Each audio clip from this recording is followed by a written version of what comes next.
top 8 gets points. Now, we know they're going to get some, but this double points day is allowing these teams where even if you're 50, 100 points back, even if you're able to have 2 pop-off bonus days in a row, you're right back up there in top 4.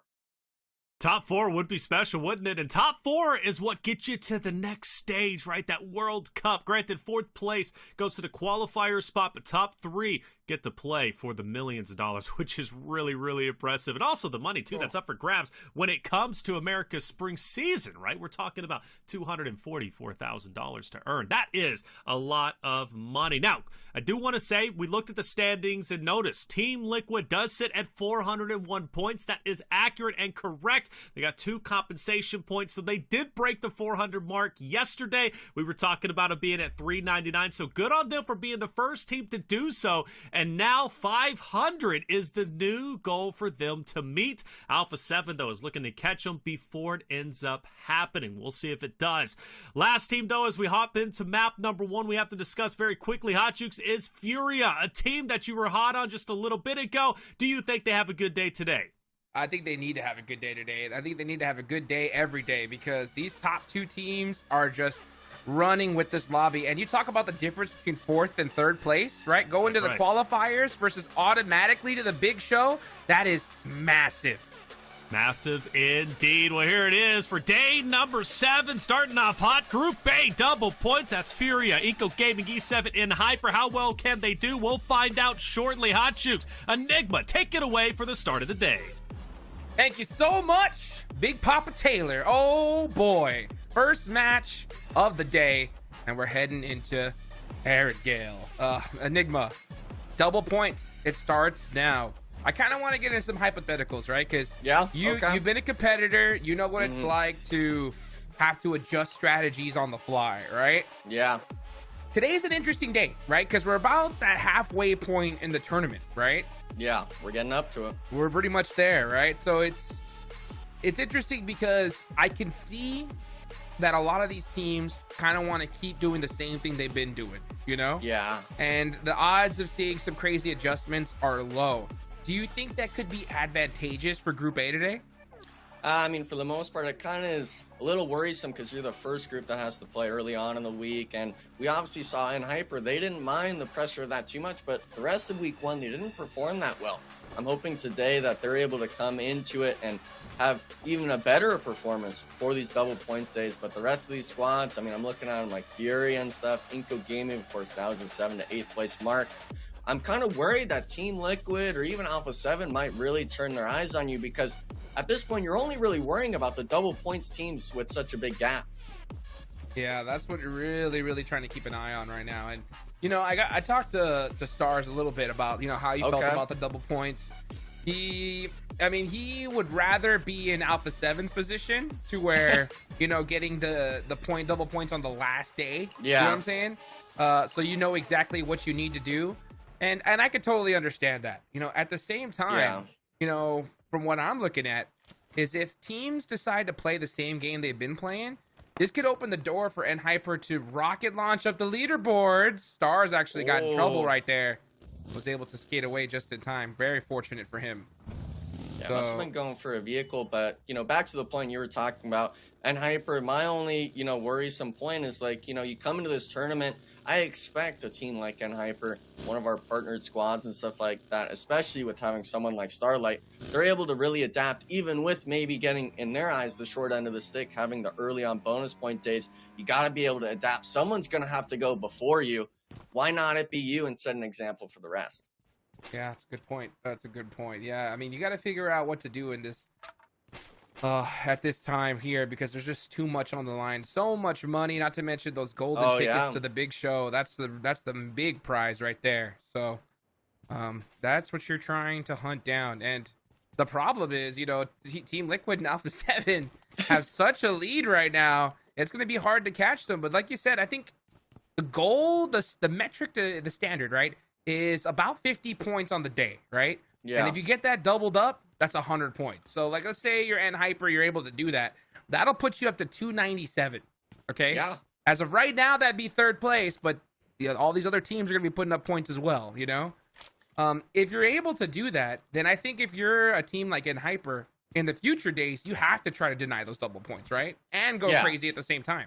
You got to focus the other squads. And I mean, we can even use NRG for an example as well. They had a 44-point day yesterday. And Hyper's a little bit more of the question mark in my mind because they didn't have any top 3 finishes coming into the day yesterday in terms of those 6 matches they played. So for all these squads, you're wanting to have minimum maybe 40-point days, making it 40 bonus points. You get 80 total. And then for these other teams that you're elbow to elbow with now, you need to make sure that you deny them as much as possible. Yeah, and you know what? And the thing, I think the big reason why a lot of people, and I think you could testify to this, right? Yeah. A lot of teams don't want to do these hot drops or try to camp people out. You know, is you can definitely create some bad blood with another team, right? I think it's kind of more like we're just still in this mindset of this passiveness, you know, when it comes to not just fully committing to an early fight, trying to play solo. I think it's just a bad mindset, almost like a nervous tick we have as NA or even just teams in general at the moment. I think as this format keeps going on, especially going into the next split and stuff like that, of course, I think we're going to be able to see a lot of teams really start hunting down those bonus point squads, because if you're near that bottom of the leaderboard, even in the middle, if you get focused, it could be a disaster on the day. Yeah, definitely can. Definitely can. And that is not a position that you want to put yourself in. But I'll tell you what, if you do create that kind of animosity between another team, it could totally affect your gameplay. Yeah.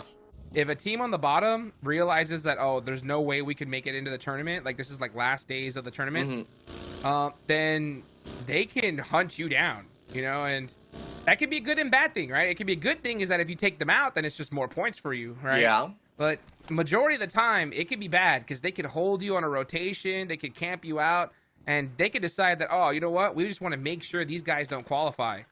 And, yeah, we've seen a lot of these teams, though, where, you know, outside of, I guess, Team Liquid and Alpha 7, if they lose a player early on, you can see that sort of morale, that mental change early on. When it gets to that late game zones, it doesn't affect players too much because most teams are going to have 1 or 2 players, you know, eliminated. But in the early game, people's mindsets just instantly go on the back foot. And that's really what separates the good from the great in a lot of these matches where they're playing loud, they're playing big, and even if you hit your shots, all it takes is you getting the first knock to even up the fight. That's a good point. That is a good point. Dragon popping a little shot there, right there. Uh-oh, it looks like Entity 7. Okay, this Jocko needs to go ahead and start taking off as fast as possible here because Be Bold was chasing him for a second, but now they decide to back off there. Very fortunate for him.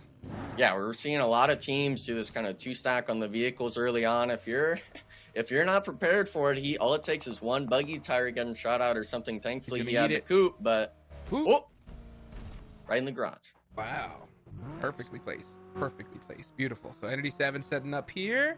We got a nice little eastern zone, so nothing atypical in Erangel.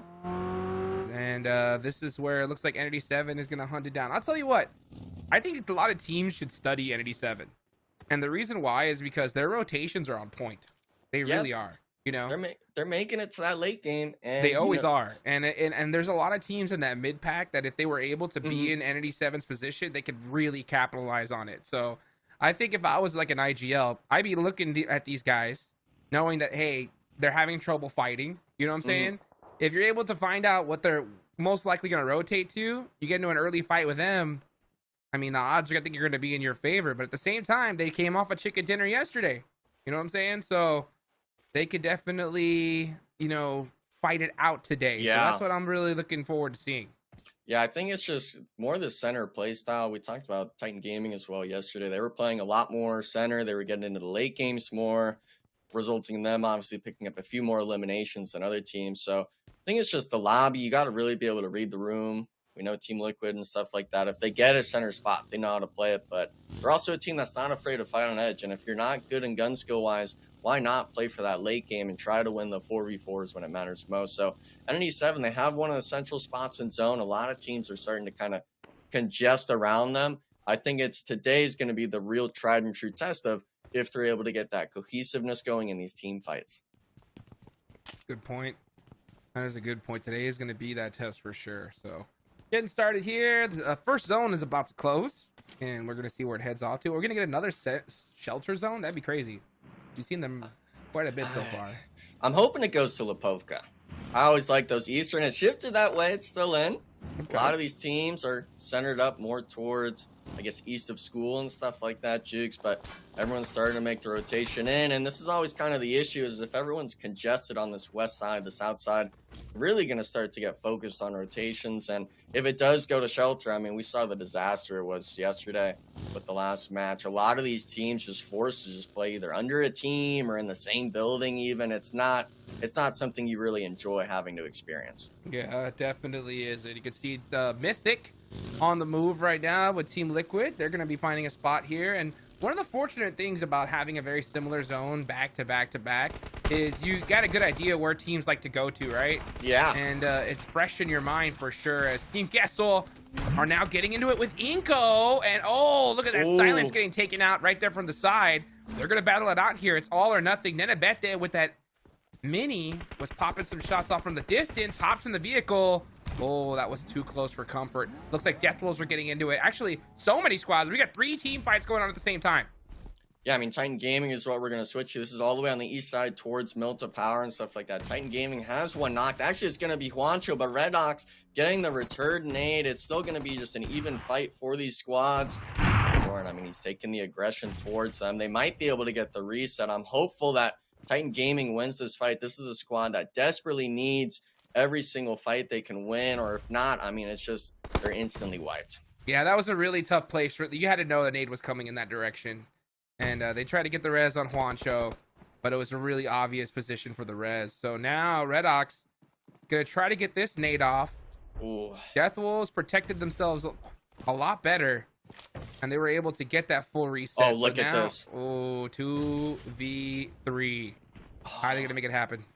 I mean, they needed to aggress on it. I like Dorn's idea of getting on the roof, but just not hitting the movement. Death Wolves now getting the full reset. And Red Ox, I mean, he's not having zero support from his teammate. No damage done. And Titan Gaming, they got 1 elimination, but great win for the Death Wolves squad. And now we can't really see it too much, but no one around them. They'll be able to loot and get into the next zone as a 3-man.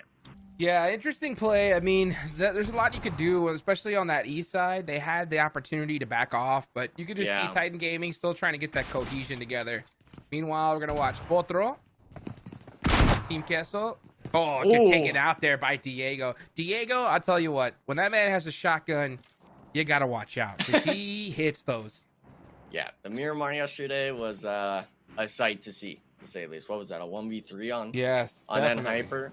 And, you know, I'm kind of surprised Team Queso actually was eliminated here. They were winning that fight with, I believe it was Inko Gaming, and then they rotated and instantly got wiped. So, really unfortunate game 1 from them. And we're kind of seeing the same zone, Jukes. It shifts directly towards Shelter in the north. A lot of open playing field. I'm more looking at Hyper, I'm looking at NRG, and I'm looking at TL and what they choose to do in this zone. All right, well, let's see what the play is going to be, as we do have that beautiful circle just north of Shelter. And then I bet they're going to be holding that OP dip position, trying to get some shots towards Entity 7. Just popping some off by himself, making a lot of noise. I think he's trying to make so much noise because he's trying to kind of pretend he's like an entire squad, so that way a whole team just doesn't send it on him. Yeah, that's the idea, but with the sort of car meta and stuff like that, I'm looking to the north of him and stuff like that. Influence Rage. It just takes one player doing that sort of TPP scouting in a vehicle, and you realize, oh, this is just one player. Even if it's 2 or 3, a lot of these teams are comfortable sending those sort of vehicle fights, whether it's nading and stuff like that. But for the most part, it seems like no one's making the move like that just yet, and everyone kind of just griefing cars right now, so a little unfortunate if you're SLR and stuff like that and you didn't really position your vehicles in the best of spots. Yeah, that's tough right there, especially because this circle could still go in any direction right now. You want to have those vehicles just in case. But Alpha 7 in a good spot. They're going to be holding that ridge line right there next to prison. So they're all set up. Kennedy 7, dead center. Dead center once again. I'm telling you, these guys always put themselves in the right position rotationally. It's just their fight game they got to get up. And once they really get it down, they're going to be good. And after that win yesterday, you know, their confidence should be up for sure. Yeah. So hopefully they could utilize that and just get that momentum going here. Yeah, and since we've talked about it a bit, Jukes, I think I've really kind of pinpointed this squad as they're having those early game sort of spreads a bit. They're not too far from each other, but they're able to instantly recognize when they should just be a 4-man together. We talked about TL being 4-man and compounds and stuff like that. It's just you being able to recognize when you should be split and when you should be grouped. And as we're saying that, Furia Kowski, he's kind of the solo player. If TL chooses to take the bunker, he might be in for a world of hurt, but we'll have to wait and see if that happens. The zone is still closed. Oh, man. He hit a couple headshots, though.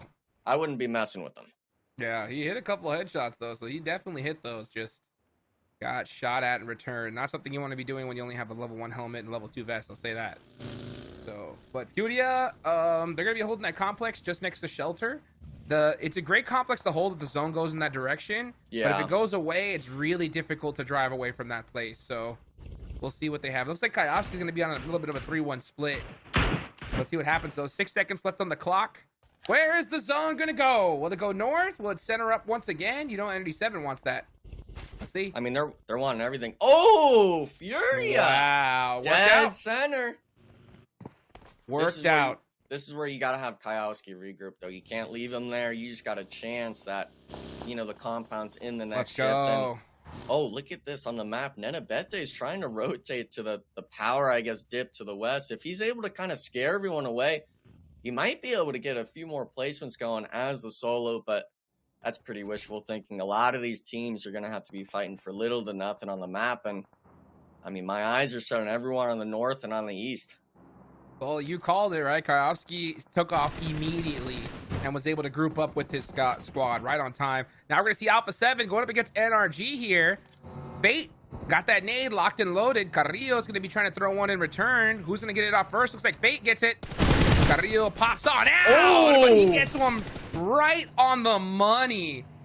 That's how you do it right there. Carrillo at a complete disadvantage, but you can just see he does this. He's been in this situation so many times, and he just bodied Fate right there. And again, like, if the entire team would have just sent it onto that wizard tower, there's no way Carrillo would have survived, right?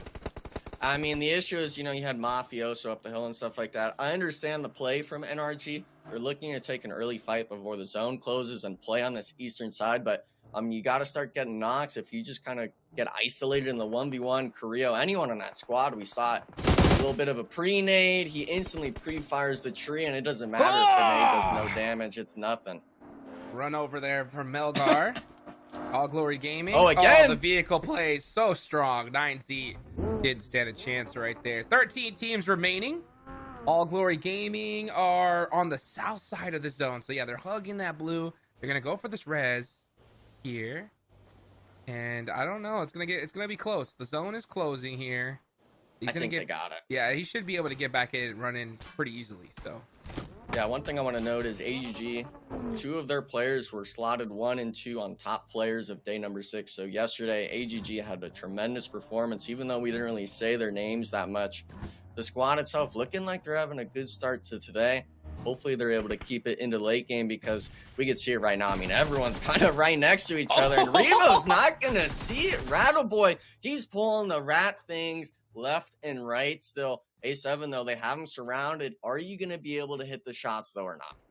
Rattle Boy throws an aid. Oh, that does it. Oh, actually, it's Chief from Team Liquid. Catches McGrellin on top of the hill. Deathwolves are going to be able to get this res off, and now Alpha 7 is hurting bad. But you just see Alpha 7 are so quick with the smokes. That's something that a lot of these teams need to learn. Second that player gets knocked, smokes are out on him instantly, and they're able to get these reses. And look at that nade. That one hurt him. He's trying to protect that Lambo. Actually, he may even be going for a vehicle play. I think he's got to stay out there because his teammates are already forced into the bunker. If he gets knocked or even just goes back to his teammates, the rest of his team just gets stuck in shelter. They get stuck in the bunker. So I think he kind of realizes that. Team Liquid, though, thankfully being this Guardian Angel squad for him, it's going to be up to if Mafioso can maybe hit a few sort of Hail Mary nades onto the team and try to salvage this. Yeah, and driving around on the Lambo, he's still able to get those bandages off. But hold on, watch this. Reyes with Be Bold going up against Influence Rage, and they are getting beat up right now. This Reyes is sandwiched in between 2 teams, and Hyper's on the other side, and Hyper has to win this. This is their double points day, and Hyper still currently with all 4 up. Baton catches Federal, gets that finish. And now you're going to see all 3 players of Influence Rage hitting the deck. Oh. It's like a red zone over here. Nades popping all over the place. Yeah, I mean, Influence Rage, I like this idea, but if the fight gets stalled like this, I'm really expecting Hyper to make this a sort of mini red zone. And, I mean, you see it, all the nades flying in. Now Hyper, they're in the power position. They're closer to the zone. Can you find the knocks on a little boy in law? Or are you going to maybe give the openings and maybe start losing these positions in zone? Yeah, this is going to be interesting because, I mean, Hyper has to have that coin flip, right? Do they prioritize zone or do they go for the fight? And it looks like this is the problem, right? When you need double points so bad, it can make you second guess yourself. So you can see them kind of doing a little bit of both. Stars is still up here trying to pop some shots. Not able to catch little boy just yet. Oh, but he's actually getting beat up by SLR. So Influence Rage, I think, are pretty stuck no matter where they go.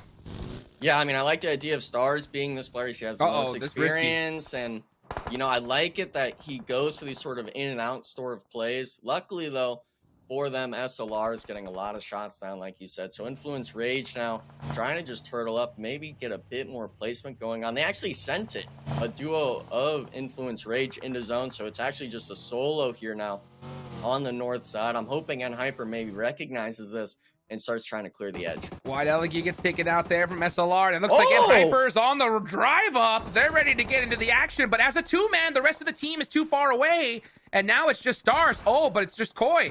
Oh, the nade. Oh, the nade, like a laser beam from Koi.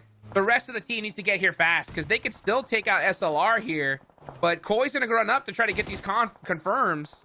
Oh, never mind. He was actually challenging Baton. I was getting worried too. Entity 7 was about to just pull straight up on Koi, but now Hyper, they have a chance. If they can eliminate Koi, they could potentially get the full reset on the squad, but we just saw him hit an absolute nade shot with it. Oh, overcooked. He's going for it, though. You got the reset, wow. But it doesn't matter. Where's the 4th player on the Overwatch? Where is the 4th player? Baton, take the shots. What is going on? How do you not see him? I mean, we're talking 1v3 right there. A nade, 2 beam shots out of Koi. This is the player you don't want to be last alive for SLR if you're going against him in Baton now. I mean, not sure what's going on for the most part, but Entity 7, I'm surprised they didn't make a rotation on this either. They were driving back and forth for the longest time, Jukes, going in and out. Dude, they're all looking at Baton. Capitalize. Yeah. The entire roster is just looking at Baton, be like, bro, where are you right now? Not sure what happened. Not sure what the idea was, but that is a misplay right there, folks. By all means necessary. So let's see what happens as Nenebeta from Ingo Gaming is going to be holding the shack right here on the edge of the zone. Oh, and it's little plays like that that destroy your squad. I mean, literally, if they were able to stay up, who knows how many points they would have gotten in this game. But things are not looking good. This is the calm before the storm. There's NRG Galaxy gone. 10 teams still remaining here in this circle. Furia, dead center. This could be a huge game for them. Yeah, I mean, it's double points and stuff like that. I'm not sure how many eliminations. It looks like 0 still for the squad. Looks like Hyper was wiped as well, but AGG, I mean, they're stuck in the shack. They played this outside, but unfortunately, I don't see them ever making it in. No vehicles, having to get resets. I honestly wonder if you just drop your meds to one player and see if they can catch out a Team Liquid player in zone or stuff like that. But we're seeing it. Someone trying to make it in. Koi, he's trying to just snake it in, and I think he's just going to, blue zone. Don't give him the points. Now we're down to just top 8, and for the most part, this zone, I'm looking at Team Liquid. I'm looking at Furia, loving their positions. All right, well, let's see what happens here. As Cardosen has got his eyes on All Glory Gaming. Furia are now starting to get active. This is their time to shine. You don't get circles like this very often. You have to utilize it. So you can see Furia now just standing up straight, shooting at everything in their way, because it's time for them to start racking up some eliminations here. They don't have any yet, but they have the position, and that's sometimes all you need. Yeah, and we were seeing the Furia players getting on roofs and stuff like that. They were spreading out just for the one Team Liquid player on the vehicle. So you're really going to start noticing the squad make plays. But Alpha 7's making a play, a full send on an Influence Rage. Carrillo instantly knocked. It's a shotgun battle, and A7 wiping Influence Rage, looking like a reset possibility. Entity 7, though, looking to maybe make a move. And Alpha 7, I'll tell you what, they have no problem risking it to get the biscuit, and it pays off this time. And Furia now in a little bit of trouble here because Royals of War was able to push up on them. So now Royals of War is in the mix. This is actually a really rough fight between both these teams. They shouldn't even want to battle because the longer this battle goes, they're going to get third-partied. Yeah, I think the saving grace is Team Liquid was kind of whittled down in terms of players. Furia could potentially take this fight, but I'm really kind of questioning how you even allow Royals of War to get into your compound. There should have been everyone watching a direction. You know, there's north, south, east, and west, Jukes. That's one person every direction, and it just seems like maybe they got a little too overzealous focusing certain teams. That's the problem, though, is like this kind of building, it's hard to be able to hold every single direction. Yeah. Sometimes you got to have just commit to one building, and if another team takes it, hey, let them just partner up, you know what I'm saying, and then fight them once the game's over. And it looks like Furia is going to do that now, but they're going to do it as a two-man. Yeah, we can see it on the map too in the top right. A lot of these teams still just being able to find nooks and crannies to live at. 6 teams alive with 15 players, and for the most part it's only Royals of War actually with the full 4-man, so they are in the prime compound. They have the most players. Is looking promising for them, and the zone shift happens, we can see, onto the compound as well. So these teams that made the sense into the dips, whether it was on the north, on the west side, they gotta make moves now. And I bet there was some beautiful shots. Got to give it up to the observers right now. They are putting in work. I see you guys, and Nenebete has got his eyes right in the middle of this zone. He's got his eyes towards Royals of War because he's just trying to get any elimination he can. He knows that he's going to go out. It's only a matter of time. At this point, it's just trying to survive. Yeah, I mean, I think he kind of figured a lot of teams would be setting the compound, not just Royals of War and Furia. If there was a lot more sense, he could have picked them off. But Team Liquid, they held that south side. Cardozo, though, not having enough room to really kind of relax and be comfortable down to just Ayala. But we've seen what solos can do on Team Liquid, and for the most part, I'd still be worried leaving him alive in the late game. Dude, it's so crazy, right? I mean, Team Liquid and Alpha 7, even though it's not their double points day, they're still putting up points. And Alpha 7 goes for the push-up. Oh, with the shotgun, Carrillo in the mix. Jump shot hits it. Are you kidding me? Revo. Carrillo. These guys are almost unstoppable as they refuse to go down. Revo's in the building, though. He's a problem. Yeah, I mean, it's 2 of them up. Furia, they are a duo, but it's like, how are you really going to stop the Alpha 7 squad if they just start hitting the shots? A little bit of a pre-nade going down, and they're making the push in. It looks like just a solo of Royals of War jumping right over the DPS shot. Are you kidding me? Alpha 7 straight up deleting Royals of War. That one is going to haunt you right there, as this team is refusing to go down, even though they're just a duo. They're now in the best position on this map. Yeah, I mean, Furia, they opted not to push it while that was going on. Entity 7 took that north side of this graveyard compound with the Team Liquid solo still on that south side. So a lot of these teams, looks like they're trying to stabilize a bit longer, but Jaco might be able to shake things up in the compound. Hey, big day as well for Entity 7. I mean, he's in the mix right here. Yeah. Let's see if he can take out Alpha 7, because Entity 7 did it yesterday in the last match. He's going to be throwing that nade toward Furia, though. Did he spot Adrian? See if he's able to hit it just a little bit off the mark. Ayala from Team Liquid still up. You were talking about wanting to take him out, and it makes sense because these top 2 teams, it's so crazy to see just how resilient they are. No matter what the situation, they still survive. I mean, it's like they're cockroaches. They just can survive anything. A nuclear bomb, you know, like radiation. They don't need water for months, whatever the heck it is.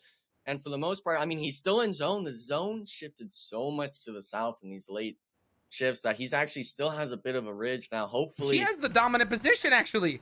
I mean, are you kidding me? If Revo doesn't see him, like it still could be, you know, if the zone shifts on him, it could still be his game. It really could, because Furia is going to have to end up in a fight with Alpha 7, and then Ayala could just stand up and clean everybody up. So this could be a Team Liquid win. Jeez. Yeah, Entity 7, even though they have 3 players up, they're in a really bad spot. They got to start pushing. It's 47 seconds on the clock. Yeah, you got to go left or right. It's either Alpha 7 or Furia. You fight. Afterwards, you got to deal with teams left and right of you coming into the next zone. And this is stage 8. As soon as this closes, it's going to go into nothingness, Jukes. And a lot of these players still haven't really been making ground. It's going to be an all-out war on this side of the map. Meanwhile, Ayala is just, you know, hands behind his head, just watching this happen, and he's laughing because this is looking really good. He just needs to lay down. Yep, stay safe.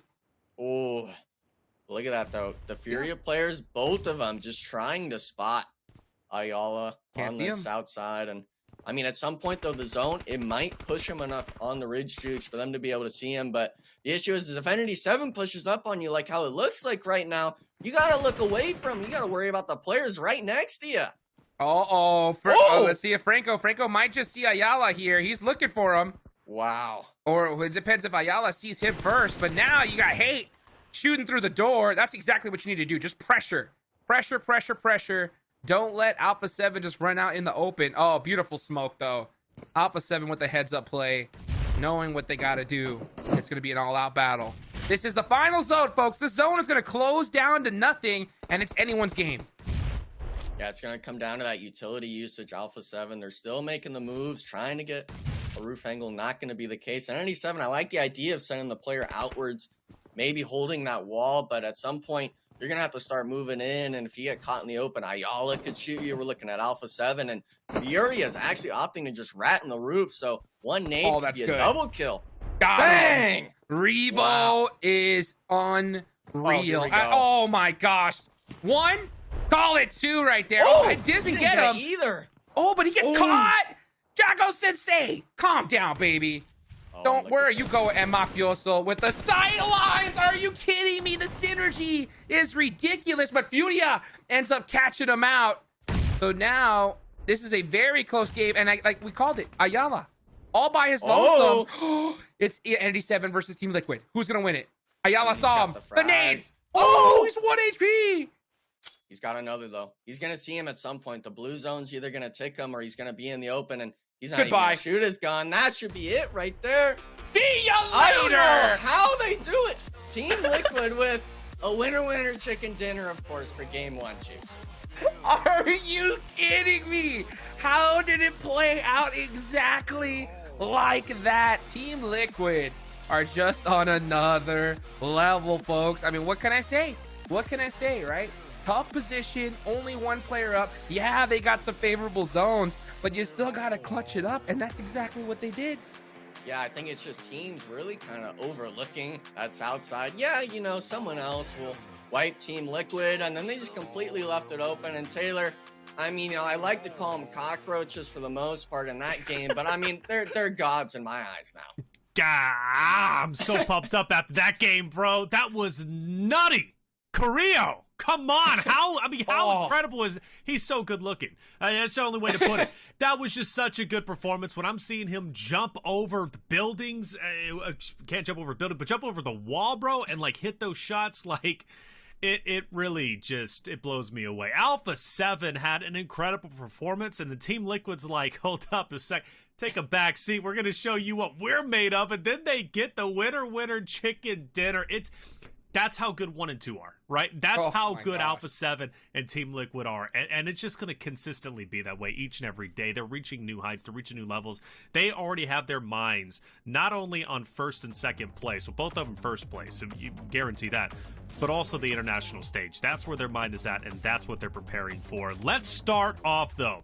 We had Titan Gaming going against Deathwolves, our first big fight, Enigma. Titan Gaming, what happened? What went wrong? I mean, for the most part, they had it down to a 2v2 situation. Even with you losing Juancho early on, you just waited back. You try to nade the same spots over and over. You need to get aggressive and take the 2v2 fight. But unfortunately, playing too passive, allowing Deathwolves to get the upper hand, and ultimately costing them an early game fight. There he is. There's my guy, A7. Here we go, though. Another fight to talk about. 9Z, excuse me, falling. We start getting to this point. SLR starts to push up Hot Jukes. Or excuse me, in Hyper, I should say. Aggressively pushes into SLR, and it just all falls apart. Koi was the man of the hour, the man with the power. Now, granted, both teams, SLR and Hyper, they cannibalize each other, right? Both end up, one in Hyper's finished off, SLR only with 1. But in Hyper, the aggression was just a bit too much. Yeah, it was just a bit too much. You know what? I just can't stop watching this play. You know what I'm saying? I have to talk about it. Are you kidding me? That's this is just unreal right here. I mean, Alpha 7 the resiliency is just at another level. It's so crazy to see what these guys can do no matter what the situation calls for. And that right there would have been the cherry on top, right? If he's able to hit those. But even like the off angles, Mafioso, like picking up those two, Trigger Discipline waiting, right? You know they're trying to get that thirst on a Revo, and he just waits. He gets finished off. But then here is the true cherry on top, right? Team Liquid. You got a distinct 1v1v1, and it's got E7 in that 1v1 at the very end, and Ayala just, as he typically does, right, with the nades, the utilities. I mean, hitting, the nade when it matters most. Just such a good game all around. It really shows the caliber of players we have in this lobby. Team Liquid will take 18 total points. E7, though, double points today. Big for them. They go up 22. E7 is on the come up yesterday, beating Alpha 7 in game number 6 on Aaron Gale. Gave them a ton of confidence. Fury as well, right? Double points. They get 18 for their good effort. And then you go down the list, right? It's like Hyper's going to be on the next page. I know why you guys are giggling. It's not lost on me. It's like, wow, double points. Team Liquid Alpha 7 still get 18 and 16, Hot Juice. Oh, I'm going to call it right now, dude. I'm officially putting the nail in the coffin for the rest of this lobby, guys. It's a battle for third place at this point. I mean, I don't see it being called any other way. I mean, it's just ridiculous. It's going to take a meteoric double points day for a certain roster, and it could very well be in Hyper today. Let's keep an eye out for them. 12 points, not the biggest, not the greatest, but remember, they're still trying to break into top 8. I do think if they didn't get so aggressive and hungry for SLR in that moment, they would think it through and slow it down a little bit, which, I don't typically say about in Hyper, but slow it down a little bit. I think they'll be all right. Furia will move up now into 6th place. Team Queso will drop down to 8th. Those are the two big movers on page 1. Inco Gaming still right there, 1 point behind that of Furia. So, Enigma, we talk about, it's a battle for third place. Furia, Inco Gaming, still a very real chance to overtake Death Rules, Rules of War, and Influence Rage up the leaderboard. Yeah, it's all going to come down to, I think, these bonus points. Obviously, you want to have good days when it's not your sort of double points day. But Furia, Inco Gaming, you really got to look at the idea of getting your bonus points into that 50 range on the day. You got to have a good day. And then on top of that, we talked about it in that game 1. Jukes and I talked about it in terms of you got to start preventing other teams when it's their bonus point days. I'm trying to see in Hyper, how far do they have to go? So from 10th place at 209, in order to break into top 8, they got to dethrone Team Queso at 266. I didn't realize the point spread was that severe, going from 9th all the way up to 8th place. But it really is. They still got to get 20 more points, absolutely, or more. Excuse me, a lot more points than 20. But still, I'm really at a loss for words. That first game was just genuinely that good. I think one of the most exciting games we have had from a fundamental perspective. Alpha 7 put on an absolute clinic. So did Team Liquid. There were mistakes from other team, but just overshadowed by the fundamental plays from A7 and Team Liquid. Hotchukes, again, just to highlight though, man. That was some good PUBG Mobile. It's the best of the best, literally. Mm-hmm. What can I say? They're just a cut above the rest. I will admit, what Alpha 7 did was way harder than what Team Liquid had to do. I agree. 100%. It was so crazy. Yet Team Liquid won the game, and that's why they're in first place. It's just, I don't know. My brain's just like, what do you even say? It's mind blowing because Alpha 7 I think put on the best performance in a lot, but Team Liquid did win. So exactly. Two different ways to go about it, baby. But both of them are making it work in first and second, and we still got 5 more games to go. I hope you're enjoying it. If you are, make sure you hit that subscribe button. If you're going to be tweeting out, man, hashtag PMSL Americas. Get involved on socials. We would love to hear from you, and I'm going to love hearing from Zarpatch. He's actually on site with an interview with Furia's Kowalski. Let's hear what he had to say. All right, guys, I'm here with Kowalski from Furia. Kowalski, double points today. What are you planning to do? You're going to change something or play as every day? Double ponto para vocês. Vocês estão planejando mudar alguma coisa ou jogar como sempre? Salve, galera. Bom, o dia de hoje pra gente vai ser um dia normal, um dia comum. E igual da semana passada, que a gente, querendo ou não, colocou uma pressão em cima disso. Era novo pra gente, nosso primeiro dia, o primeiro grupo, então ninguém sabe como iria funcionar. Então, a gente colocou uma pressãozinha por ser pontos dobrados, a gente talvez ali quis fazer coisas que a gente não fazia e acabou dando ruim.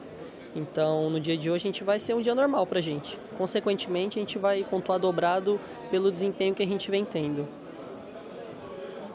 It's a lot. Let me translate. Okay, so he says that last week it wasn't a good day because they put some extra pressure on themselves, being a double point. But he says that they have to play as they normally do, not apply that pressure for double points, just play as they normally do, and try to maintain that gameplay. So you're not going to play more aggressive, just as normal, or you're going to try to get for more kills, or no? Vocês vão procurar mais kills, ou simplesmente jogar como sempre? Bom, se houver oportunidade de pegar kill, a gente vai pegar sempre, né? A gente não vai, tipo, forçar uma coisa, forçar a pegar kill. A kill tem que ser uma consequência ali da partida, e se tiver a oportunidade de pegar kill, sim, a gente vai pegar. He says that if they get the opportunity, they're gonna get the kills. They're not gonna force anything. Just wait for the opportunities to come. So that's Kayoski from Furia. Let's see how the day goes. Let's go. Valeu.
The PMSL Pass is active today to the 30th of June. There is a message pinned at the top of chat with the code and a link. Redeem the code with the provided link to earn 20 points in the new PMSL Pass event and be that much closer to earning the Dark Arts Gentleman set and Dark Legend UMP 45.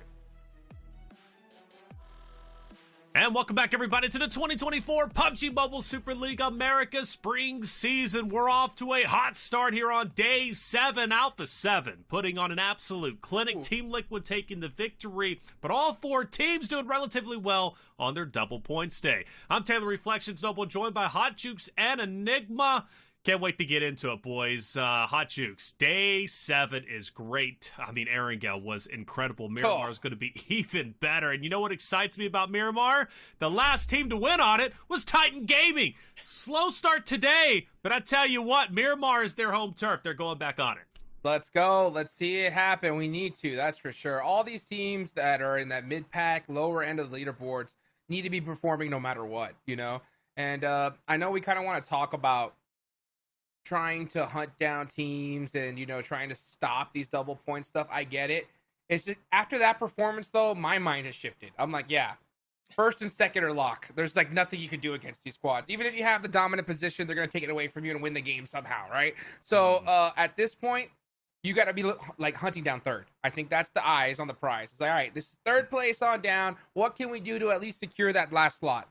Well, it makes things, I think it really elevates things, or it should, at least in the competitor's mind. It's like, look, 1 and 2, we can't really overtake that. Like, we're going to shoot for it. And trust me, they're going to continue to try. It's not like 1 and 2 is, like, out of their mind. They want that position. But now it's like there's one guaranteed spot for global finals, and then there's a qualifying spot. Who's going to get that last one? There's now, 14 teams up for grabs to get the third spot to go to global finals. Who's it going to be? I mean, the odds are now no longer in their favor. They've really got to work hard, and with the point spread being as close as it is, 8th through 3rd, it makes things that, in my mind, that much more dire for the competitors on that first page, which makes double points day even more important, whether it be Furia, Inco, E7, or in Hyper. Miramar, Enigma, we go into it, right? So what are we expecting here? Because we've learned a lot from teams in the past, specifically on Miramar. I'm looking at, I believe it was in Hyper yesterday. They made this play trying to hold Inko in blue. It didn't, it didn't work out. It got messy, right? In Hyper, hopefully learns a lesson from that. Yeah, I mean, you're both kind of on that bonus points day. I'm expecting you guys kind of just do that sort of handshake with each other and go separate ways. We talk about it when it gets to the late game of kind of just letting each team rotate. But with that Hyper, you really got to focus. We saw them. They had 6 eliminations in the first match today, but 0 placement points. You got to get every point you can get. And if you're losing 1v3s, obviously it's coin and stuff like that, the star player of SLR, but that cannot be happening on your day. Going into the Miramar, I'm expecting this squad on top of all the other teams in the double points, Furia, Entity 7. I want to see them in the late game for it to correlate into more elimination points. Well, one name you said they're E7. I love E7's positioning, even on Erangel, you know, and that's why I think in large part they were able to get 5 eliminations and ultimately second place. I know, Hotchix, you were commenting on E7 and their central zone placements. More specifically from Stage 3, I know Stage 4 and onwards was kind of dominated by Furia. Ultimately, they end up finishing in 3rd place. So both teams prioritizing center zone. E7, they continue to do that. Any map could be theirs. Yeah, I mean, that's the way to do it. I mean, you got to be focusing on central position at this point. It's just so dominant. I mean, back in the day, I think Edge was a little bit easier because there was teams utilizing a more like split up play style. And if they are more split up, like Furia was, right? Furia was playing split up. You open the door to just get full sent on by a squad. Royals of War did that early, you know? And then Alpha 7 did that right after. So now that meta has shifted to playing a lot tighter, you want to be able to just kind of play it out in the center. You know what I'm saying? Just play it out. I mean, look at what happened to Team Liquid, right? Team Liquid got that zone towards the end and they won it. So if you get that zone, you got to be able to maximize it. And the teams at the top are doing it. The teams in the middle and the bottom aren't.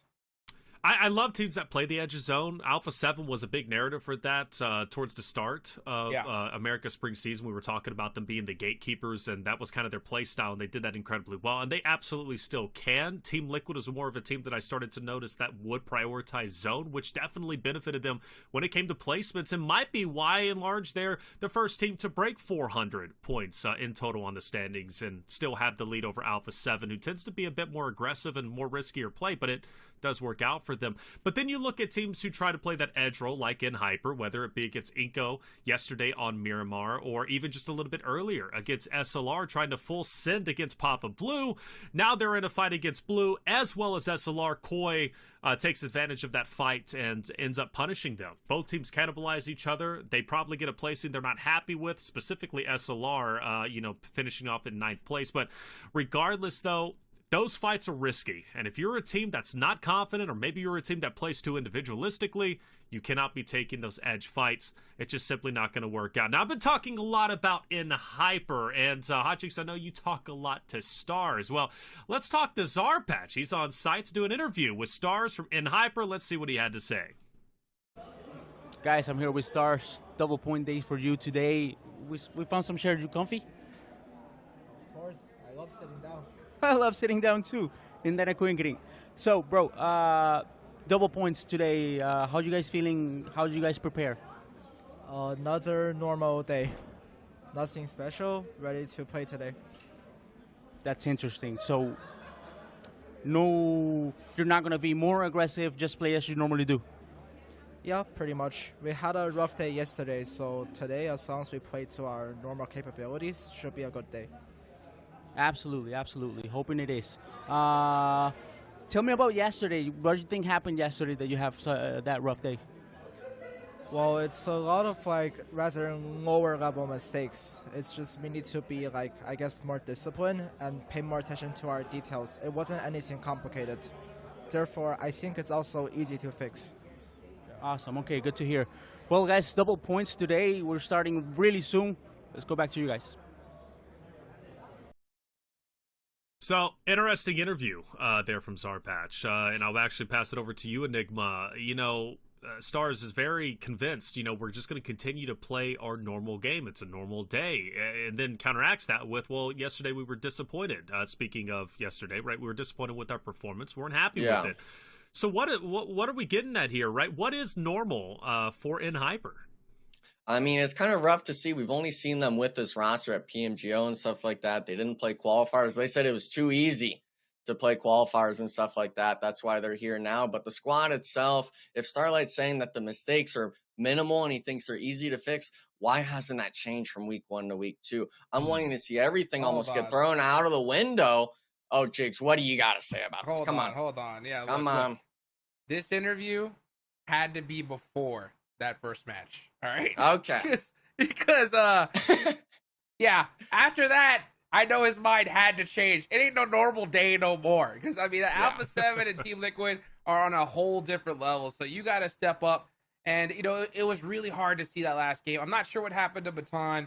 I don't see him just laying down and just not doing anything. So I think something must have happened. It's tough regardless, but hopefully they can just bounce back in this Miramar match because they really need to. I hope so as well. I mean, but even still, before, right, that first match, I know they're not happy with that. They've got to improve on it for sure, because I think Aaron Gale should have been a stellar map from them, especially with how they started 4 eliminations off the start. I was like, okay, nHyper's doing something special. And then to finish so abruptly, and you mentioned, right, Baton, like, you know, some issues there, but even still, no top 3s yesterday for nHyper. So to come in and say in the interview, you know, hey, it's business as usual, we're going to continue to do what we do, I don't think that's good enough, at least for me. And I hate to be so critical. I believe in Stars, and I love that energy he had off of the first couple of days, right? Remember the battle against E7 in Ruins, right? That was really impressive. But no, I think there's more that needs to be done from nHyper, and I hope Game 1 was a wake-up call for those boys, because I know today could be a big day for them, but they've just got to continue to push harder and harder, and if they want to get aggressive and be more aggressive, then so be it. If that's what they want to do, it can't hurt. After all, we talked about it yesterday. There's no point in finishing 9 through 16. There's just not, right? You there for participation points, like maybe a little bit of money in your pocket, but you got to go for gold. You've got to go for top 4. That's your main objective here. We go in to game number 2, though, obviously, as we've been speaking about on Miramar. Hotchicks, I'm liking E7, though. E7, man, second place, total of, 22 points, the highest amount of points that we see. 5 eliminations. We talked about the performance yesterday. I'm feeling an E7 come up. Hey, it's totally possible. I mean, when it comes to E7, I'll say it once and I'll say it again. When it comes to their position, right, they know what they're doing. They always seem to put themselves in the right spot. We see them in last until the end game so many times. It's just for the first part of this tournament, they would get in that position and just get ran over. Like literally just get full senton wide on the open and lose. So that's why it was just so hard to watch them. But if they're finally able to be like, hey, you know what, we can fight this. We know what to do, right? Yep. We could actually see them climb the leaderboards, and maybe it just took that one win, right? They got that one win under their belt, and maybe that was the confidence boost that they need to finally just relax and start playing their game. Relax, start playing your game. E7 was doing that, taking zones. That was, again, the important thing to take note of, whether it was Team Liquid in the final zones, whether it's E7 in Zone 3 or Furia in Zone 4. The players are now starting to think ahead, which is important. No more individual plays from what I'm seeing so far. I was actually watching a qualifier, not a qualifier, but one of the other Pmsl broadcasts just a little bit earlier, and I was very impressed with the analysis, even though it was a watch party, which shout out to them for doing the watch parties. I think they're absolutely cool. Neptura was on one of them. Nice to hear from her, man, and you know, her analysis is great. Maxman also was breaking it down. You know, first time hearing from him, and I tell you what, he can speak. I like Max. Yeah. Hey, he's good. His analysis was great. The way he was breaking things down was also elegant. I think he gets the point across very concisely. So, you know, a guy that I hope to work with in the future. But one thing I was impressed with Hotchicks was just, you know, one thing they talked about was like gun skill over brains. Which one's more important? I know that was you know, kind of a question in chat, and it was like you can't have one without the other at this level. Gun skill is to be expected. Now it comes down to the brains, and there are some teams that are clearly more developed strategically than others, and that could be team chemistry and team staying together. In fact, I think we only had 2 rosters, right, Hotchicks, that stayed together coming into this PMSL America Spring season. Yeah, and, you know, like Maxman would say, you know, I think the thing that these teams are missing is they're missing that one piece, okay? And that piece is team synergy, you know? And we could just see the difference between, Team Liquid and Alpha 7 at the end, still playing that split, holding angles for each other. Yeah, right. They didn't win that game, but it was so beautiful to watch, right? And we see a huge disconnect from these teams in the middle on down. And I'm gonna be real with you, Alpha 7 and Team Liquid are so above everybody else. Oh yeah. And there's still a high chance that they go on to the next stage and just get destroyed by some Mongolians. That's how crazy, right, the next stage is gonna be. All right. So if these teams in the middle are thinking they're just gonna do a regular day, it's not okay, right? You need to develop past these squads if you want to be the best on the planet. That should be the goal, right? Hey, like my buddy, my duo, another game says, Blaze, right? There's levels to this, okay? And there's levels to competition on the international stage. And again, that's where I want these competitors to put their mind. That's what they're shooting for.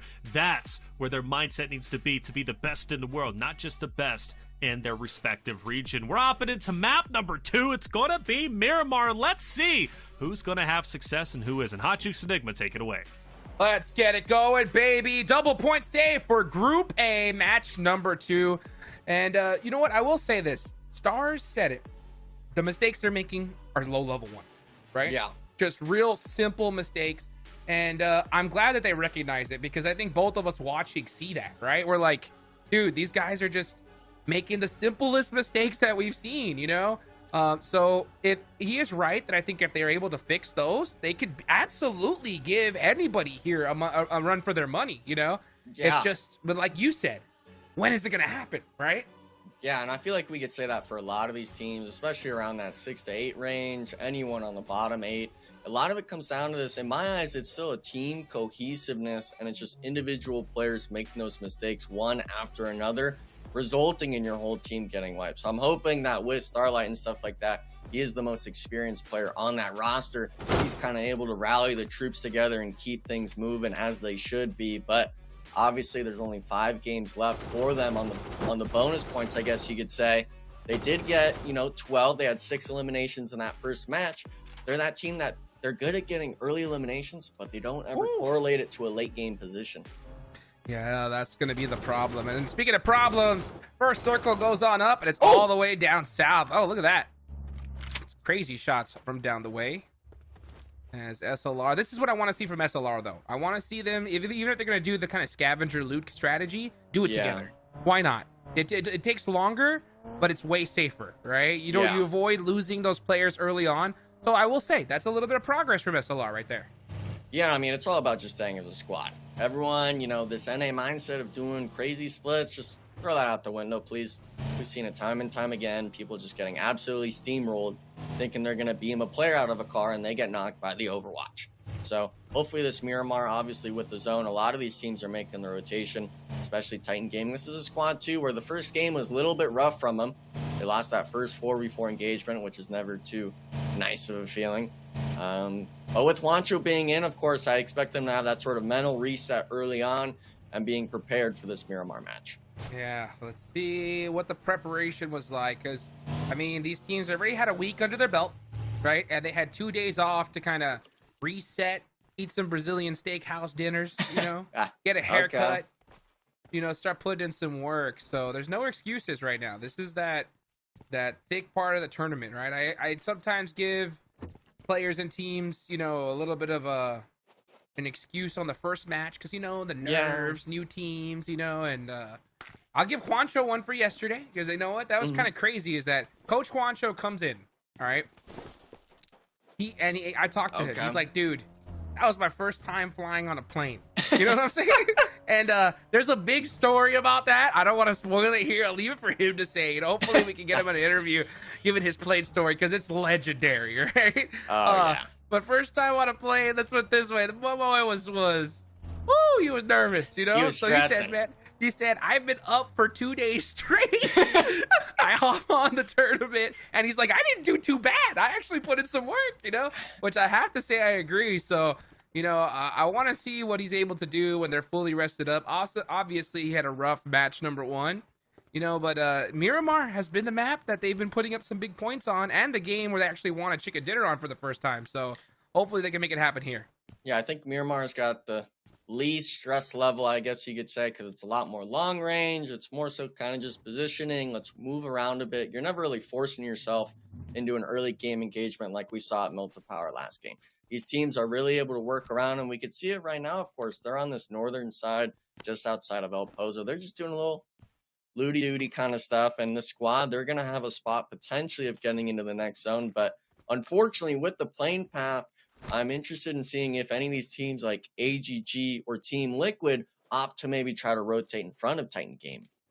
Oh boy, all right. Well, let's see if that's what's going to end up happening here.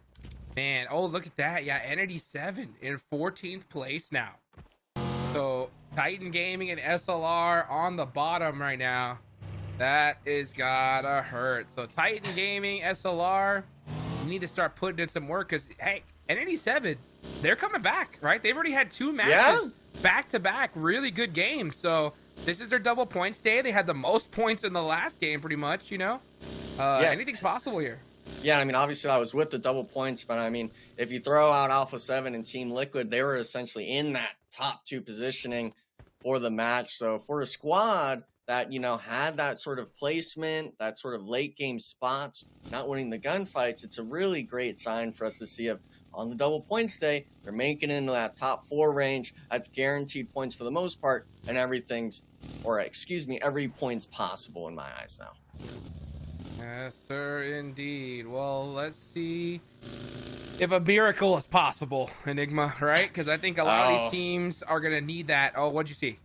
I mean, it's not, I was more so thinking, you know, it's not a Christmas miracle at all. True. That is completely a few months away. So these teams, and I was kind of looking at it, Furia was a little bit close to fate. I thought we were going to have another crazy NRG split go to a disaster. Oh boy. Well, I'm looking at the map right now, trying to see what stands out. 9C's dead center and Hyper are in a good position because they do land south, right? So land Valle del Mar, and they're going to be in a good spot for this circle. Duria's in the same spot. NRG's in a very similar position here. Teams that still are rotating, Alpha 7, right? Alpha 7 are fully on that north side.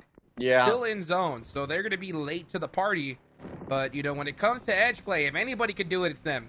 Yeah, we literally saw them do, what was it, 2, if not 3 back-to-back fights of full ascending as a squad, even a 3-man. And I was talking about it earlier, Jukes. Titan Gaming, they rotated a little bit too late. AGG now full swarming the squad of Titan Gaming trying to salvage it. Oh, man. Uh-oh. What can they do? They're going to need to salvage it somehow. That nade! Oh, almost got a lucky bounce there. Just short. Pedrino gets pieced up a little bit. Cardi C going up to try to finish him off, though. Can he do it? Juancho with a shotgun. Oh, gets the gun switch. No, he does it with the pump. So he is holding it down. That's how you turn around a fight there. Uh-oh. Pedrino, though, had his eyes set on Redoc. 1v1. Oh, he hasn't even gotten touched yet. Wow. And he gets the knock. Oh, Doran gets one, though, too. That is huge. It's Pedrino gets the world. What can he do? I mean, for the most part, it was just all about Juancho hitting that 1v2 situation. Now, AGG, they thought they had the upper hand, but it's all going to come down to how these fights played out. They were playing a little bit too passive from Titan Gaming, trying to use utility in the last match. Now it's going to be a matter of all about gun skill. Can the UMP come in clutch? Got him. Huge win for the Titan Gaming squad, Jukes. Massive win. Massive win. He's going to be able to get 2 of his players up, so they only lose inactive.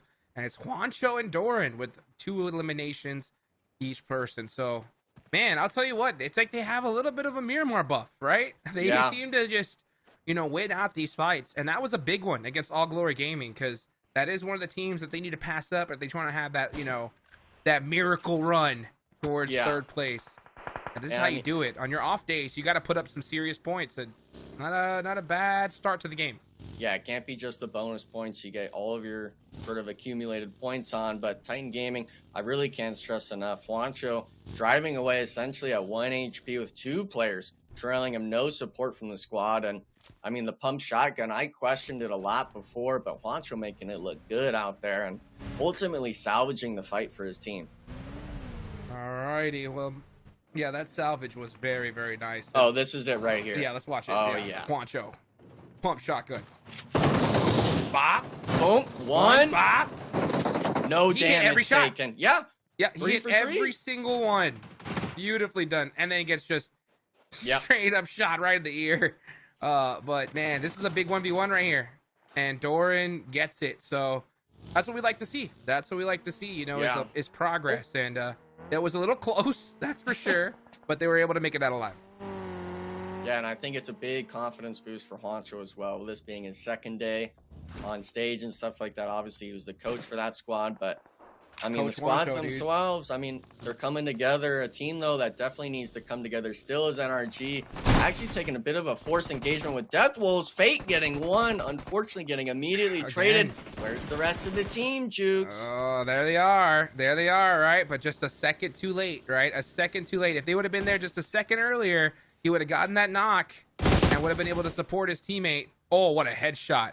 Yeah, but, I mean, we're still looking at just Malaz here. J7 and Spec are all the way off, and Narnia Deathwolves getting a reset going on. Obviously, that's going to be a thirst on one of the players, but it's like Fate should have no right to been thirsted in any way.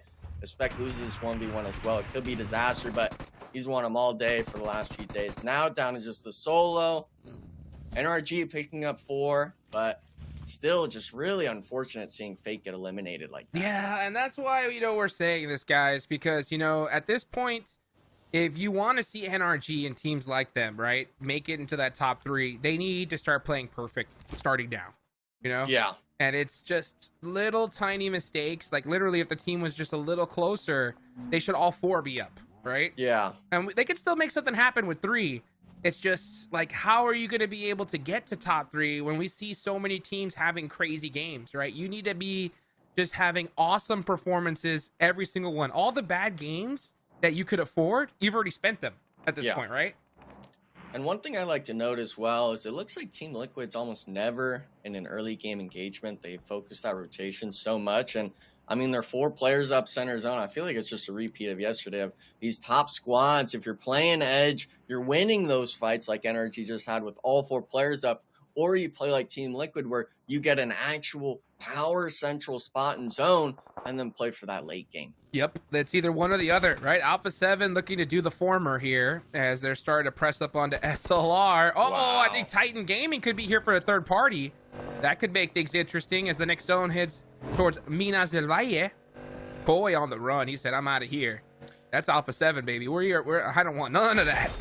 Yeah, and I mean, he's completely separated from his squad. Now Alpha 7 sees Titan Gaming. They're actually trying to surround it. Titan Gaming maybe biting off too much that they could chew because you don't know which squad is SLR and which one's Alpha 7. And if you're almost getting beamed like that one bullet needed, and I don't even know if he's boosted yet, getting knocked to the zone. So, oh my goodness. I mean, Alpha 7, they understand that player was 1 HP. They are just full aggression.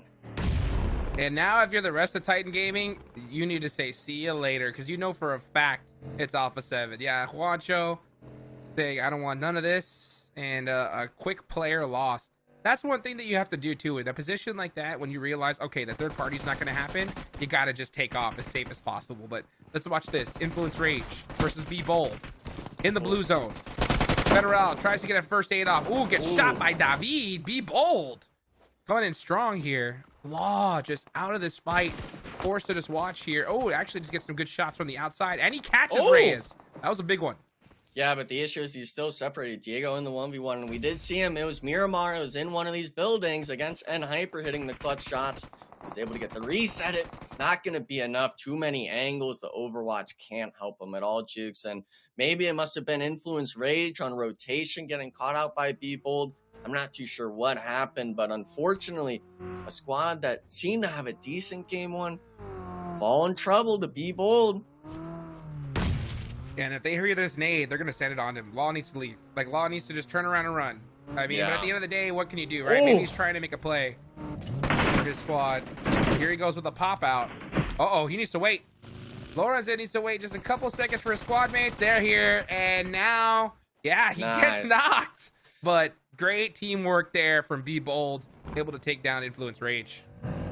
Yeah, hopefully they'll be able to get the reset, get at least their 3 players alive and into the next zone. The issue, of course, is with this getting into the later stages, we're talking stage 3 now, going into stage 4. The zone's only going to go up in terms of damage. So you got to start working in. I'm kind of liking that spot. You don't see too many players up on top of the, what is that, like the water tower? But, I mean, they're trying to rain down on Team Liquid with it.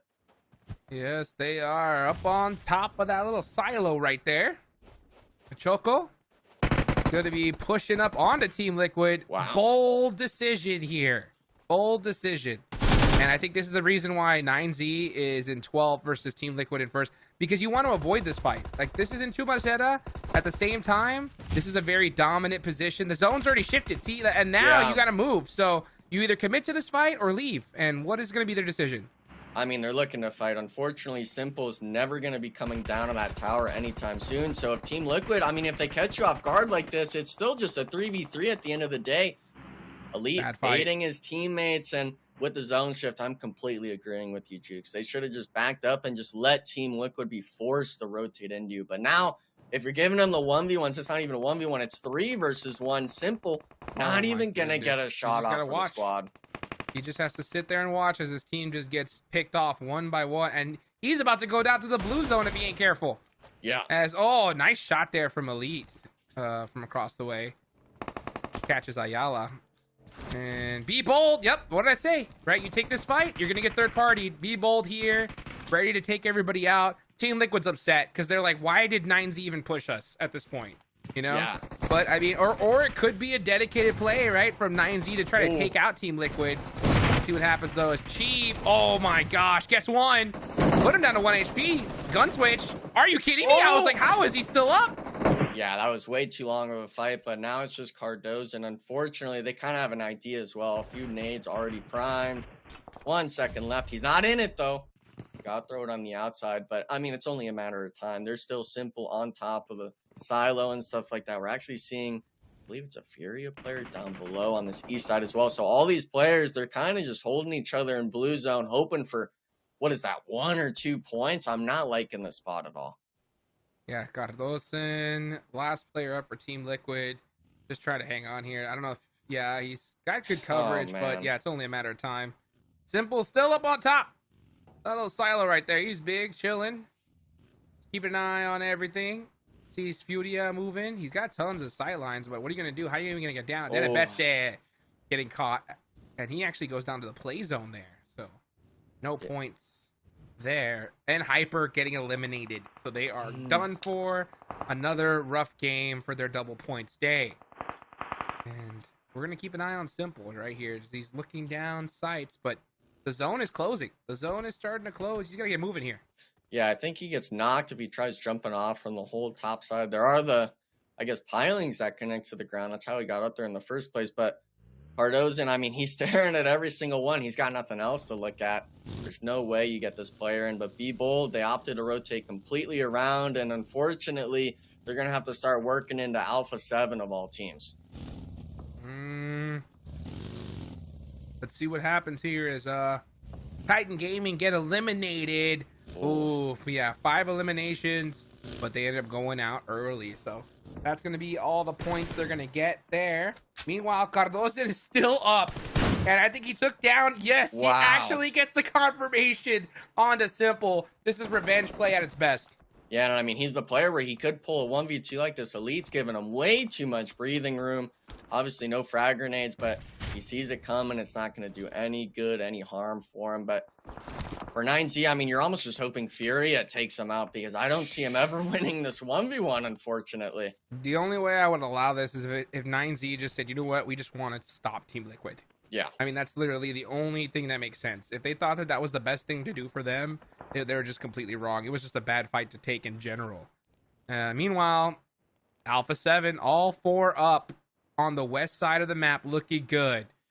Energy 7 still up as well. These guys, I'm telling you, when it comes to position, they know what they're doing. They always seem to last with all 4 up in the end game.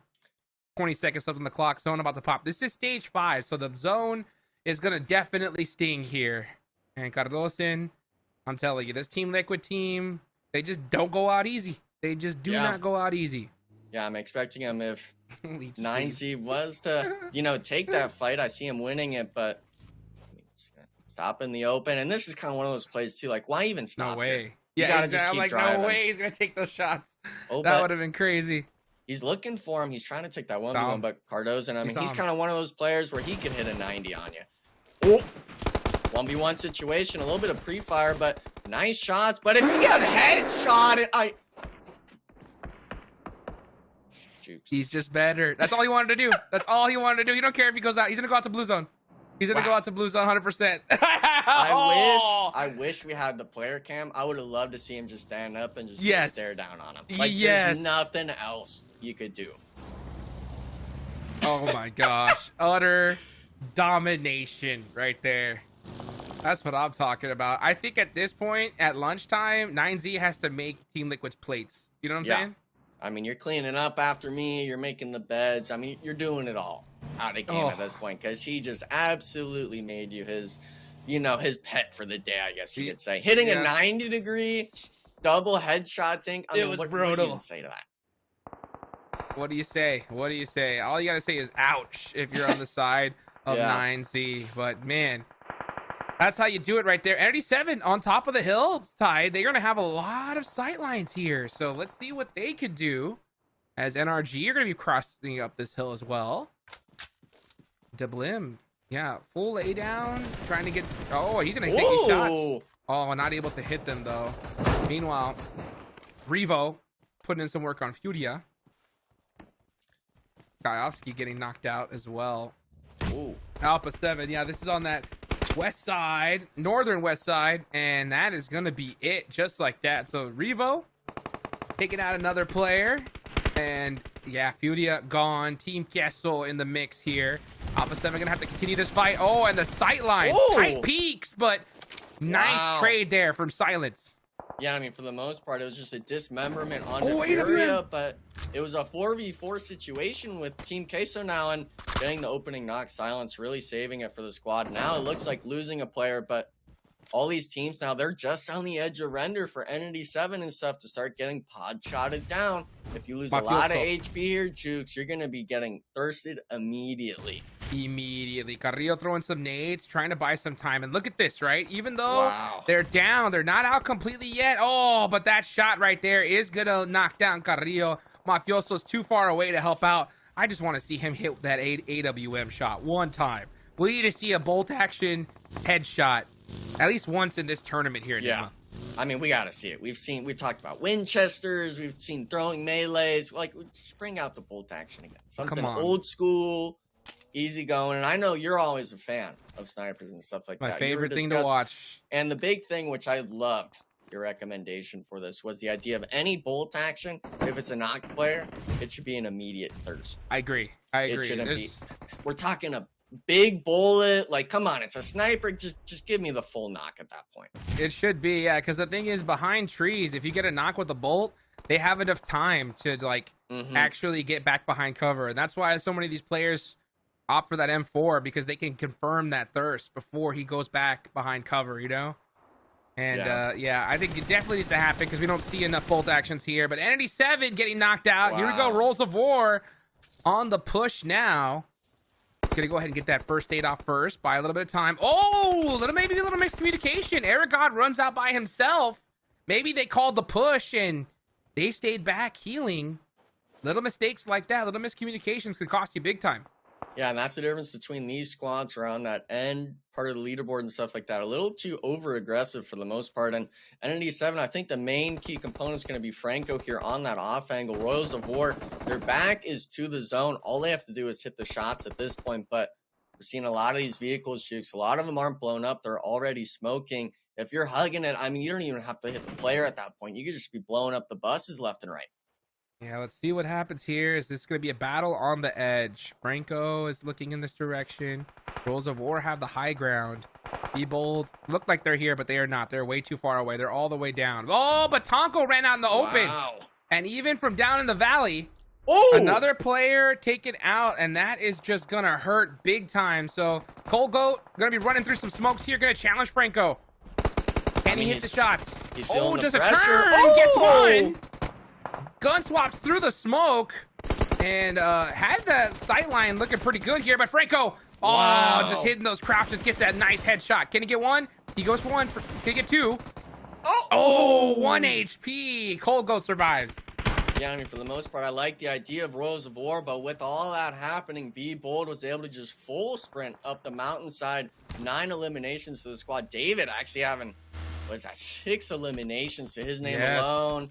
NRG holding the south side as well, now taking pod shots at B Bold. These teams, they all opted to fight on the mountain, and unfortunately looks like no one's going to be winning that fight. Yeah, you can see Silence there just laying down, just trying to put some pop shots and take somebody out. You know, they have a good position. At this point, it's just trying to get some eliminations. Mafioso still alive for Alpha 7. 9 eliminations this team has. I mean, I'm telling you, these guys just somehow always stay up no matter what. Hey, NRG still alive here. I'm telling you, when it comes to Miramar, they could definitely put up some points here. They had a good game against Titan Gaming yesterday. Maybe they could try to replicate that, you know, maybe with a top 3 finish. They're in a top 5 position, but they only have 2 players up. They're going to have to make something happen here.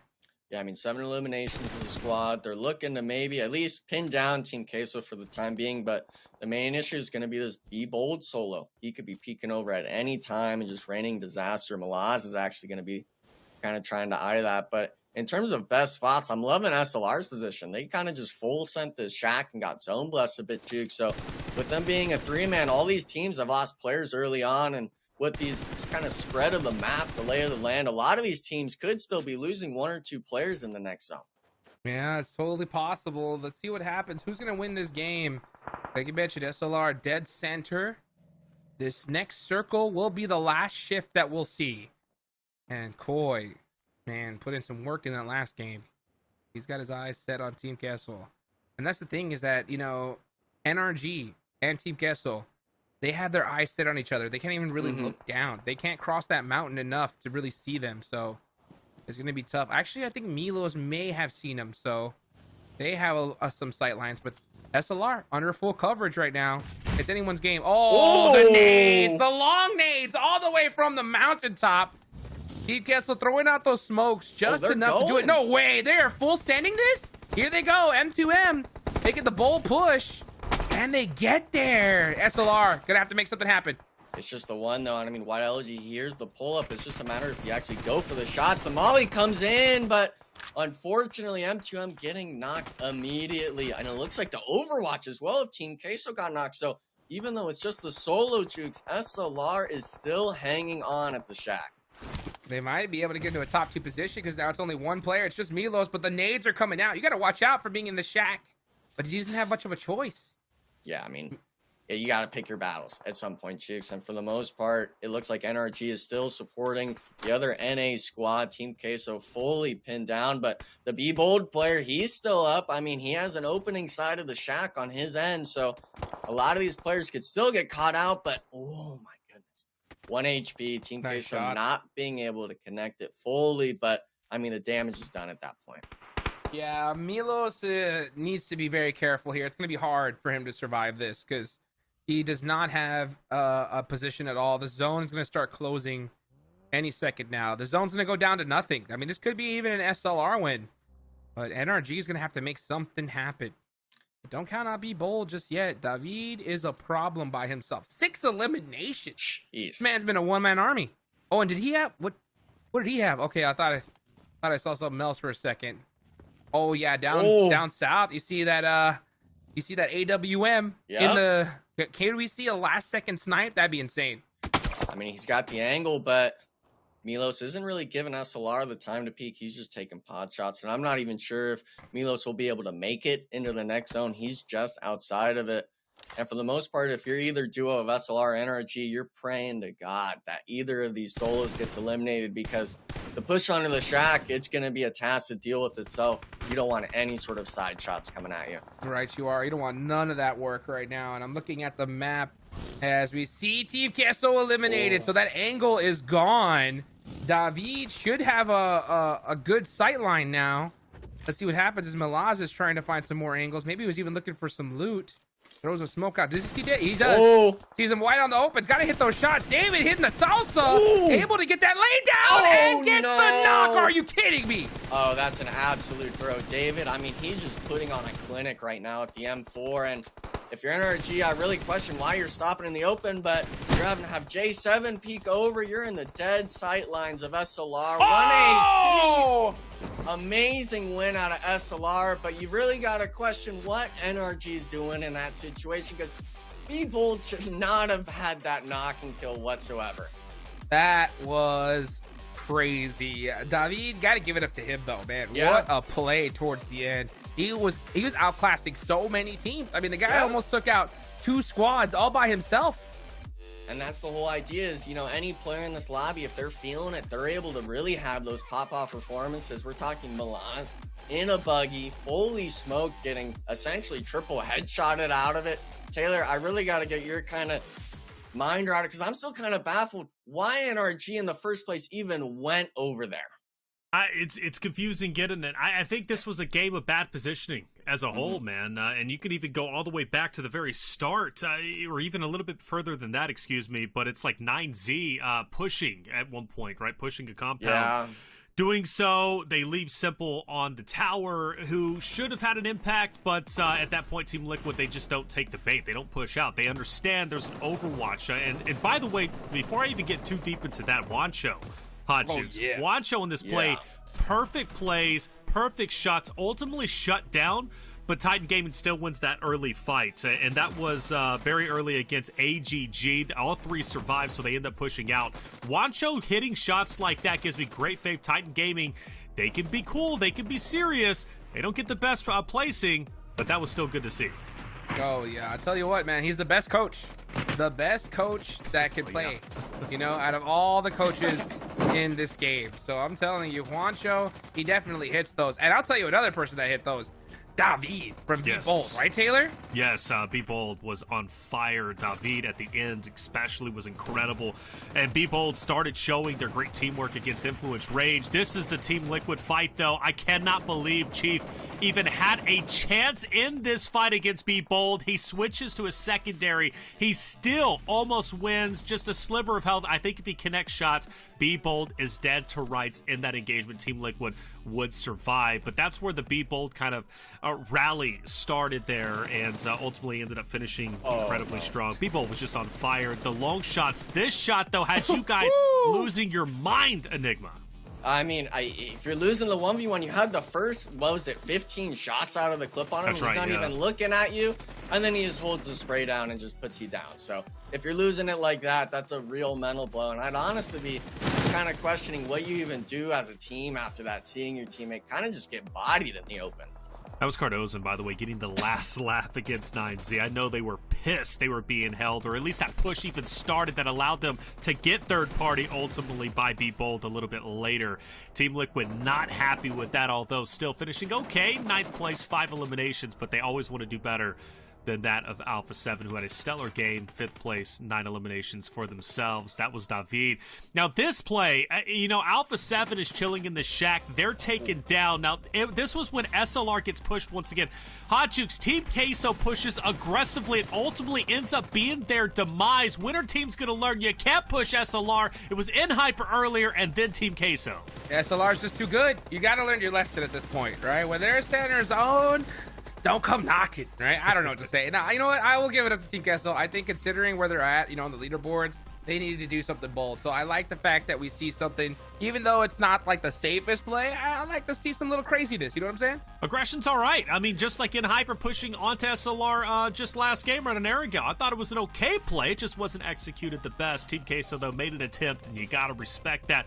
SLR getting a rare W over there in first place. Granted, only 2 eliminations, but still taking home those 12 points. I know they're happy with that. NRG Galaxy, 2nd place. Consistency was the key, and we talked about in pre-show, right? 55 points yesterday. They're looking to replicate that success today, continue to move up the standings. Bbold had a stellar performance, finishing off in 3rd with 15 eliminations. Loved their fights. It started with Influence Rage, moved on to Team Liquid, and then continued even further. David, though, hitting those wonderful shots. You got to give him credit where credit is due. 9 through 16, though, not looking too pretty. Titan Gaming, really the game of what could have been. Wancho hits 2 wonderful pump shots. He doesn't miss, but ultimately Titan Gaming would fall earlier than they wanted. We look at overall, Team Liquid will gain some more points along with Alpha 7. I tell you what, Nigma, that gap between TL and Alpha 7 is starting to close a bit.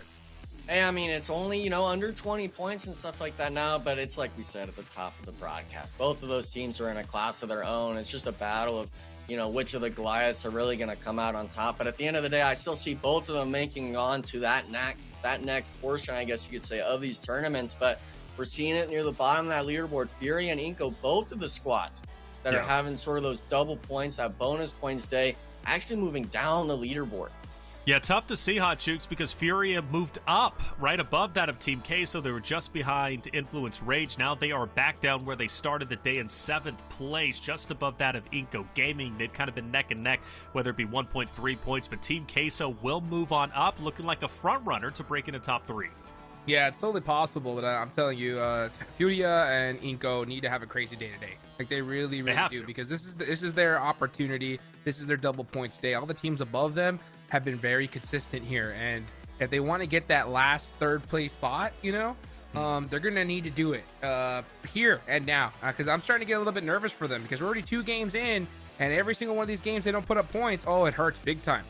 B-Bold NRG Galaxy will move up a couple of spots. Well done from them. It makes sense that B-Bold and NRG Galaxy continue to move up. Their consistency is there, more so for NRG Galaxy, but that last game for B-Bold was very impressive and showcasing again why B-Bold is in conversation from time to time, from map to map, right? And I just want to put something in the ear of everybody out there in chat. When it comes to double points, it's highly impactful. We see a total of 4 days of double points, right? 4 out of the 5 days of competition, week in and week out.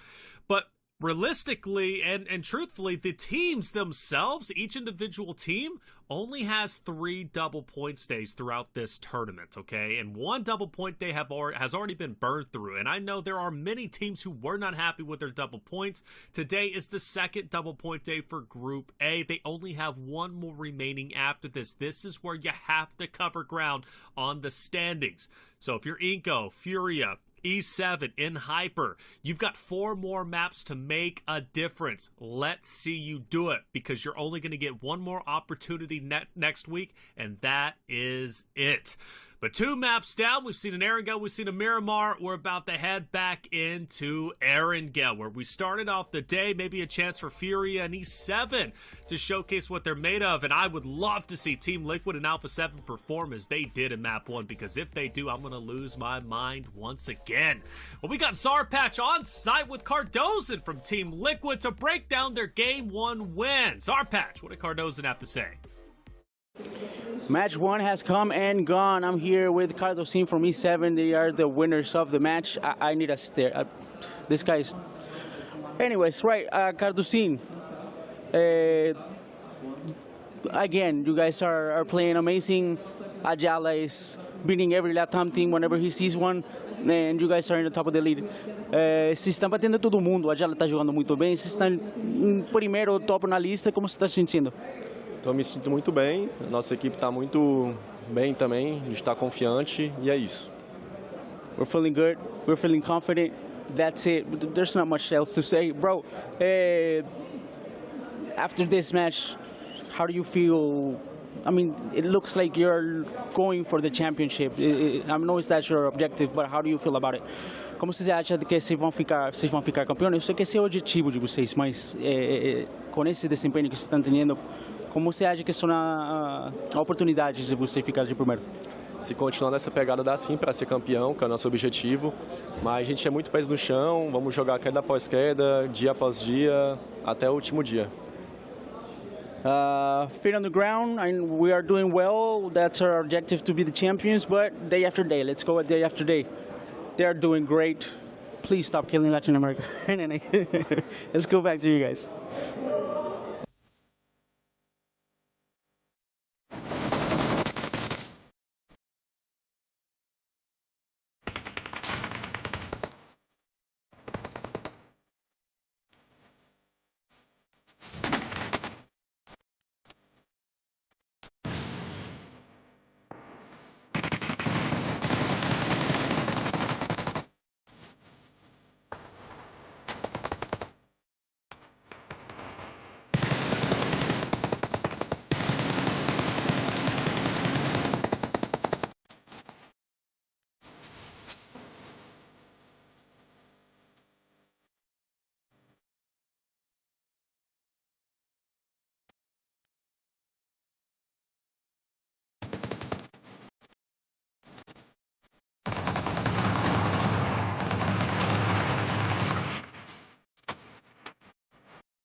And welcome back, everybody, to the 2024 PUBG Mobile Super League America Spring Season. I'm Taylor Reflections, double joined by Hot Jukes and Enigma. Hot Jukes, we're moving back into Erangel, and I couldn't be more excited. And I'm even looking forward to the game number 6 tonight, right? Going back into Erangel once again. That first map of the day was incredible. It typically is each and every day, which is funny because we usually see, right, some hot action at the beginning. Teams are ready to fight, and they do, and it's like incredible. But Map 1, let's go back to it, right? Erangel, Alpha 7, put on one of the best performances I have seen to date. They were looking so good, ready for the international stage. I mean, they're just on fire here, and they're still putting up points, even though they didn't have, like, the chicken dinners at all that we see. It's just beautiful to watch. And Team Liquid, yeah, they got counted out by 9Z in the last match, but they punished them still. You know what I'm saying? Yeah, they went out. And that's kind of like what I was talking about. Like, you don't want to create bad blood between teams, no matter where they're at on the leaderboards, because they could do exactly what 9Z did to them, right? They could just make a kind of crazy push that doesn't really make sense for 9Z, but it took out Team Liquid. And that's going to be hard to deal with if teams start doing that to them. Yeah, so this is an interesting conversation, Enigma, because 9Z, they're on the battlefield. They can do as they please as a team. They can push any team that they want to push, right? So they decide to push, or at least hold for a while, Team Liquid. And I think they're really waiting for their player on tower to get an opening pick or some opening damage, right? So Team Liquid can kind of make a mistake. That doesn't happen, so 9Z's like, okay, well, we got to push the building. I mean, you think Team Liquid actually gets upset about that, 9Z trying to fight them on the battlefield, or is that in poor taste from 9Z's perspective? I think for the most part, I gotta see why 9Z pushed it for the most part. They actually had the opening knock and thirst onto the Team Liquid squad. That's why they were a 3-man in that building. But the issue is afterwards, if every player stands like ducks in the water in their same exact spots, Team Liquid doesn't have to move anywhere. And then you see 9Z start to struggle. They start to really kind of squirm around the building. And all it takes is a few smoke grenades. We saw Cardozo hitting those shots around the building in the smokes. You're going to really get caught out if you don't know what you're doing. Yeah, I think, 9Z just stagnant. They didn't really know what to do in that play, and that's something we've been talking about, Hot Jukes, from some of the teams in some of the 16 teams competing, is they get into these moments where they just kind of freeze up, and maybe that's a lack of IGL leadership, maybe that's a lack of experience, but just tough to see. I really hope 9Z fixes that going into game number 3. Watch out for Alpha 7. They're about to be on fire. Hey, the Pmsl Pass is active today to the 30th of June. There's a message pinned at the top of chat with the code and a link. Redeem the code with the provided link to earn 20 points in the new Pmsl Pass event and be that much closer to earning the Dark Arch Gentleman set and Dark Legend UMP 45. Chat, let us know. Who is going to take the victory in map number 3, Erangel? Will it be the usual suspects, or will another team rise up from the depths of the leaderboard? Hot Jukes Enigma, take it away. Let's get it going. We're back at Erangel. All right, things should be business as usual here for these teams. It's a battle for third place, like I said, at this point, unless I see something just unreal, and it has to be something unreal from these other teams, Enigma. Yeah. And you got to see Team Liquid and Alpha 7 just completely fall off. And I mean, with how they're playing today, that don't look like it's gonna happen. Yeah, we would have kind of seen signs of that if maybe they did poorly yesterday, but both those squads still had good eliminations. They had a few good placements and stuff like that. So for the most part, I mean, it's 3rd and 4th place you're gunning for, especially that 3rd place. I mean, you noted it. That is a direct invite to the finals and stuff like that. That 4th place spot, especially if we're an NA team and stuff like that, if we reach that 4th place position, I know for a fact our qualifier kind of history in terms of these tournaments is not great. Yeah, it's not the best. And I mean, even if this is a rebuild season, I want to see at least a lot more cohesion, right? At the end of this tournament. So, I mean, we heard from Stars, right? We heard from him himself. They're making simple mistakes, and when are we going to see those mistakes get fixed? That's going to be the question. As the first zone goes on up, and it's going to be very similar to the past few ones we've seen, right? We've seen a lot of these Eastern circles here lately. Yeah, and I really do enjoy seeing Be Bold kind of be this only team on the eastern side. They're actually going to have no contests on the vehicle spawn, so there's essentially 3 or 4 of them guaranteed on that road. So I expect them just to go, straight to Yas, Naya, loot up, and get their power spot. But all these teams, I mean, we're looking at Royals of War, we're looking at N Hyper, even Entity 7 forced on this far western side. They got to make the biggest rotation, I think, of the tournament almost, especially with Hypers being bonus points for the day. All right, well, let's see what happens here. Is Influence Rage on the move very quickly. See that spoiler popping up. I mean, this guy is full sending it. Tonka's got his eyes. Stars caught out, and Colgoat knows exactly where he is. Yeah, I mean, what a loss. Bonus points day. We're talking the first 2 games. We saw glimpses of maybe greatness, and it falls apart. That's not the way you want to start the Erangel. And for the most part, it just comes down to maybe he got just a little too egotistical with going for vehicle spawns, and he just gets caught out on a tree. It's just this roaming thing. It's just they're continuing to roam. They don't have a dedicated drop spot. And, it's unfortunate. I long for the day where we get dedicated vehicle spawns in esports. Yeah. You know what I'm saying? You kind of have to deal with a little bit of luck, right, to make sure you get the right vehicle in the right spot. And it's really made things a lot harder for these teams. And now you see Stars trying to hunt down a vehicle, doesn't get there in time, and gets punished for it. Yeah, I also wonder, too, because we see, other teammates of his squad had vehicles. It wasn't like he was forced. Like, it wasn't like it was a whole 4-man on just this one spot. He just decided to go for it. Even if seeing more than one player dropping for it, the rest of your team should kind of just be like, why are we doing this? This is kind of just like a silly play in my mind. And I do agree with you on the guaranteed car spawns. A lot of these parts of the maps, I mean, garage spawns and stuff like that, almost even remove like trikes and stuff like that out of the game. Let's keep it the competitiveness like we like to see. But I mean, for the most part, I can't really blame it too much on the guaranteed vehicle spawns. He just made a bad play. Yeah, and to be fair too, like at this level, you got to be on point with those with that drop. You got to make sure that you're perfectly on time, fastest possible drop. Otherwise, you're gonna get beat out and taken out, especially if you're one of those teams that roam. So it just hurts to watch because I don't know why. I mean, I remember game number 1 of the tournament, right? They challenged, I think it was Team Pmsl, right? Yeah. Over there by Fairy Pier, and they ended up beating him out for the most part, just leaving, I think, 1 player up. And since then, it's just been them roaming around getting punished. So I long for the day where they actually challenge a team. I think they need to at this point. Yeah. But you know what? At the end of the day, they got to make their decisions and they got to live with them.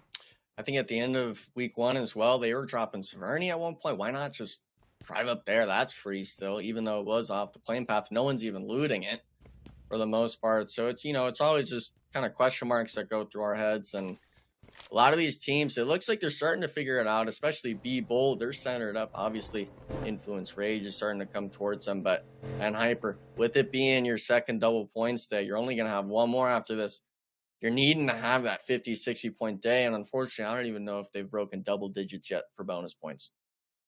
No, boy. Well, yeah, that's going to have to get started here and now. We are now officially in match number 3. From here on out, no excuses. Got to put in the work here. And 9Z just holding down this spot. I'd rather see them do that because, just that last game, they just made a bad decision of a fight. It wasn't necessarily like how they executed it. It was just a terrible fight to take in general. Like, you have to have awareness of when it's time to engage, when it's time to stay, versus just leave them, right? Yeah. Reposition, let them come to you, and then deal with them later. Always will be question marks. And, in game and stuff like that, I mean, you and I have been in the game and stuff like that before. We know in those situations, it's not as complicated as people make it seem to be. It's, it's black and white for the most part. So it really is kind of just troublesome for us to see. But one team that has kind of been a little bit on the back burner, too, because I'd like to talk about them a little bit now while we're showing them, is Inco Gaming. Kind of just slumbering, it seems, almost on their bonus point day. Yeah, they had the best bonus point day of week 1. Right, out of everybody. And then today, it just haven't been able to see that happen. I mean, there's still plenty of matches left, right? I mean, 3 good games, and then boom, they are doing a record number. So yeah, it's not over yet. We just want to see it sooner rather than later. Entity 7 doing what they do best, getting to center zone. Oh, that was a little bit close. Now it looks like they may have to deal with 9Z because 9Z is set up for this vehicle rotation. And they were able to just be able to get away from this one. So very fortunate rotation. Oh, they're gonna see this vehicle smoking. They might take these shots. Yeah, but the issue is Koi's behind him as well. It's gonna be 2 vehicles just full smoking out. Entity 7 really kind of struggling to keep their vehicles healthy such early on. We're still only in the stage 1 of the match, so losing vehicle is not a prime position at the moment, with AGG as well behind them. There's every single squad seeming to rotate through the shelter side of zone, and I mean, as much as the car skins look nice, Juice, that doesn't mean they have more HP. You got to keep those cars alive. Yeah, that's true. You know what the crazy part is? We don't really talk about it, but, you know, we play Aaron Gale more than any other map, right? Yeah. How many military zones have we seen so far in this tournament? I mean, 0. I mean, we got baited with the one, right? That went right back to the north side to Ferry Pier. All those teams that opted to the south really got punished for it. And it's crazy because the 2 teams that drop on that south side, one of them is the first place team. They don't mind that the zone's so far away, but the rest of these squads, I think they're kind of almost pigeonholed on where the zone goes, and they're not just playing these games that well. Yeah, we haven't really seen them like crazy. You know what I'm saying? It's not like we're seeing them every game or every other game. And because of that, you know, we think about it.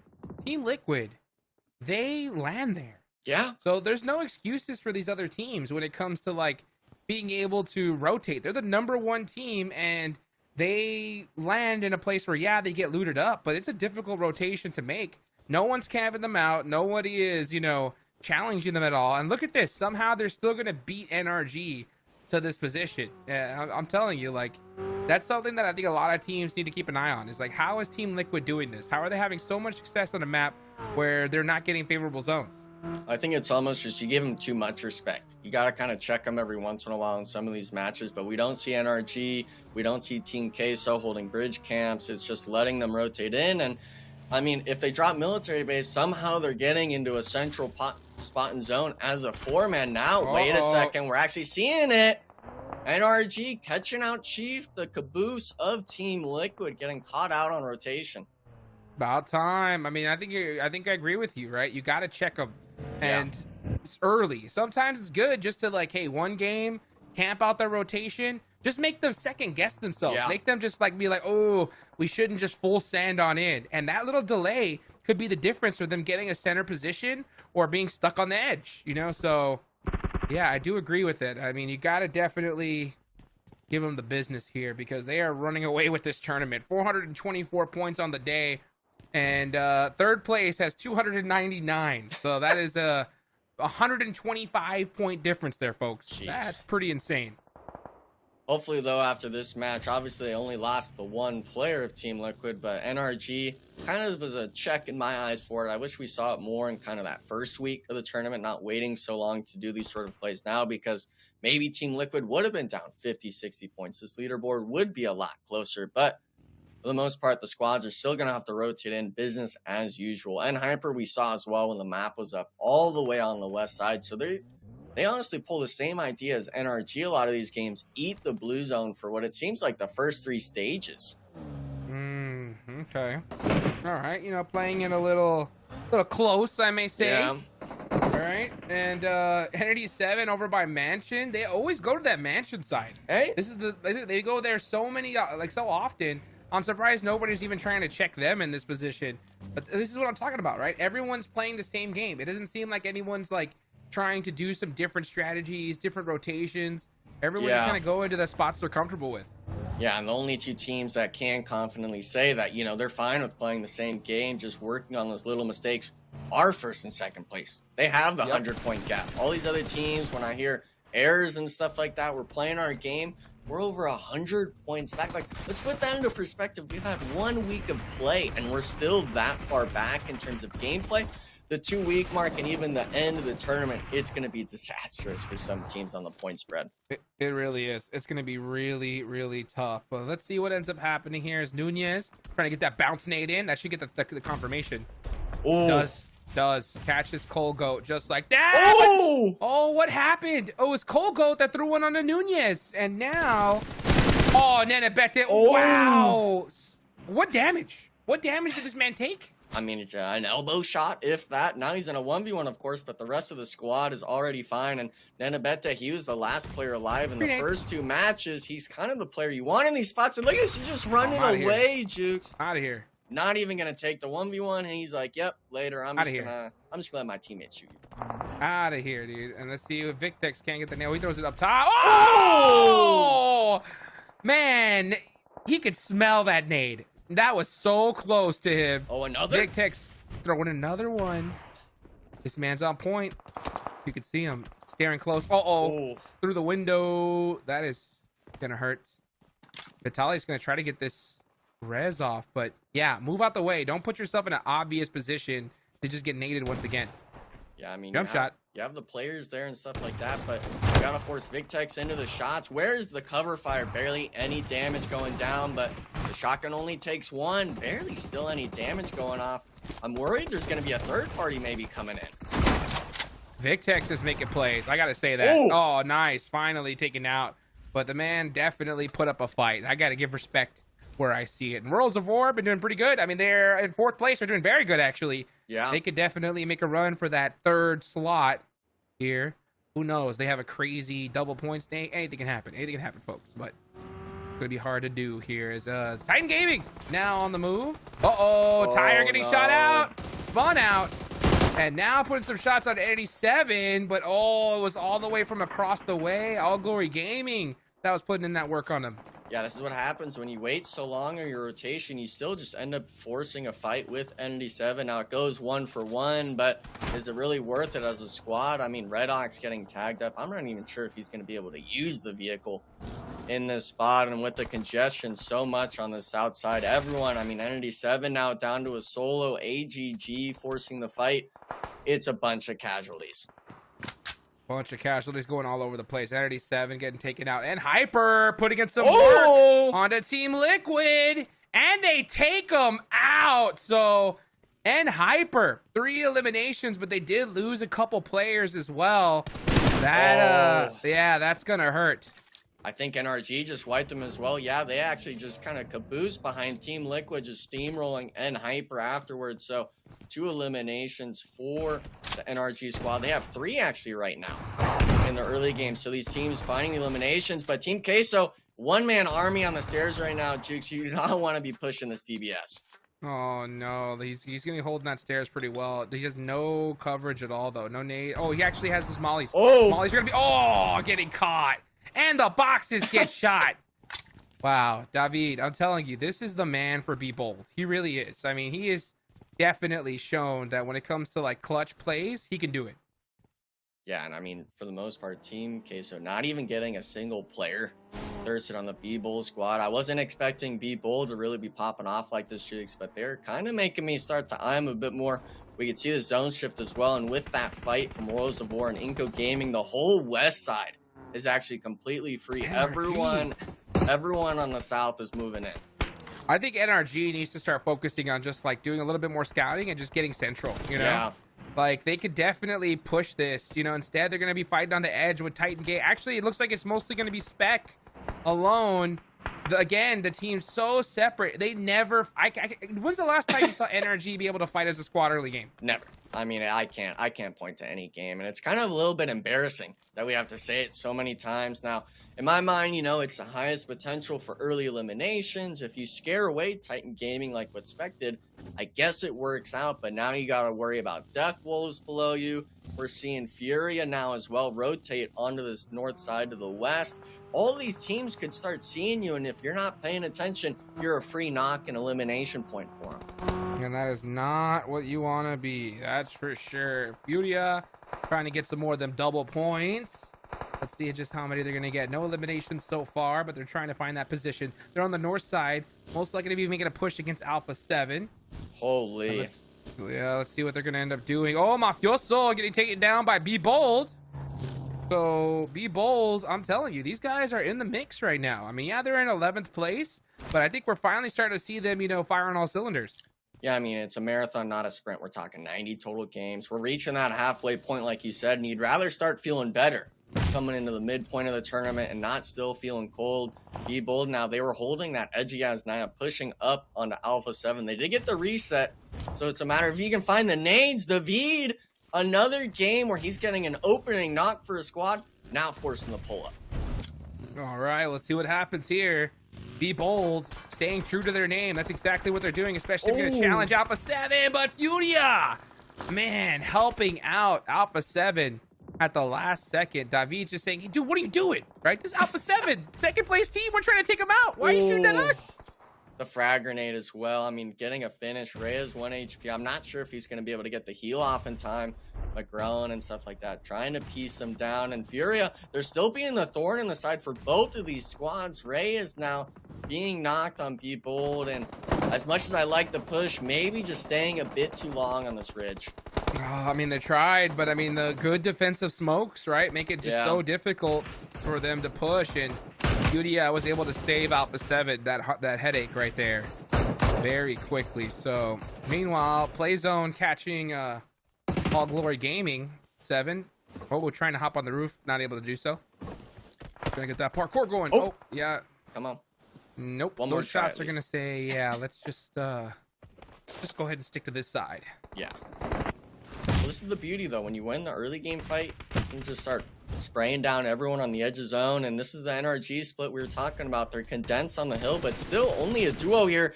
AGG though, worrying about Death Wolves eliminated, but still a 4-man next to you. You cannot be giving a knock still to Death Wolves. All right. Well, now it's just Fate. You see Fate by himself. Malaz now looking to catch up with them. Let's see what they're doing. Everybody just kind of playing solos right here. Yeah. Fate and Malaz very close. Oh, maybe Spec might get in the mix because it looks like they're going to be battling Death Wolves here. But Death Wolves, I don't think they're trying to avoid this fight at all costs. Maybe they're trying to send it onto that building. It'd be interesting. Let's see what they decide to do. Uh-oh. Ah, man. Mini's out. Death Wolves, they had that south compound, and they chose to fight NRG instead of taking 9Z's spot. Maybe actually just kind of blocking themselves into the zone by waiting so long. NRG now, I'd like to see them just leave to that compound to their north, leaving Death Wolves between both squads. And I mean, if you're a 3-man, I think you got to make the call at some point. The zone's coming in, Jukes. You cannot be waiting an edge. Well, that's what they're planning. That's what they're doing, and they're smoking it out. They are planning on dedicating this spot. So let's see how it works out for them. They're going to be battling Death Wolves most likely here. Taking their time. Uh-oh. Now they're starting to smoke out, but is it too late? No, not yet. They made it. They are going to take these reds now, finally. Ooh, very, very close call. See, I would have liked the other building, though, Cheeks. Like, I know I'm nitpicking right now, but, I mean, now Furia's on this western side. If Death Wolves choose to actually take the building next to you, they just hold you down. But Titan Gaming, they're trying to hold down this Wizard Tower. Influence, Rage pushing in. Someone's got a nade pulled. It looks like it's just Wancho alive, having to dodge a nade, a molly, and he's actually going to jump out. He's got the shotgun again, Jukes. What can he do? But looking the wrong way, unfortunately. Influence, Rage wiping Titan Gaming. A big win for the squad. Big win indeed. Meanwhile, you got Death Wolf still here on this edge. Zone's closing. They're going to have to move soon. Rato Boy trying to find a way in. Yeah, that compound right there is wide open. It is a little weak for that hill, though, so we'll see how they end up playing it. Death Wolves are going to... Oh, full reverse right here. Wow. Okay, putting in reverse, baby. And that's reverse exactly there.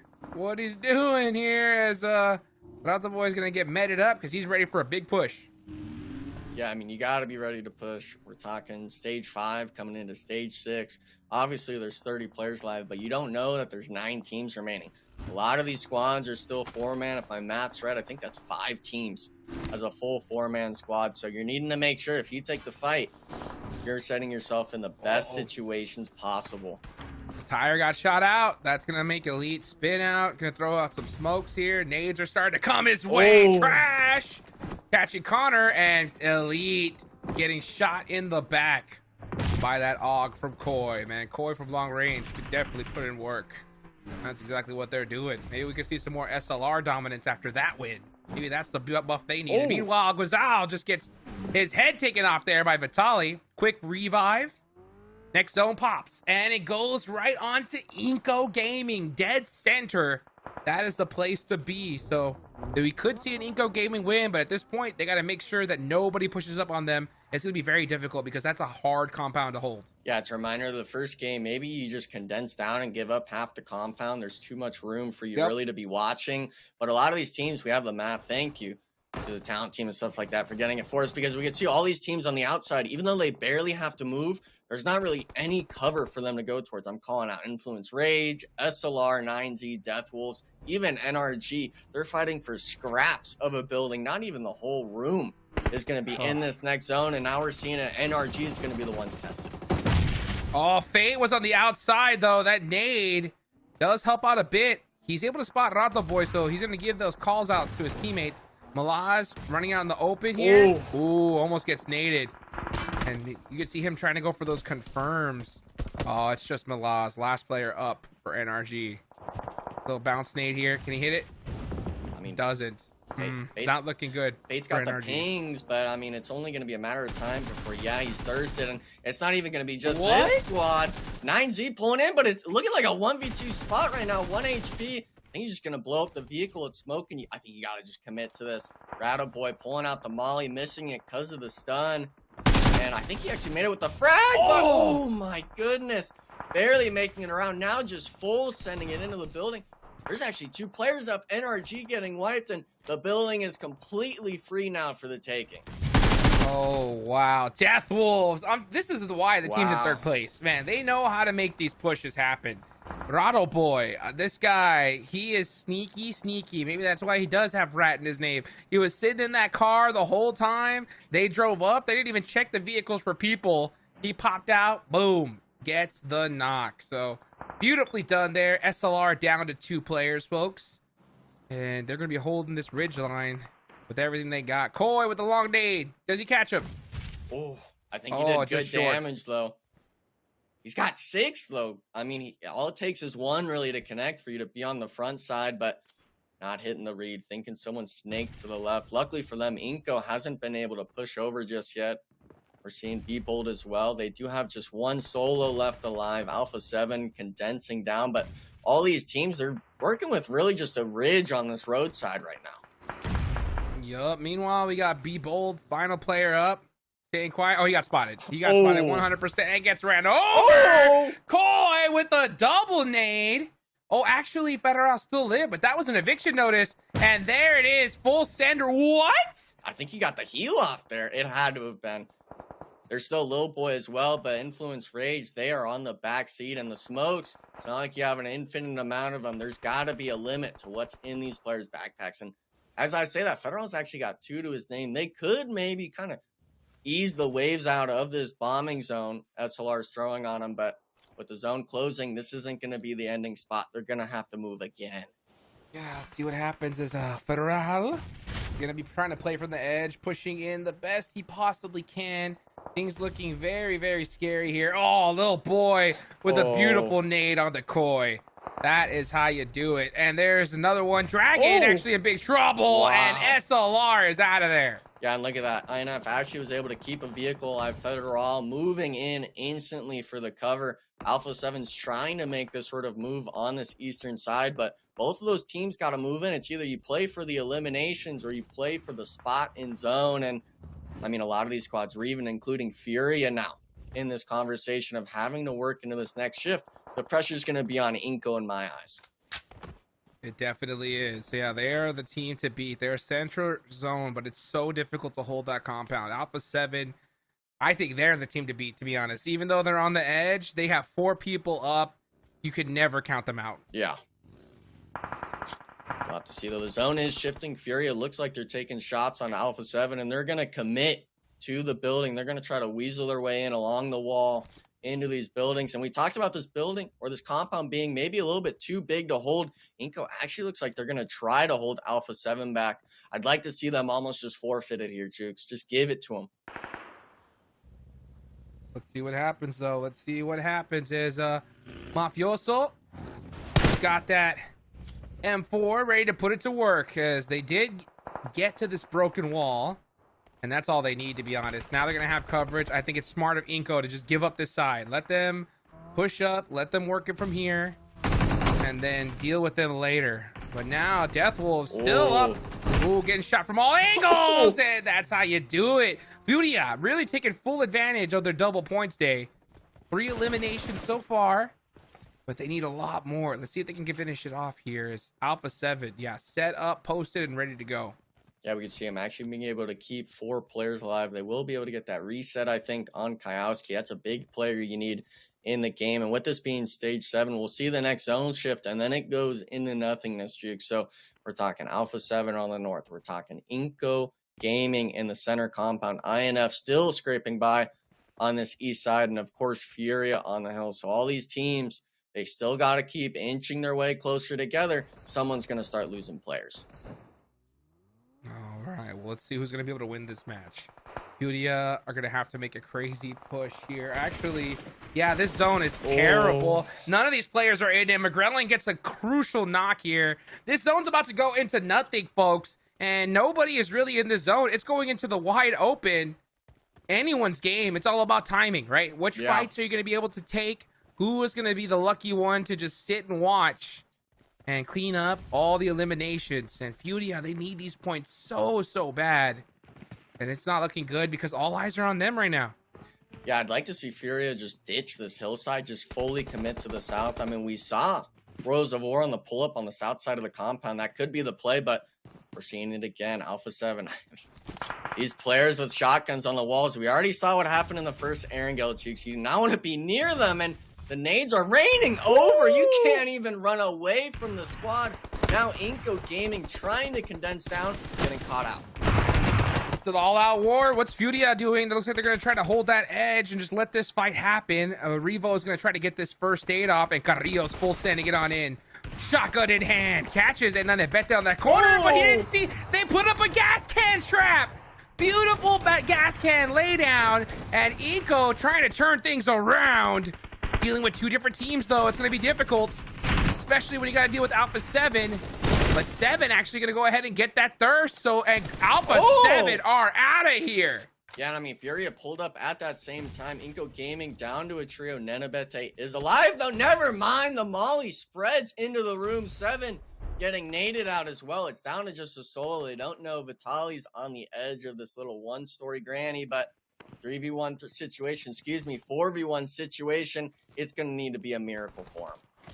Well, let's see what happens as Inco Gaming 11 eliminations so far. Get the one. Try to get these. Gets the thirst. He gets the confirm. Gets shot in the head though. Not looking good. And it's all over. Furia, look at the pop off because they know they needed these points so bad. Yeah, the double points coming in clutch. They weren't the team at that compound. They rotated all the way from Yasnaya all the way to the west, and at the end of it, they sponged up a lot of those elimination points in those last zones. So amazing plays from the squad. I'm really happy seeing this on their double points deck. Oh, beautifully done right there. I mean, great game for Inco as well, right? I mean, we can't count them out. They're going to put up some big points on the board. Taylor, what do you think about that finish? Yeah, excited about that finish, right? It was exciting given the fact that Inco, I was watching them from the very start, and center zone stage 4. Then you transition into stage 5, still center zone, stage 6, center zone. But they weren't stagnant that entire time, were they? No, they had 4 eliminations staying center zone that quickly went up to, I believe, 7 or 8 before they started getting challenged by Alpha 7. And that's when things started to kind of take a bit of a pause. You know, do we really want this fight? Should we back away? Which they do. But then 7 sets up this beautiful gas grenade. All right, gas can down.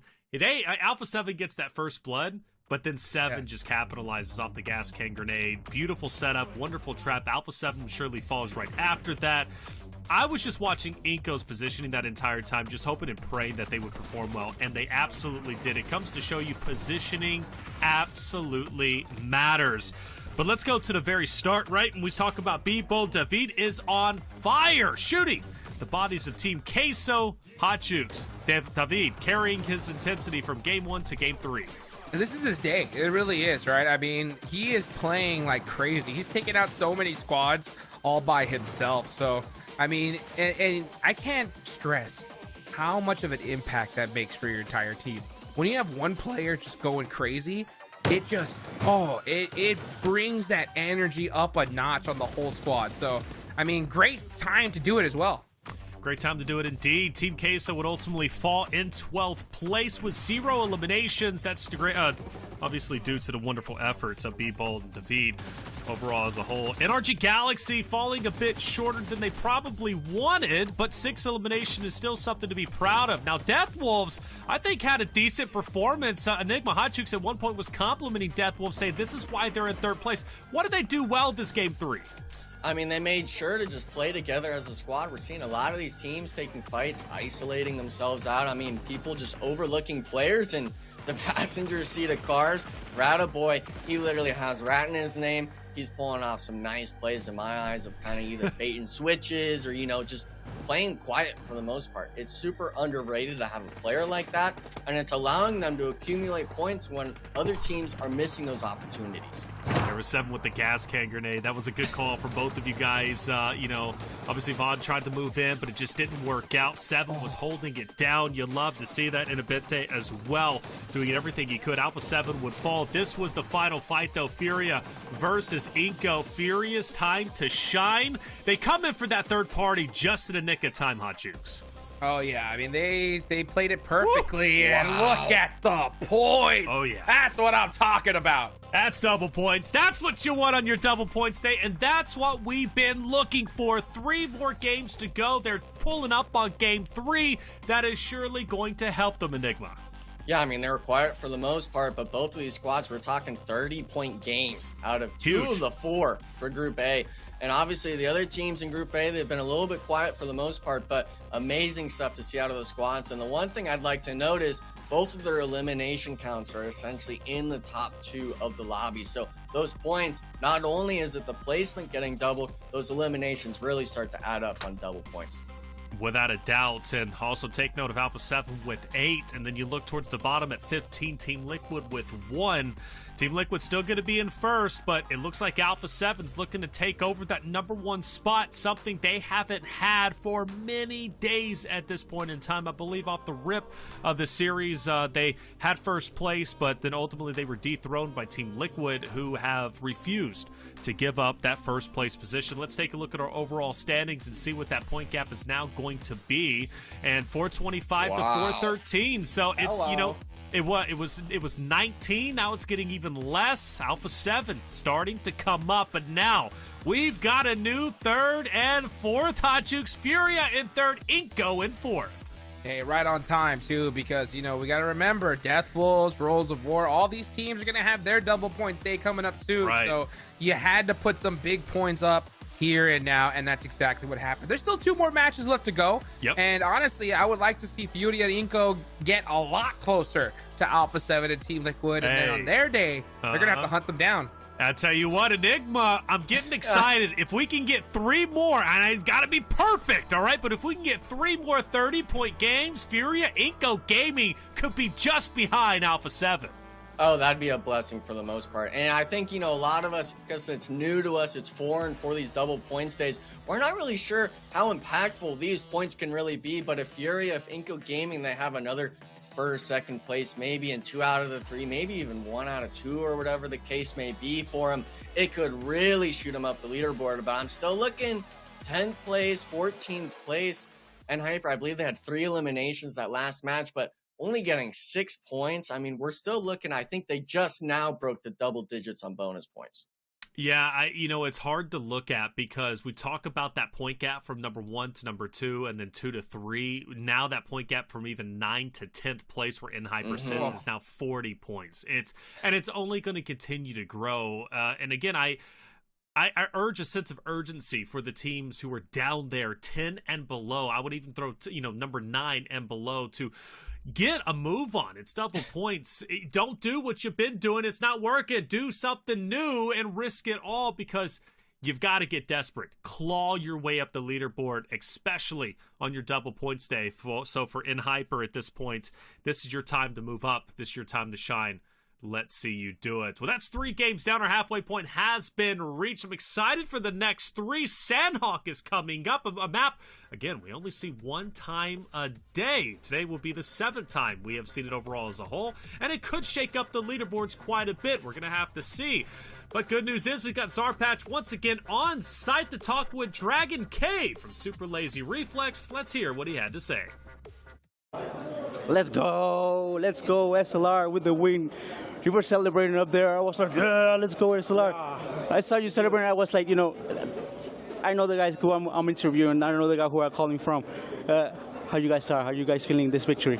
Okay, for this match, I think we are really lucky actually, and but we know like we on the mountain. We know each side on the top there has the enemy, so we just waiting for the chance to kill them until they're fighting, and you can easily see they're running outside, and the gun was coming.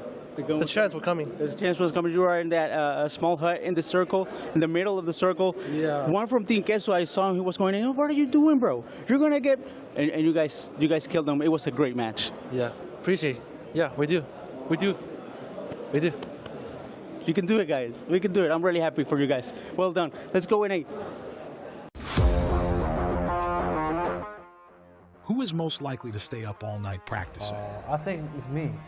It's like I'm new for the team. I need to practice more to get in touch with my teammates. 我最认真了，He said he's the most hardworking one and he practiced a lot. I think it would be me because I actually practice a lot after we do sprints. Who is most likely to become a coach in the future? This Koi, definitely Koi. I agree. I think it will probably be Koi or me, myself.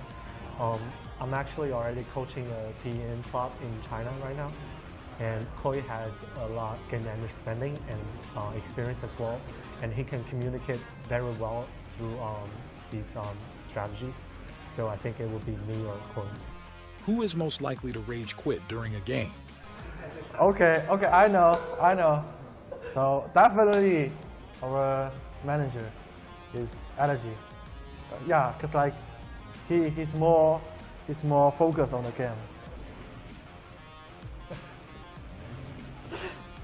I think me, I will be the more raging person because I took everything seriously, and sometimes even when our coach said it's not a big deal, but I still think it's a huge deal.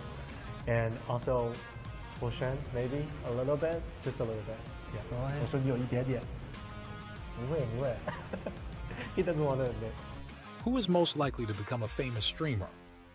Xuan. I don't know. 没有人. He thinks it's nobody in the team because we don't have a lot like desire to publish anything. But I think he has potential to do it because he has been participating in the Olympic Games in China, in Asia, and he has a lot of fan base, which means if he's willing to publish something in the future, he might be a huge influencer. 主播。内向，因为比较内向。Okay, so he said he's a very introvert person.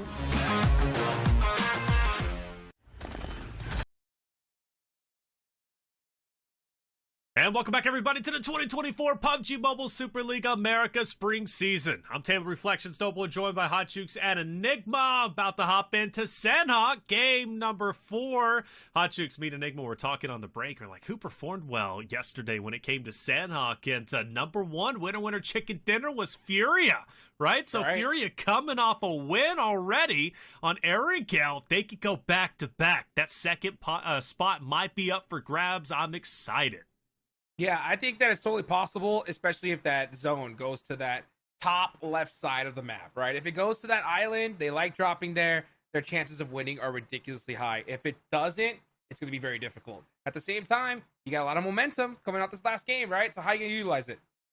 Utilize it well, hopefully. Enigma, you mentioned Inco Gaming. I think, they ended up only getting 2 points last Sandhawk, so a big improvement needed here if they need to finish strong in the last 3. Well, I mean, the last match, we did see a lot of signs of life out of them. Unfortunately, the Sandhawk has only played once a day. And for the most part, you don't have the experience until yesterday, so to speak. So these teams, you're really hoping that Erangel, luckily for both of those squads on double points, they came in strong. Hopefully, like Juke said, they're able to bring it into this next match.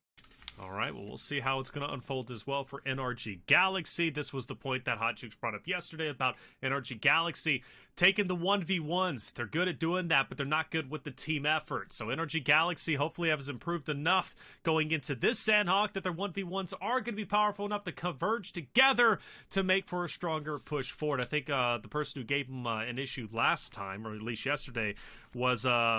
Malaz was picking up E7, but then he ended up going on his own, ended up falling apart, and then ultimately Energy Galaxy didn't look too good from that point forward. I just want an A. Come on, an A. Let's keep it going today.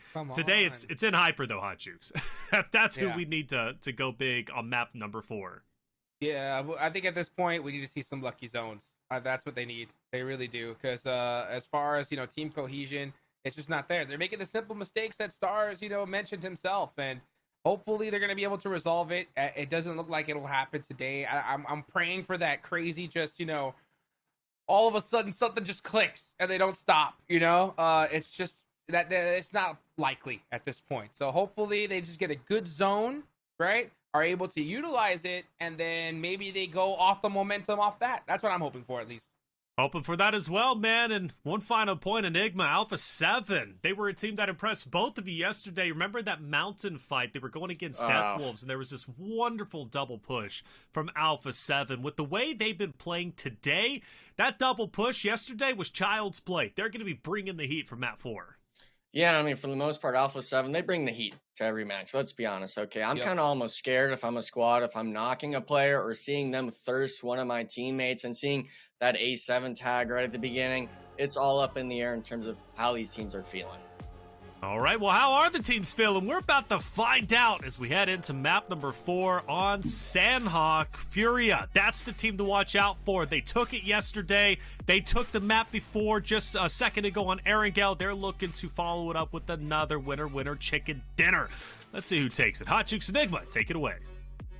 Yeah, let's see who takes it indeed. All right, we're now halfway through the day here, folks, and big day for Group A. We've said it once and we'll say it again. These double points are huge, and we saw how impactful they could be, Enigma, in just the last match, right? Yeah, I mean, for the most part, it was 2 of the 4 in terms of those Group A teams successfully, I'd say, having a second Erangel. And today, I mean, for the most part, Sandhawk, this is the map where teams like Hyper, Entity 7, if they don't fight each other, this is the map where it could be a huge momentum changer, because we both know anything can happen on Sandhawk.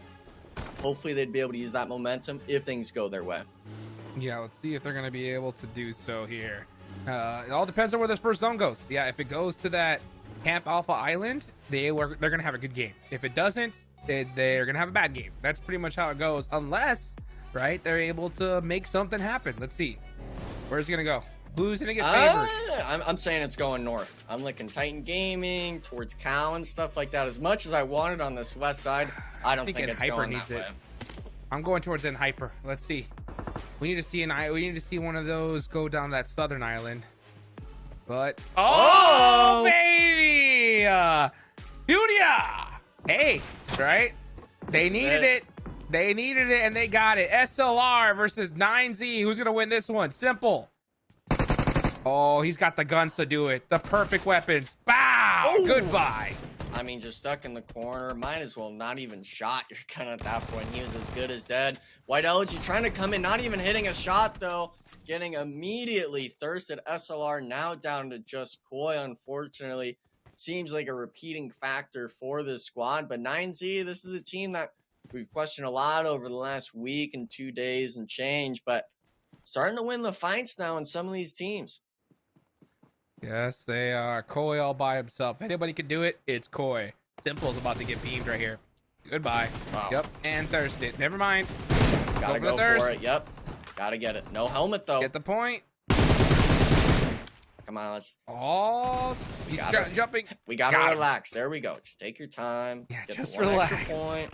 Look at this. I mean, it's still kind of split. No meds, but he does have a good set of guns to possibly win this. It's just, does Koi hit those shots or not? Iron Sight Legend right here. It's one of the hardest weapons to hit with the Iron Sight. Yeah. Now, 9Z should be able to do this 2v1. As long as they don't give him 1v1 opportunities, he'll be okay. They know exactly where he's at. Yeah, but no utility. Hey, don't doubt the Vector either. The Vector, that... Oh! Koi Gaming! Koi is saying, thank you! I really appreciate that one. And he's going to live for just a little bit longer. Connor's like, are you kidding me? I mean, where did he come from? One in the piggy bank. That's a free point for him. Now, if AGG keeps going, which we both know they will, I mean, you got to be going for SLR. You get the other kill on the 9Z. Both of these squads, I mean, you like taking these early game fights. We're fighting for one compound here, Jukes. Ultimately, both of them looking like they're going to get wiped. Yep. That's not looking good.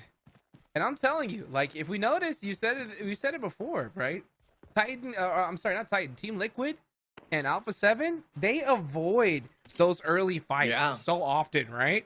And it just shows just how effective that is, you know. And I think a lot of teams need to try to replicate that. Just, hey, unless it's an obvious one, right? Unless you know, like, hey, they were wide out in the open, they're driving away, let's take them all out right now. Okay, go for it.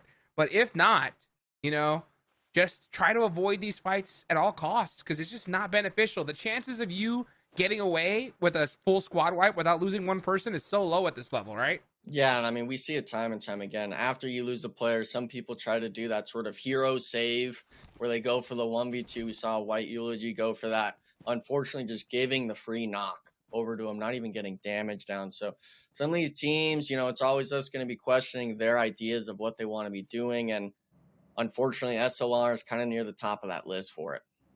Yeah, let's see what happens here with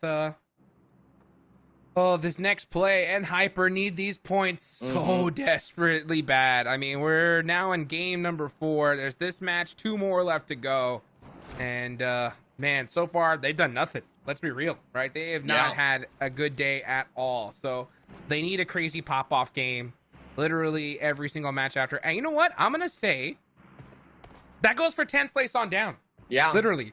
10th place on down, all of your bad games, you've already done them, right? Yeah. You could still end up in top 3. You really can if we're being honest, right? Just mathematically, there's plenty enough games left to be played. But all of those bad games, you've already spent them. You have to go crazy for the rest of the tournament. Yeah, but we know, you know, PUBG Mobile's not set up like that. You're going to have good and bad games, and as much as you wish that's the ending point of it, we know it's not going to be the case. And even looking at Nhyper's spot earlier, I was honestly hoping they'd shift more to that north side of the river, because we saw Team Liquid driving by them. We saw Entity 7. They're actually making the swim around Nhyper. So the team that ultimately is able to farm points on the bridge may be fumbling, but we'll have to put a point in that, because Be Bold actually taking the fight with AGG, already having an elimination early on. Oh boy, Laura's in. Trying to get that nade off. Oh, he does. Beautifully placed. Be Bold starting to turn things up here. And yeah, he's going to go for that quick little first aid. They hear the shots in the distance, so they realize that, hey, we got to take this player out quickly. And Fran. Wow. With a beautiful angle. That's why you don't get on top of rocks, Enigma. Do not get on top of rocks. I like the view of it, but, you know, I'm not a lion, so I'm not going on top of it. Cardix, though, he's kind of working the smoke a good bit, but not enough ammo. All AGG now down to just a solo, and I mean, I think he's just too far to even make a play, but that's not even going to be the end of it. Alpha 7 hearing the commotion. This is the team you don't want to be pulling up on you. Now we're seeing the frags come out. Here they go. I mean, that's what I'm saying is after a finish, you need to leave. Like, you need to either push, get the finish done, or take off. And Be Bold is now in a very, very bad position, because here comes Alpha 7.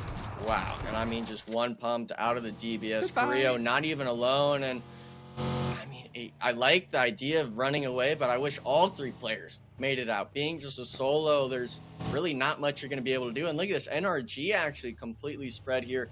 May be able to just blow up the vehicle for a free elim.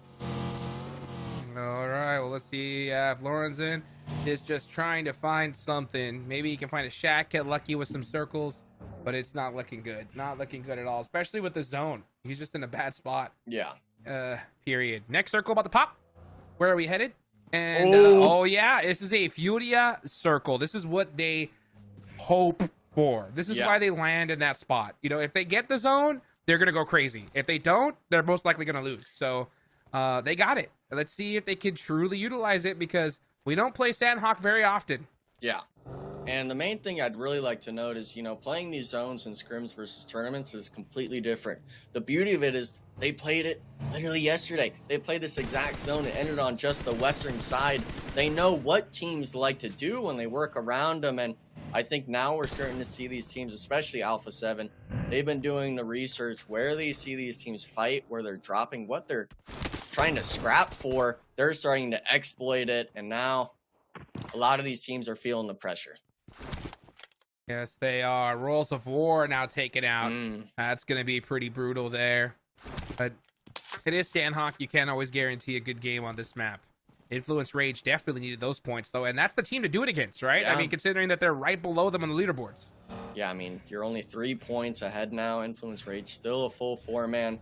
A little bit of a rough day out of Rules, where I believe they were, what, top 4 coming into today. So not only are the bad performances maybe catching up on the bonus points today, but also Fury and Inko stepping up in that last match, being able to really start closing the gaps and remind teams that the bonus points are starting to add up.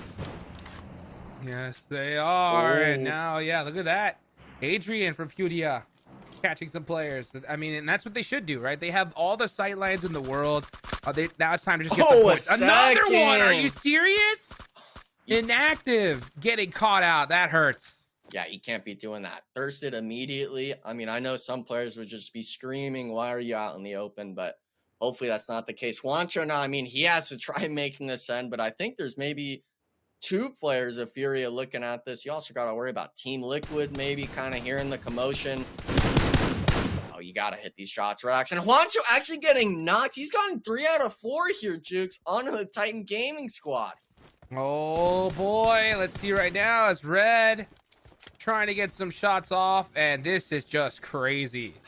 It's embarrassing. Furia, this is embarrassing. This really is. I mean, you have vehicles, right? Just drive up, get these reses. He's coming. Oh, no. Don't tell him he's going to get these shots off, too. Oh. No, okay. Yeah, that's all you got to do. That's why I'm like, hey, just use the buggy, full send it on in. But if Adrian hit a back tire, oh, that would have been crazy. I mean, if you spun him out, you got to run in the open. And the embarrassing thing, too, is even we got to note Juancho out for it is, you know, there's a whole ridge line on this back part of the wall. They opted not to even take it. They just ran straight in the open. And Adrian's like, okay, I did this once. I did it twice. And then he ended up doing it 3 times for a laser. So nice plays out of them. They do only get 1 thirst onto the Titan Gaming squad, but definitely not what you want to see out of the NA teams. Oh, man. That is... that's how you do it right there. Play zone catches Carrillo. Oh, Connor going to get caught out right now on the moped. Full sending it down. Oh, the boost. Don't flip. Don't flip. He's gone. And yep, that's it. Early game fight. Gone. Just like that. Oh, NRG. Stuck in the blue zone. And look who they're going up against. Yeah. Alpha 7. Oh, but guess what? It's not all of NRG. It's 2. Because J7 is taken out by E7. Yep, and what do we got over here? I think it's just a duo on the west, and Alpha 7, they're a full 4-man. They're just going to pull up on you. On the zone shift, though, Furia was centered up, so the Mountain reaping rewards right now. It looks like they're going to get pressured a bit. Not too sure if anything like that's going to be too significant. Spec, though, I mean, he said it, Juke. Split up. He's knocked the zone, actually. Not even going to be making it into the next circle shift. Oh, man. Brutal. That has got to hurt. Adrian. Oh, getting caught out on the pull-up. Furia, this is a big mistake. The rest of the team's got to be there to support your squad. You have the best position. You can't afford to get pulled up on like the way they just did. And they're losing Adrian. That is brutal. Death Wolves looking to shut them down. And now they realize it is Furia. They're going to stop them 100%. Yeah, they know the player's all the way far on the south side, but he's not even going to have a weapon out. Igor maybe getting a little too aggressive. 1 HP almost. Now Furia, I mean, they got to make the push. You got the damage down. Keep them stagnant on the HP bars. Do not let them get anything away, but they're still taking their time. No real aggression. This is taking way too long of a fight. This needs to be ended 10 seconds ago. Yeah, but guess what? Death Wolves don't care. They don't care. They're going to do everything they can just to hinder Furia because Furia is above them on the leaderboards, right? By 2 placements now. They're very close together, and it is Furia's double points day. So if Death Wolves go out here, their loss is not going to be nearly as hard as Furia's is, especially considering where Furia's position is. I think this was a set play from Death Wolves. Yeah, I mean, it's going to reap dividends when they come into their own bonus point stays because if you're a unit, if they win the fight, actually looks like Team Queso, I think, pulled up. So they understand the mountain is being fought for. I'd like to see these teams almost disengage, but Milo's taking the aggression now down to just a solo Death Wolves player. If I'm Furia, I'm also even giving up the mountain at this point. Play for the next zone shift. Yeah, you're right. Sometimes that is the play. But you know what? Death Wolves knew. Like, hey, this is where Furia lands. Right? Let's just go give it up to them. If we take out a couple players, that's good enough, right? That's good enough to punish them. And now Team Pmsl, I think, is in the same boat. Team Pmsl said, hey, we got to stop Furia as well. Oh. They're coming up onto this mountainside. Augustus got that third-party action going. And, yeah, Furia either needs to leave and give up this position to try to survive for another day. And I think that's what they're going to do. Yeah, they're going to, like, you know what? Let's just take off, man. There's too many people here. They're hunting us down. Yeah, don't make one mistake after the other. Obviously, we saw Adrian just getting a little bit too aggressive. Maybe thought it was just one Death Wolves player on the pull-up.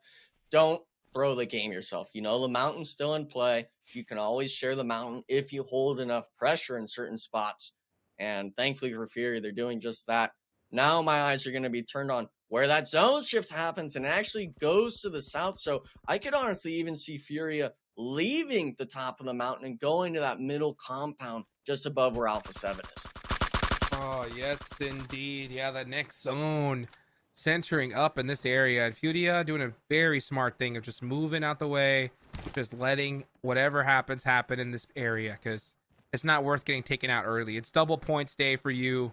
You got to utilize it. But I do like this now, Enigma, because we're starting to see some heads-up plays for teams, right? We're starting to see teams hunt down squads. That's something I've been begging to see, and it's good to start seeing it, even though, yeah, it's still at the almost halfway mark of this tournament.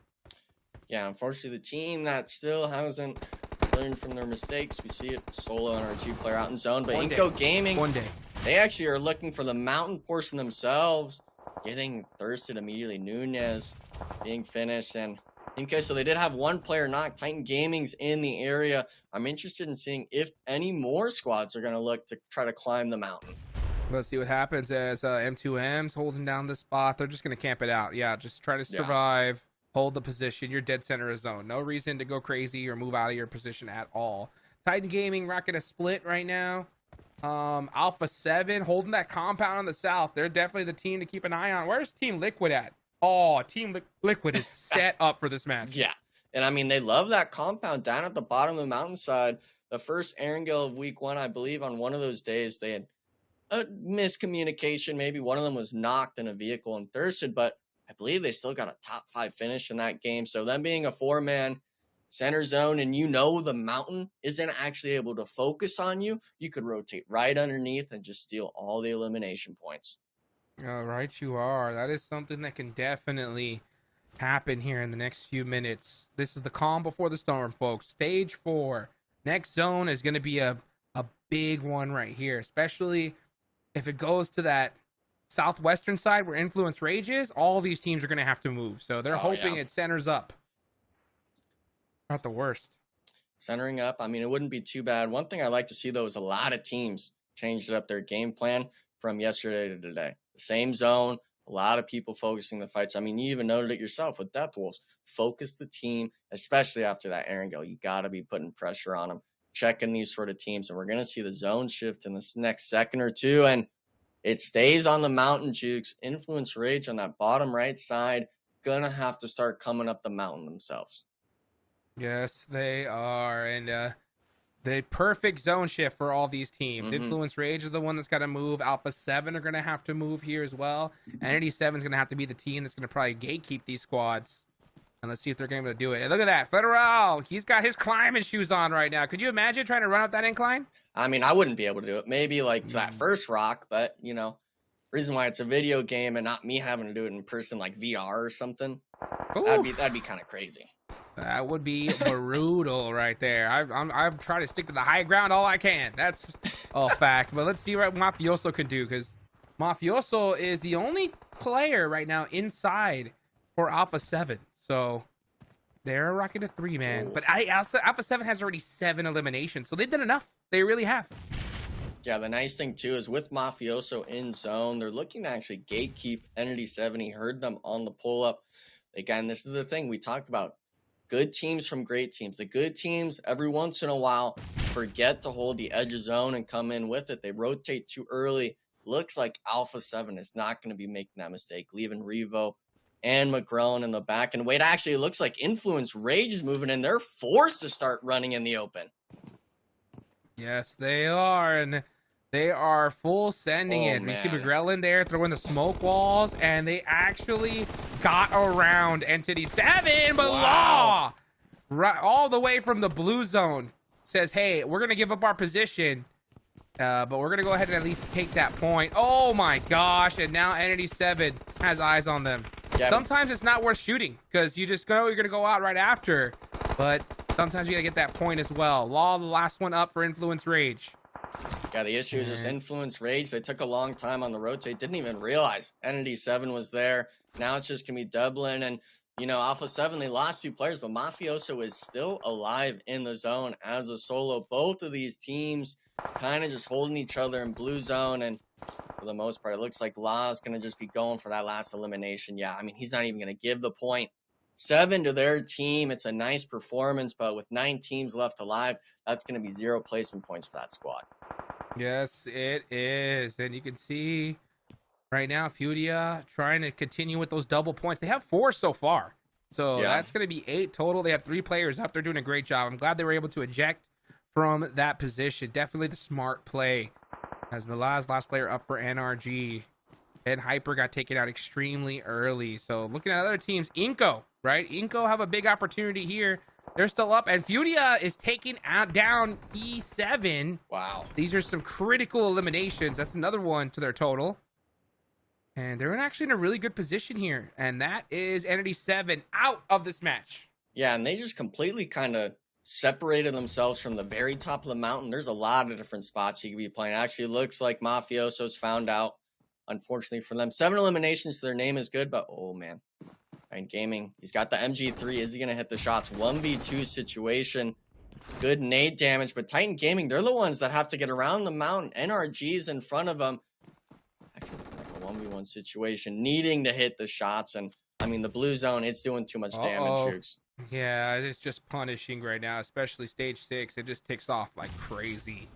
Malaz, yeah, just trying to make a last-ditch effort to get some points for his team, but Team Liquid is still in the game. Alpha 7 getting taken out. They did 7 points, and that's what you want to do, right? Even if you don't get a good game, a good zone, putting up at least 6 points, that's the ticket to victory, and they do it every single time. Oh! Look at this. Oh! Getting ran over by Potro. That's gotta hurt. And their double point, Sandhawk, is looking pretty dim here as Team Castle is on the push. Actually, Furia's on the other side. Nenebet is done for. Nothing he can do.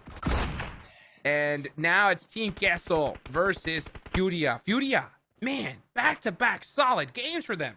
Yeah, I mean, they're still 3-man up. They lost Adrian early on, over-aggressing onto the Death Wolf squad. But, oh, wait a second. We might see a player getting ISO'd out. Oh, he didn't go in the building, Jukes, thankfully. But Furia, though, they're still holding this western side. I'm kind of interested more so in seeing what Team Liquid chooses to do if they're going to move up the mountain. But I'm really also just worried there's a solo in the building, and he's not even going to see it coming.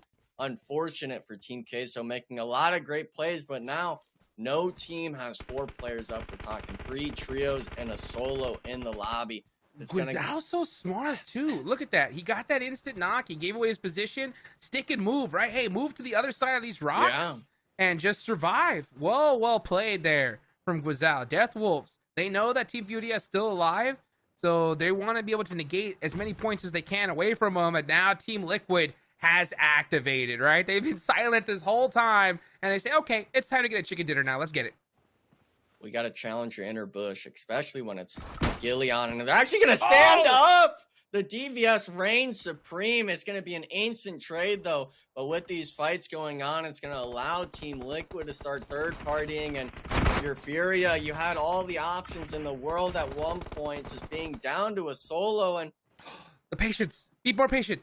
Just wait. Yeah, and that's exactly what he's doing. Don't give up your position. That trigger discipline is so critical because now Team Liquid thinks this area is completely safe. And I mean, no backpack as well. It just shows the micro decisions that players have to make. And that's why this team, they won the last match. They're coming in for it. Look, Death Wolves, though, they actually just kept moving. They've realized Team Liquid's going to come at them.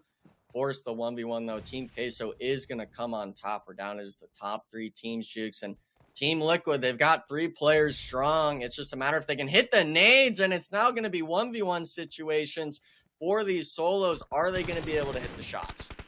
Mythic trying to go ahead and take out Team Castle. That's going to give more placement points on the side of Furia, and that's exactly what is going to happen. Beautifully played. The trigger discipline secures a second place position. He might even go for first here. Here he goes. Stands up. Lets his position known. Oh, but Team Liquid, they were waiting for it. They get the chicken dinner in Sandhawk, and we get that fist pump.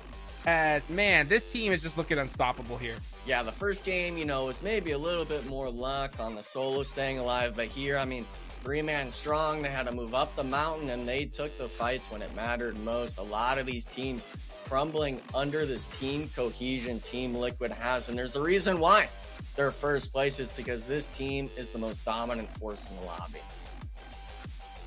Oh, man, that is how you do it. That is how you do it right there. Team Liquid, so strong, Taylor. I'm telling you, once they activate, there's no stopping them.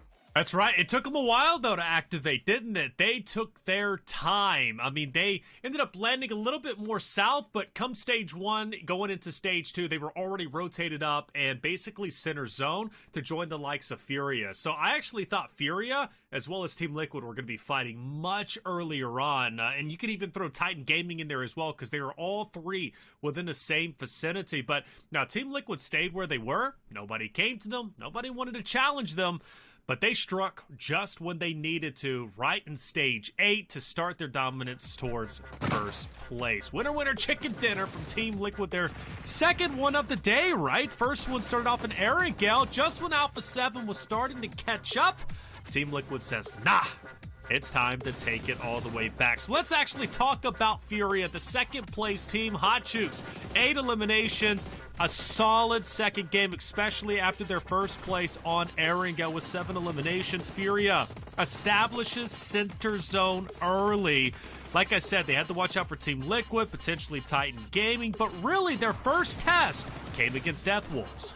Yeah, and you know what? Death Wolves hunted them down, and that's what you got to do, right? If you realize that you're right below the leaderboards, hey, give them a push. It didn't fully work out for Death Wolves, but I appreciate the effort. You know what I'm saying? It's a smart play regardless. You hindered them, and who knows? That one elimination could have been the difference between Furia getting double the eliminations and the chicken dinner, right? So, I mean, that's what you got to do if you know that it's their double points day. Obviously, we're reaching the tail end of these, of the replays where Team Liquid ultimately take it. But Enigma, just to compliment Furia once again for their 28 points, right? Following a 30-plus point game. Furia had an opportunity, right, when they were fighting up top. They were going against Death Wolves. They had one more member remaining. TQ rolls up. Furia backs away. How hard do you think that was for Furia to make that decision as opposed to egoing Team Queso?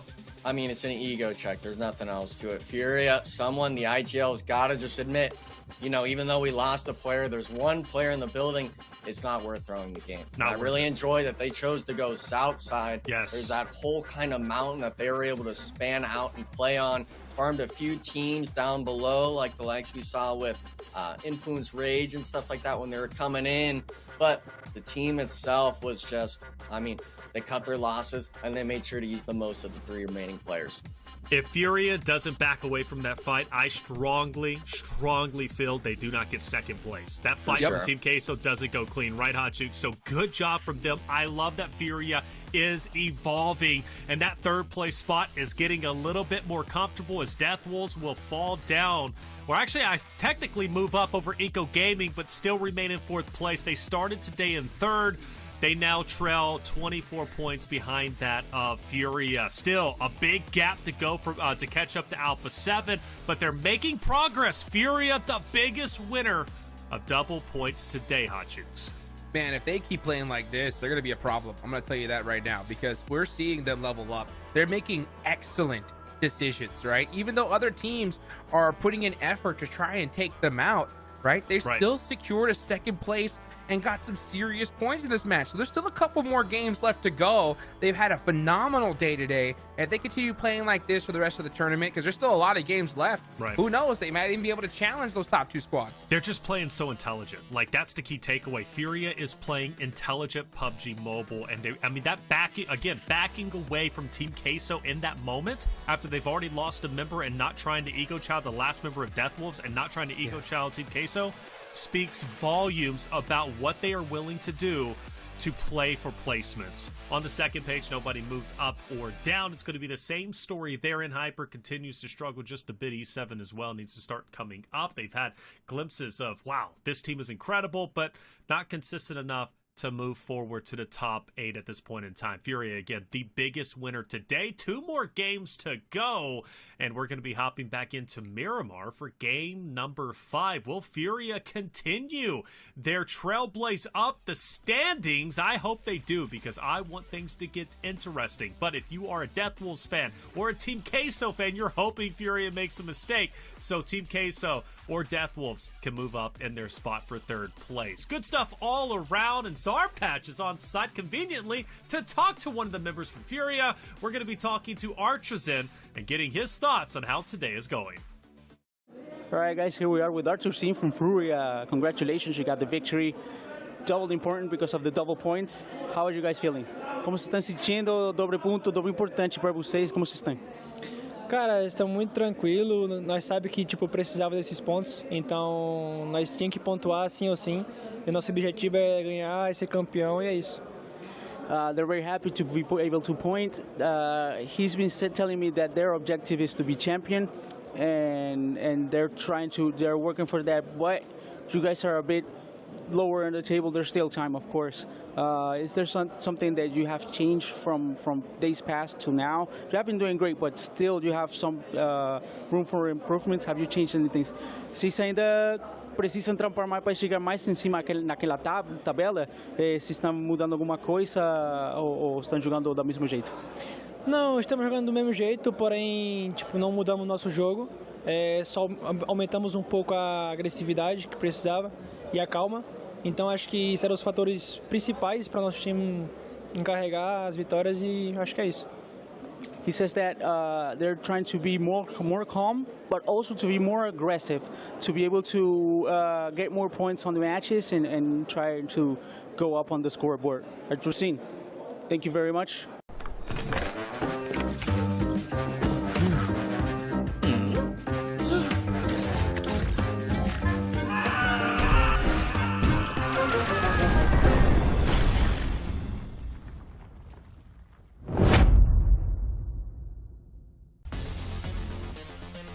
Hi everyone, PUBG Mobile Metro Royale Chapter 20 is coming soon. Curious about what new content there is? Let's take a look. Our focus for this update is on bettering your gaming experience, so we've added a series of improvements. First, we've added quick action functions. Starting now, you can tap to repair all items at once on the loadout page, and you can open multiple gift packs at once in your inventory. We've also improved the firearm status at the start of the match. During the preparation stage, firearms will be reloaded by default and will be set to full auto firing mode. These improvements all aim to save your time while improving efficiency. Additionally, you can now earn EXP from Metro Royale matches. In other words, playing Metro Royale will now contribute towards raising your player level. If you bring a companion into Metro Royale, they will also earn companion EXP. Chapter 20 also brings brand new honor rewards and collectibles. What's different this time is that after you get certain gold collectibles, they can be displayed in your personal space of the main lobby. You also have the chance to unlock home collectible decorations. Place them in your home to show them off to your friends. With the new version update come enemies who've already infiltrated Metro Royale's Arctic base and Misty Port. While you're out exploring, stay vigilant in these areas, as Striders are active there. Oh, and we've also added 2 new firearms in this update, the P90 Cobra and P90 Steel Front. Don't forget to try them out. That sums up all the new Metro Royale content. Chapter 20 is about to begin. Hop into PUBG Mobile Metro Royale and experience it for yourself. We wish you all successful evacuations and bountiful loot.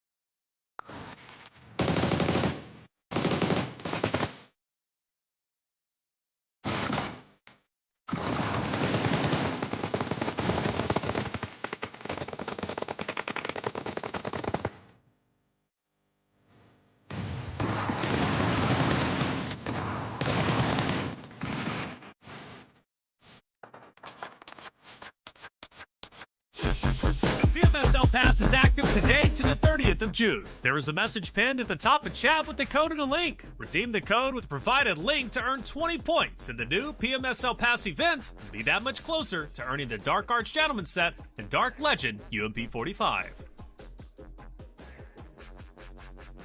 And welcome back, everybody, to the 2024 PUBG Mobile Super League America Spring Season. I'm Taylor Reflections Noble, joined by Hot Jukes and Enigma. In our map rotation, we're getting towards the tail end of the day. We have Miramar and Erangel on the back end, but you'll notice two familiar faces, but one of the same. Team Liquid have taken drop 1 and drop 4. Erangel and Sandhawk, can they be our first team throughout the 7 days here of the America Spring Season to win 3 winner chicken dinners? It's entirely possible. Team Liquid is that team, Hot Jukes. They are. I mean, if anybody can do it, it's definitely them. They're just so smart. They're just chilling, early zones, avoiding those fights, avoiding, losing people early on. Then they get into end game and just dominate. They play so well together as a team, and it's just a step above everybody else. So at this point, just, hey, hold on for your horses, right? Because Team Liquid is just on a run. That's right. They're chilling, but they're not Chilean. Enigma, let's talk about it. We're hopping in back to Miramar. Miramar was exciting before because of SLR, Super Lazy Reflex, right? They took the victory. And I will say, SLR, although they haven't been the highest impactful team today, they've been challenged by 2 distinct teams. That's in Hyper and Team Queso, and they have held their ground both times. SLR is still a serious force to reckon with, but where are they falling short in your mind? I mean, for the most part, it's got to be just keeping 4 players alive into the late game. We're seeing time and time again, a lot of these bottom 8 teams are only having 1, 2 players alive. They're trying to go for an extra placement point, when in actuality, we should be going all the way back to their first engagement in the match and being like, look, how are we losing these fights? That's the biggest part of the game. That's the hardest part of the game, unfortunately, in the sort of competitive scene. But you got to get up to the task. You got to get on the horse, or else you're going to get blown away. Get blown away like Wancho was doing, right? Hey, Titan Gaming, Wancho on Miramar to start, or at least the second map, Hot Jukes, blasting the competition away with perfect shots. That's what I'm talking about. Back to back, baby. Well, they need a hero. They definitely need a hero for sure. One of these players, Wancho or somebody else, need to do a crazy match. And they need something to happen at this point, because that cohesion, it takes time. It really does take a lot of time to develop. And I like to see that we're seeing some incremental steps little by little. I'm just waiting to see that fire on cylinders, just group gameplay like we see from teams like Team Liquid and Alpha 7. Team Liquid, Alpha 7, I'm always going to be the poster child of any great example that we give, right? They're just that wonderful. Be Bold, though, has been on a tear today, Enigma. David is that guy. He was the one shooting bodies when it came to map number 2, Miramar, earlier. He's now returning to Miramar. Be Bold, 3rd place. NRG Galaxy in 2nd. I'd love to see both of those rosters perform well here on map 5. I mean, you have every right to shoot bodies. He was dropping, what, 5 or 6 that Miramar game. A lot of these teams as well. Obviously, Fury is having a good performance on the day, but when it's other teams' bonus points day, you want to prevent them as much as possible while you yourself, like Be Bold, are getting points in the matches that matter the most. So I'm hoping that a lot of these teams really start digesting that first week and applying what they've learned from all those unfortunately failed experiences in some of these matches to make the positive start coming out. Said David, three or 4 eliminations. I just checked. He had 7 from that Miramar. 7 eliminations, which is better than quite literally almost every other team outside of Royals of War, Team Queso, Alpha 7, and NRG Galaxy, man. So to have 7 by himself is pretty spectacular. He's just been on a tear today, and it excites me when individual players like that perform so well. It's one thing to be performing well as an individual, but Be Bold as a team have been playing so well. I would hate to go against them and run into them on the map at any point in time. I don't care who you are. Be Bold. True. They're looking to come back and better their performance from 3rd. So what do we got here, right? Team Liquid trying to win their 3rd game of the day. They'll be the first one to do it. And a lot of firsts for them, right? The first to hit 400 points. I think they were the first to hit 300, if I'm not mistaken. They're already in first place. Can they also win 3? And they were also the first to win 2 in a day. So, I mean, they've done everything pretty much. So if we were to give them, trophies for that, their whole trophy shelf would be absolutely stacked, right? So Team Liquid trying to go for 3. I don't know, man. There's just a lot going on in Game 5. I'm hoping Furia takes it, though, because Furia continue that momentum, baby. And I'll be buying your jersey, I promise you, tomorrow. Hey, let's hop into it. We're going back into Miramar. Game number 5. Let's get it. Hot Chicks Enigma, take it away. Let's get it. And you know what? I will say this. I think that Team Liquid's on a tear. Yeah. Because they're just mad. They're just mad that Mythic didn't get the little bonus prize.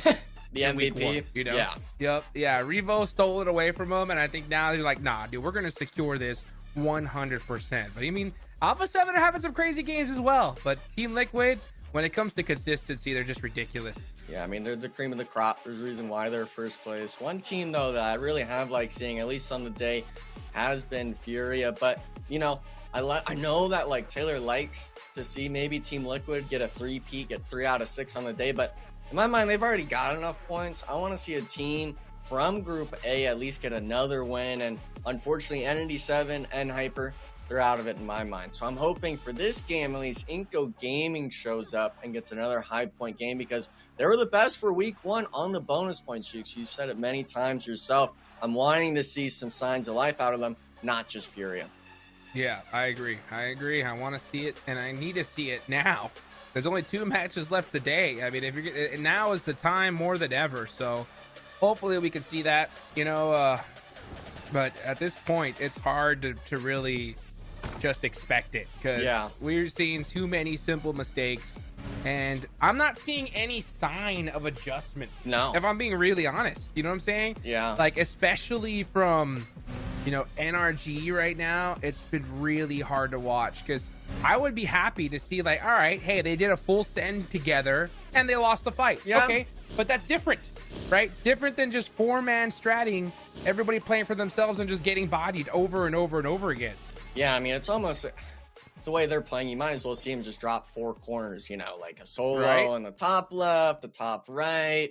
And it's just because you're not even playing as a squad. Why even bother loading in to the lobby as a 4-man? You might as well have different tags, and so be it. But looks like now they are going to be somewhat together, but we know that they like change in that first zone rotation. And I think kind of unfortunately for most of these teams, the zones today have been kind of away from the playing pad. So a lot of these teams having to make these rotations, which normally I don't think they really have to experience too much. Oh, yeah, they don't. That's for sure.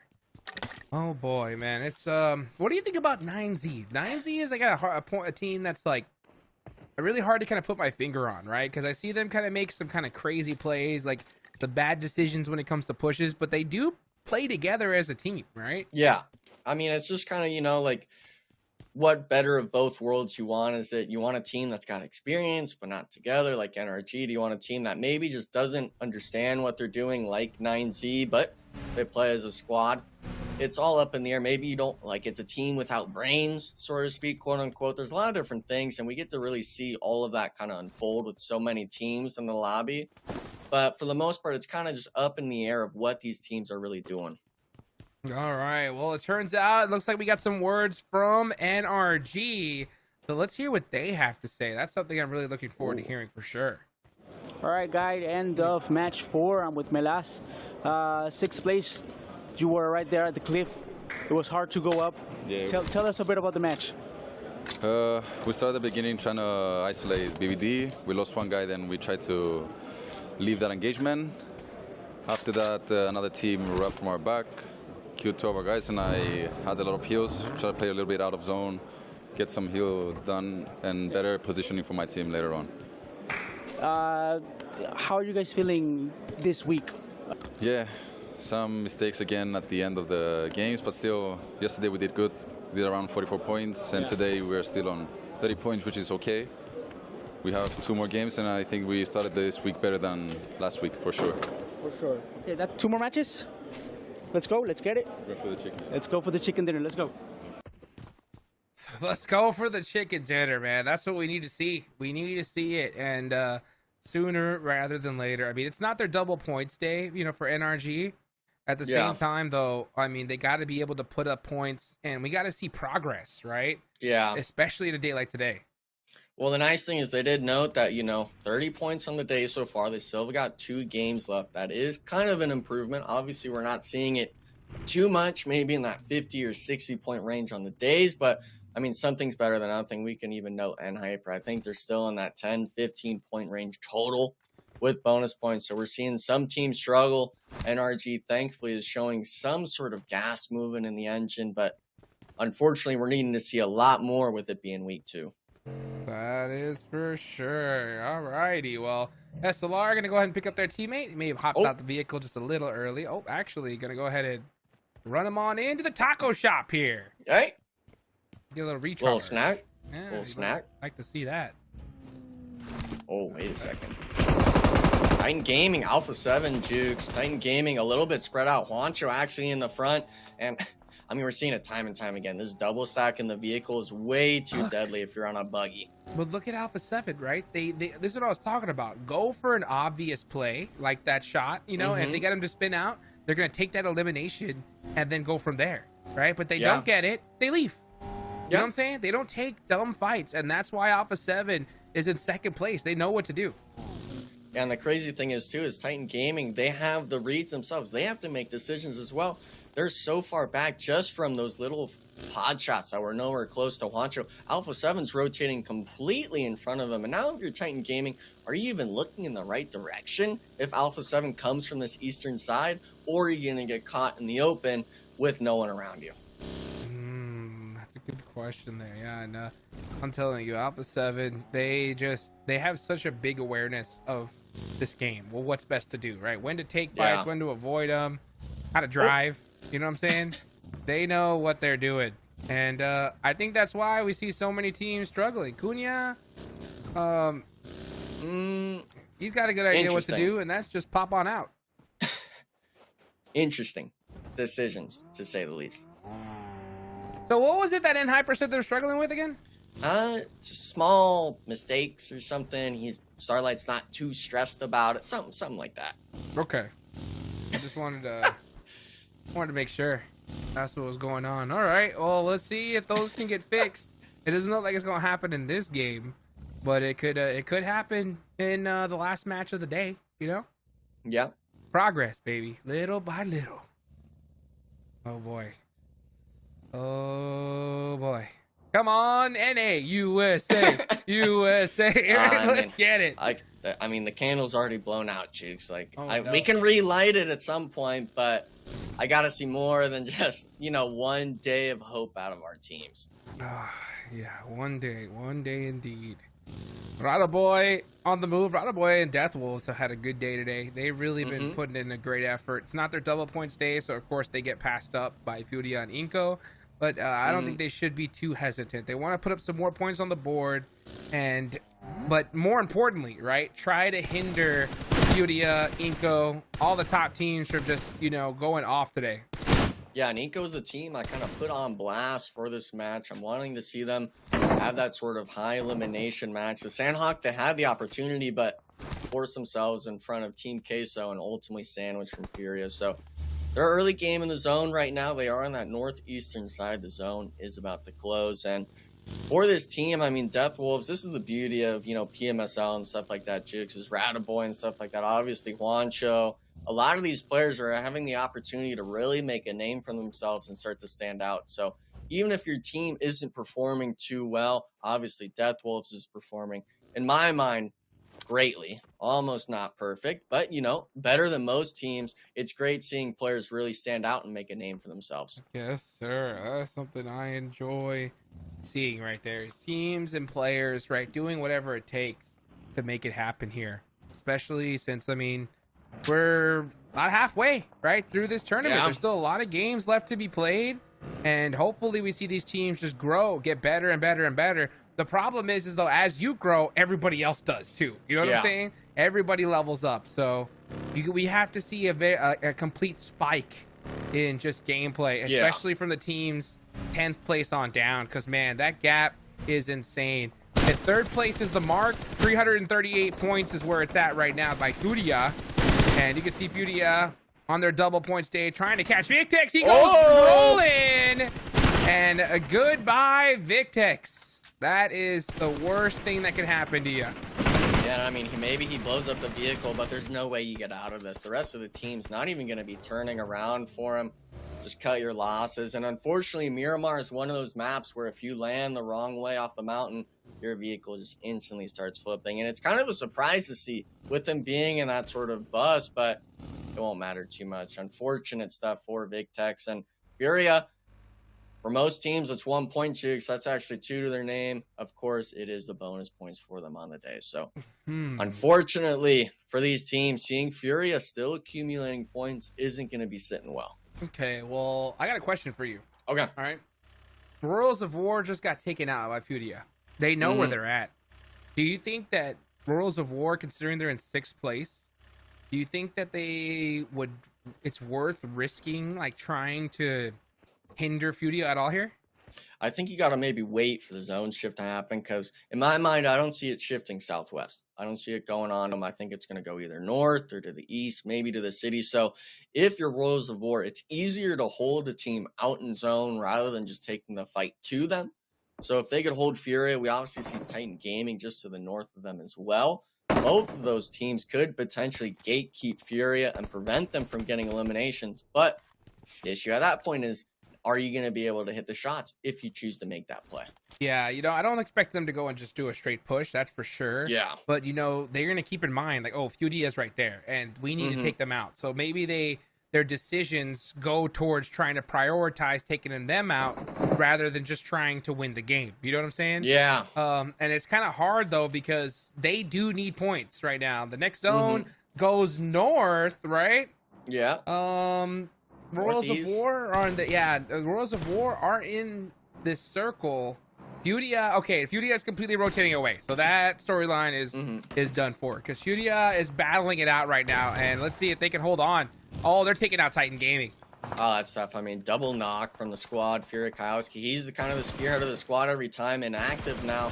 1 HP in the back, and Titan Gaming, I like their positioning, but I don't even think they had an idea. Fury was there just giving them the knocks over and over. Now it's just Juancho, and 1v4 situation. You gotta just tuck tail, but I don't even see him making it out of this one. Yeah, he's on the run right now, just trying to survive. Inactive getting just eliminated, and Titan Gaming, right? Just even though they did well in Miramar yesterday, not able to do good here. It's Coach Juancho versus the world. He's got his nade locked and loaded, trying to maybe get a little pre-nade action here. Oh, and he's in the worst spot to be. Oh, no. And I mean, the nade ticked him a bit. 1 HP. You might as well just molly yourself if you got it.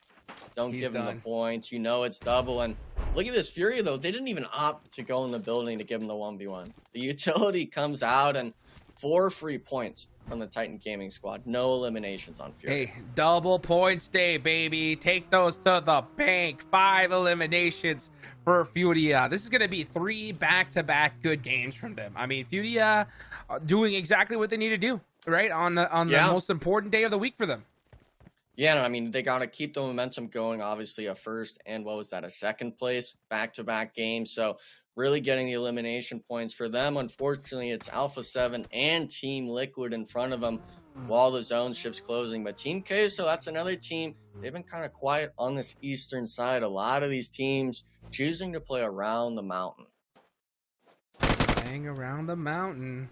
That is where they go. And 9Z, they're going to battle it out here with Elite 7.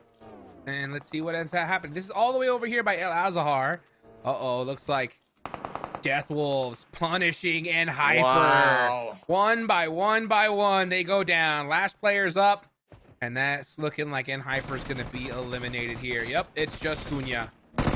I mean, he almost had the one, but it had to have just been some sort of pull-up. We saw Hyper was in zone until basically this zone. So a full send in, I think they all just got beamed out of the vehicles, to be honest. Really unfortunate stuff to see, but that's not the only thing happening. Entity 7 still taking shots on the 9Z, and both of these squads, they're trying to have to get these elimination points, but every team's looking at you now. Yes, they are. Let's see what happens as Franco, trying to take some shots to the blue. We're going to go ahead and hop into the vehicle. A smart play. Just go ahead and leave. Oh, spun out at the last second. That tire pop hurts.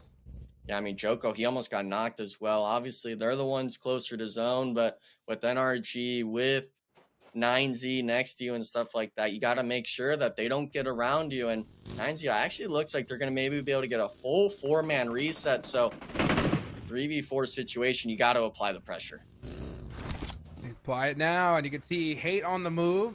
Joko gonna be doing a drive up most likely. Oh, he sees him. He's gotta just go for the run over. Oh, never mind. The nade is gonna do it. And yeah, there it is. Quick little run over finish. 9Z knows who they're going against. So if you're gonna battle it out, might as well go for it here. It's a 2v3. Not impossible though. Gotta watch out. Joko with that. Yeah, Joko with that. That buggy, I mean, very deadly. It's too much information you get. I don't even know if 9Z has vehicles. It looks like they're gonna have to run in, and NRG, they heard the commotion, but Furia, they gotta force the fight with B-Bold, 2 of our hot squads on the day, Jukes. B-Bold's gonna go ahead and full commit on this. They have to take out Furia. Their double point stay. They're already so strong, and Adrian gets knocked. Oh, Augustus though with 1 HP, gonna have to make it happen. Try to get this first aid off. He's not gonna get it in time. That's it. David's got his number locked and loaded. The bounce nade's about to come out. Never mind. He actually gets across that broken wall. He's doing everything he can, but Aragod shuts down the crazy Furia run. Yeah, I mean, at least he got that sort of thirst, that elimination point onto the B-Bold team. And now since there's a duo SLRs making their aggression play, we're seeing White LG just send it onto the building's 4v2 spot. But with B-Bold, they've been on fire and unfortunately not in the best ways for this match. David being knocked, 1v4 spot, and Razin, he's going to have to make the moves now and hopefully at least pick up one thirst. This is the SLR we've been waiting to see, right? Aggression. We needed to see some pushes from them. And now they're starting to utilize it. Okay, SLR, they're at the bottom of the leaderboards. They know they don't want to be there. And let's see how they're going to be able to get out of this. Nade goes on in. And Lorenzen is gone. So SLR, finally, right? Making the right play. And they take out B-Bold. Yeah, now they've got a prime spot in zone. They don't have to worry about anyone third-partying yet. And since they didn't have anyone knocked, they should be looking for more aggression plays either towards the west or their north. But with it being kind of, you know, foreign to them, they might be taking a bit slower. But Team Liquid, they are still pumping out the damage even in this roadside spot.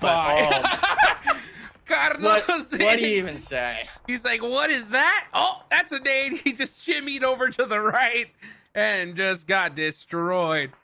So nice nades there from across the way. Team Queso putting in some work.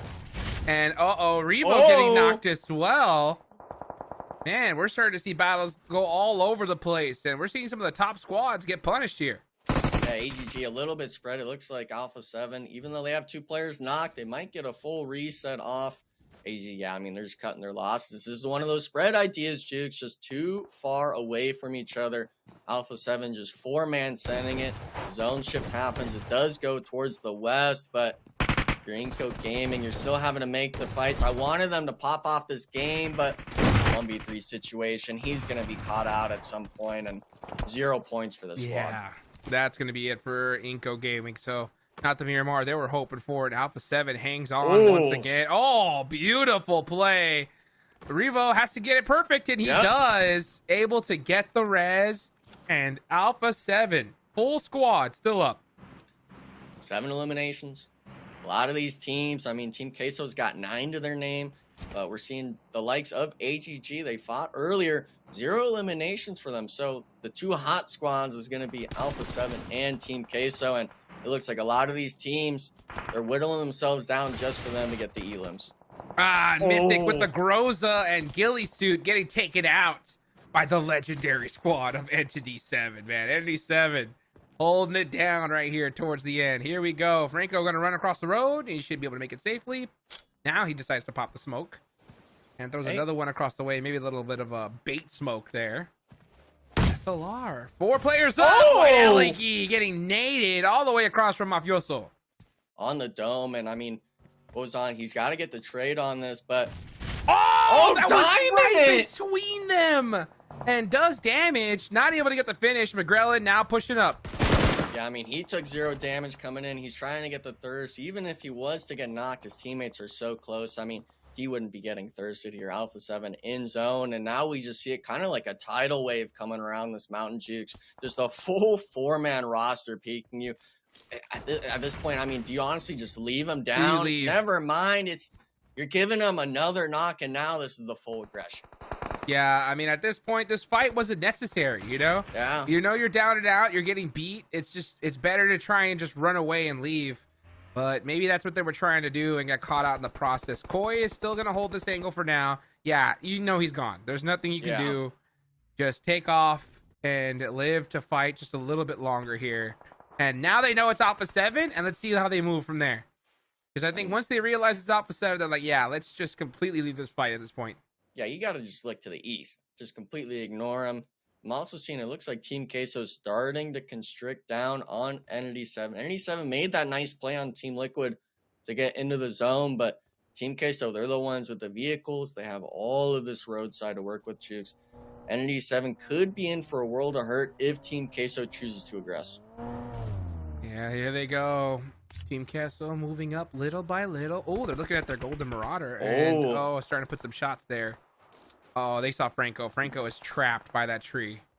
Yeah, I wish they stayed on the western side of the road. I don't think they have that many smoke grenades to their name. So you're getting pinned down like this. All it takes is one player to rotate around. And it actually looks like they're going to go for the strong arm kind of play. And no one, I mean, SLR, they took that 2-man loss earlier on the west, allowing Team Queso to just crest the hill. And everyone now, I mean, Entity 7, they're on the back foot.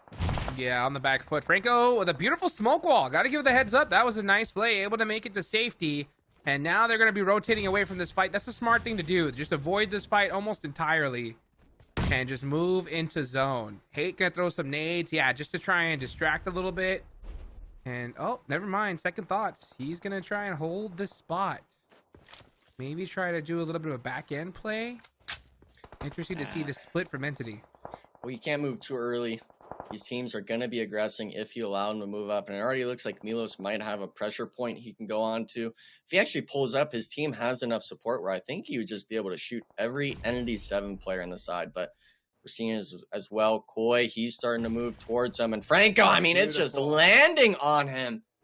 Nade after nade right now. Entity 7 now a duo. And that's it. Full push. They're not stopping. Yeah, a couple knocks. That's it. That is a full push from Team Castle. Here they go. Potro running on in.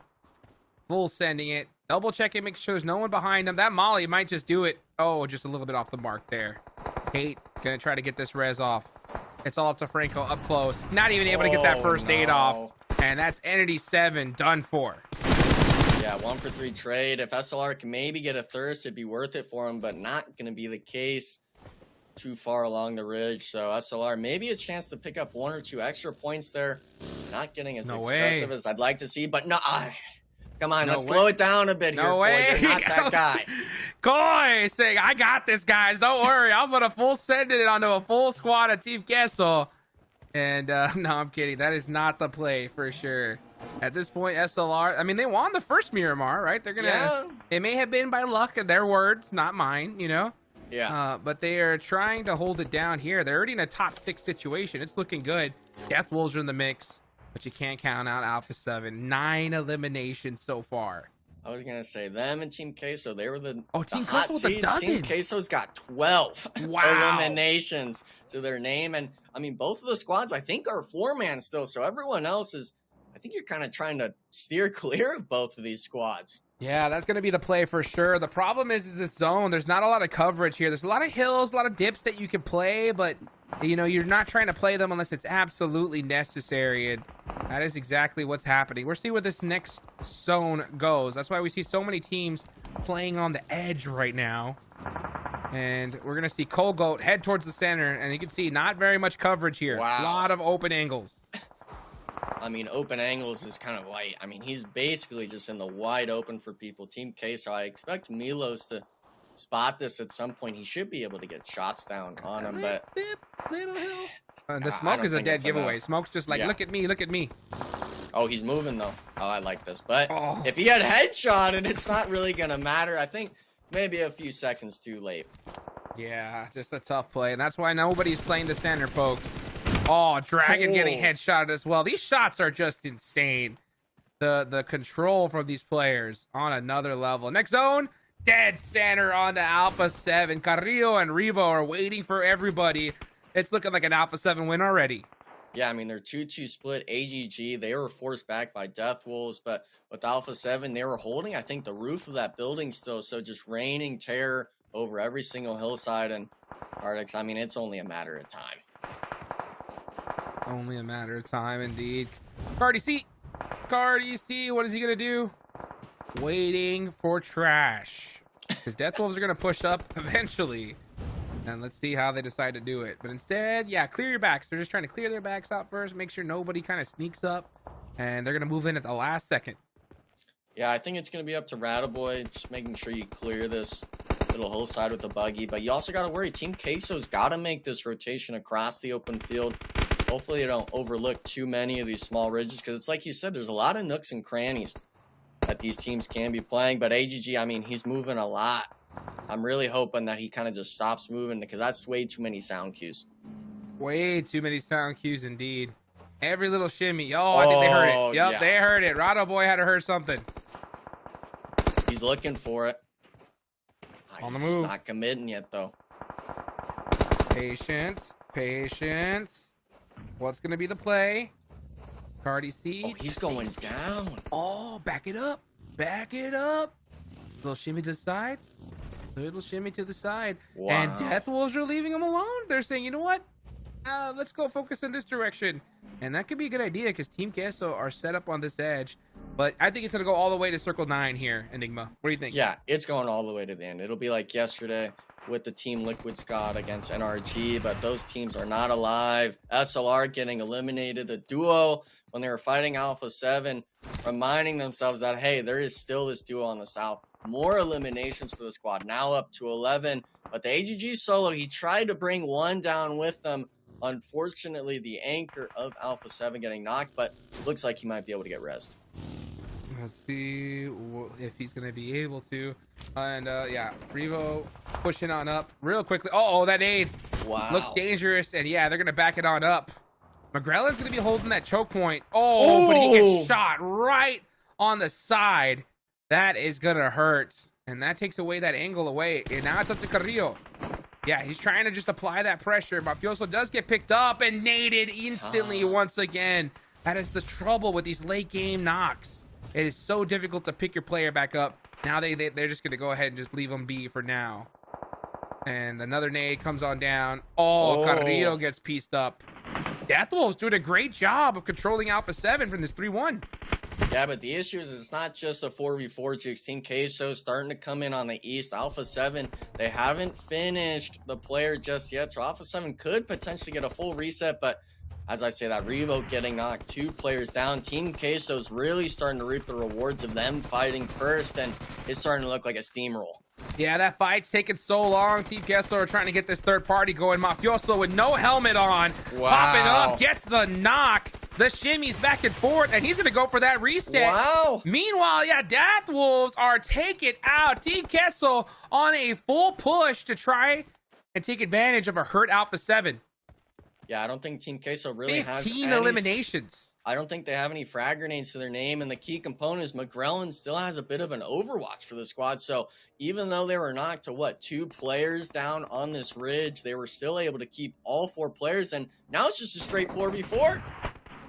Oh my gosh, Alpha 7 with a Baker stuns in. Revo starts the fight off with a critical knock, but Potro with the comeback gets a big one here. If they take out Carrillo, it's gonna be good enough, and it is a Team Queso chicken dinner with a whole lot of eliminations.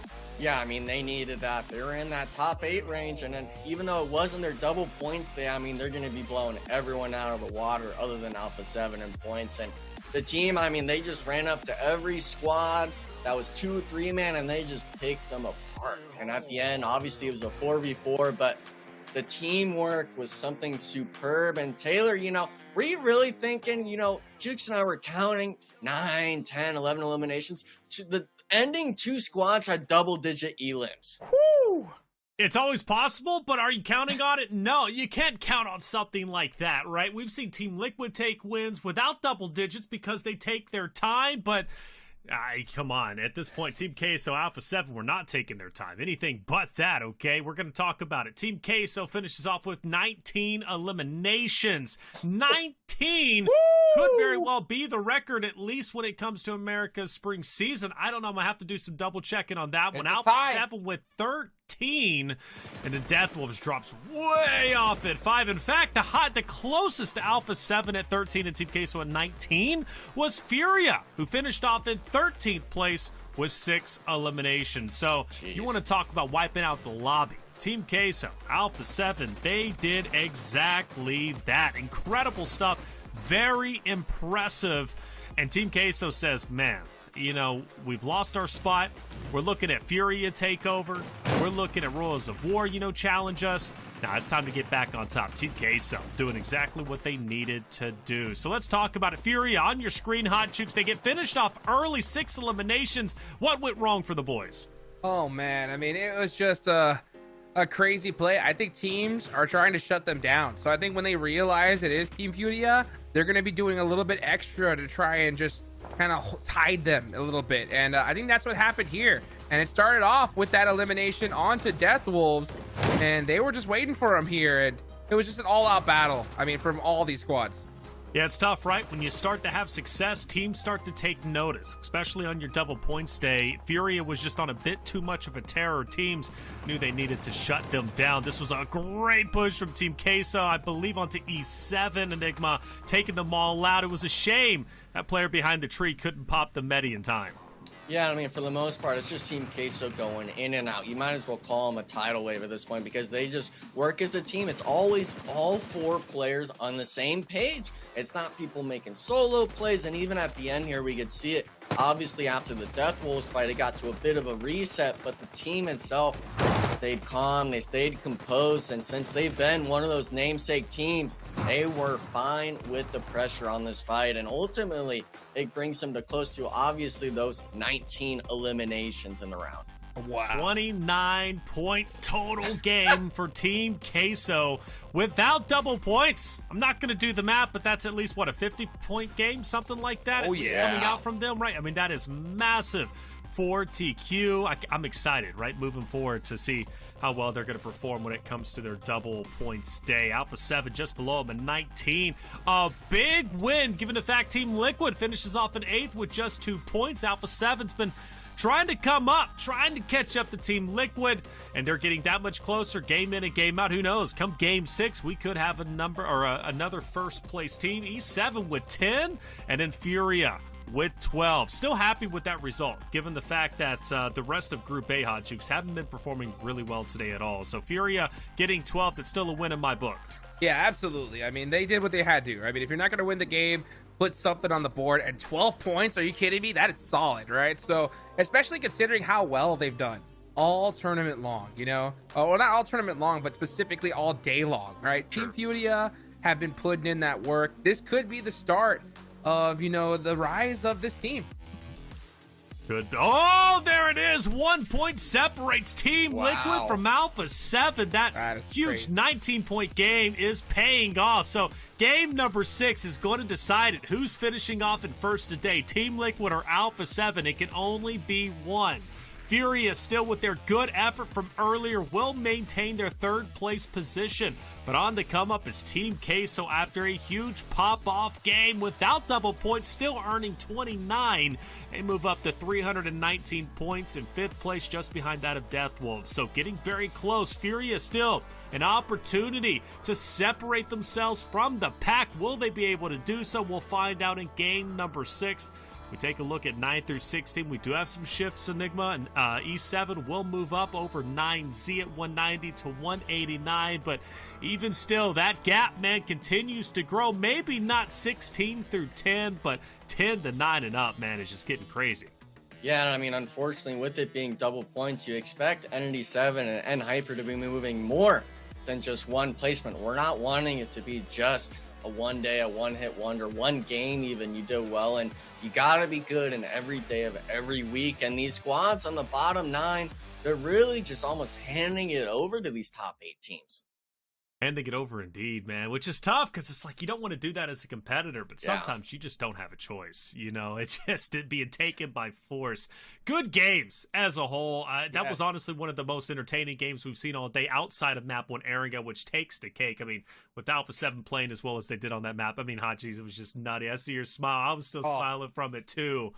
Game number 6, we're going back into Erangel. Do we replicate what happened in map number 1? I surely hope so. But remember, Team Liquid Alpha 7, who's going to be in first place by the end of the night? And also, will we see Furia continue to rise from their 3rd place spot and separate themselves from the pack? We'll find all that out and more when we come back from our break.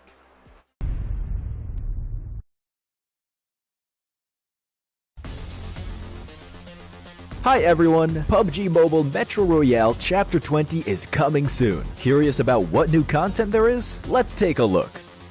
Our focus for this update is on bettering your gaming experience, so we've added a series of improvements. First, we've added quick action functions. Starting now, you can tap to repair all items at once on the loadout page, and you can open multiple gift packs at once in your inventory.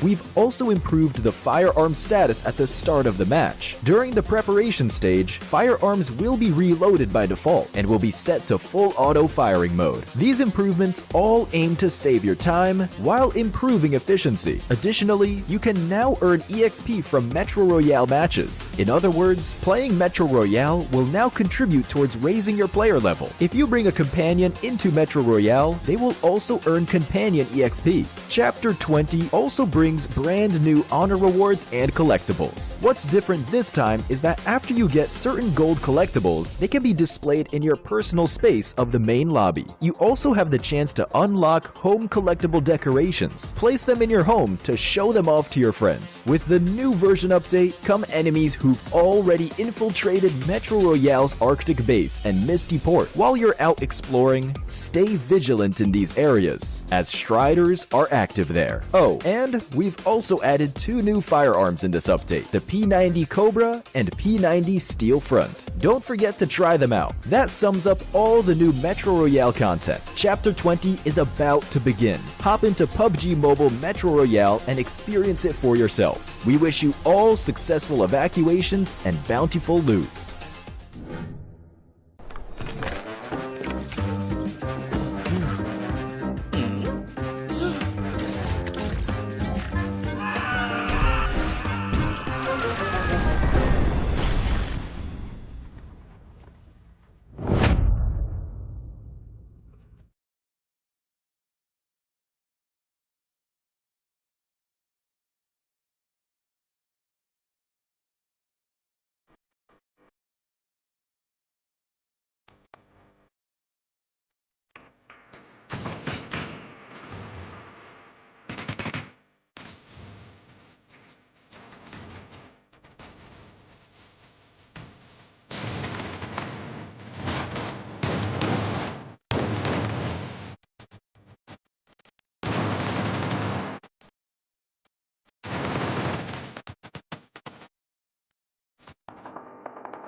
And welcome back, everyone, to the 2024 PUBG Mobile Super League America Spring Season. I'm Taylor Reflections, Noble, joined by Hot Jukes and Enigma. Game 6 is about hot and ready. We're about to hop into it. But Enigma, we just got a stat line that's pretty nutty, to say the least. What did we hear?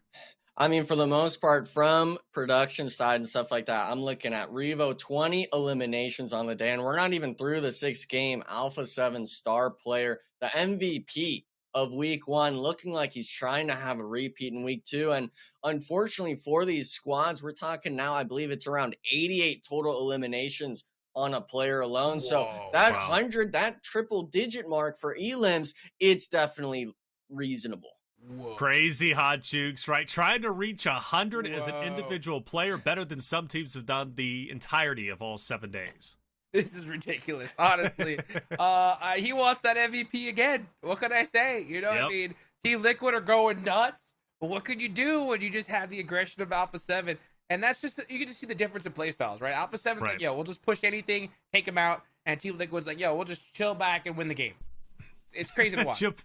That's kind of what they do. And I mean, it pays off. Granted, they did earn some extra money, but Revo's earning some extra cash too, right? Becoming MVP, elimination leader, trying to hit 100. Alpha 7's looking really good, and Revo is a large reason as to why they look so good. Incredible stuff. We'll see how well they could do in game number 6. Hey, chat, the PMSL Pass is active today to the 30th of June. There is a message pinned at the top of chat with a code and a link. Redeem the code with the provided link to earn 20 points in the new PMSL Pass event and be that much closer to earning the Dark Arch Gentleman set and Dark Legend UMP 45. Well, here it is, the final game of day number 7. Who's going to take it? Let us know. Get your predictions in. Hot Jukes Enigma, take it away for our final game. Final match of the day for Group A's double points. All right, how's Furia going to finish off here? They had a great run so far, and man, they are looking confident, Enigma. Am I right? Yeah, I mean, I'm really enjoying seeing that those sort of Group A teams, at least one of them is performing well in their bonus points. We saw a lot of teams, they perform well on the off days. When in actuality, you should be aiming, I mean, honestly, praying to the PUBG gods at this point, hoping that everything goes your way on the bonus points days, because they started at 8th place, if I recall, coming into these matches, and now they've already shot up to 3rd. So these teams, especially for those bottom 8 teams, this should be a motivational point for you. You should recognize that, hey, these bonus points, they mean business. They can shoot you up the leaderboard, and we can see when teams struggle on the days and when teams perform well on it. Hey, these double points are no joke. That is a fact right there. And, you know, kind of the benefit I would say that Furia has by going so early is that since they had such a great day, they can spend the rest of the days, right, putting a little bit of effort to try and, you know, stifle some of these other squads. But we got to talk about this zone, Enigma. Are we finally going to get that big southern shift down to military? I mean, it was 50-50 last time we saw this, and it went to the north. Hopefully it goes to the south, but we're seeing teams like Team K, so they're really grouping around the bridge. Team Liquid, though, I'm expecting them to move to either side of Millie. They're going to take their time. They're going to be the cool cucumbers, as always. And why are we always seeing this, Jukes? Oh, he's going to live? Yeah, Vitaly survives. Teammate. There we go. The ejection being effective. I will say this, though. You know who my eye is on right now? Who? SLR. Okay. Can you guess why? I mean, they had a few elims. That's the only thing I could really think of, Jukes. No, the reason why is because of this zone. Okay. Enigma, right? Remember we saw them last time with a zone like this? They decided to take those buildings rather than the hill. Yeah. And they were just kind of going back and forth, and then got taken out. I want to see if they commit to an area, right? Do they commit to that hill that we saw Team Liquid take, that Death Wolves took, right? Or are they just going to continue to do this kind of crazy split nonsense?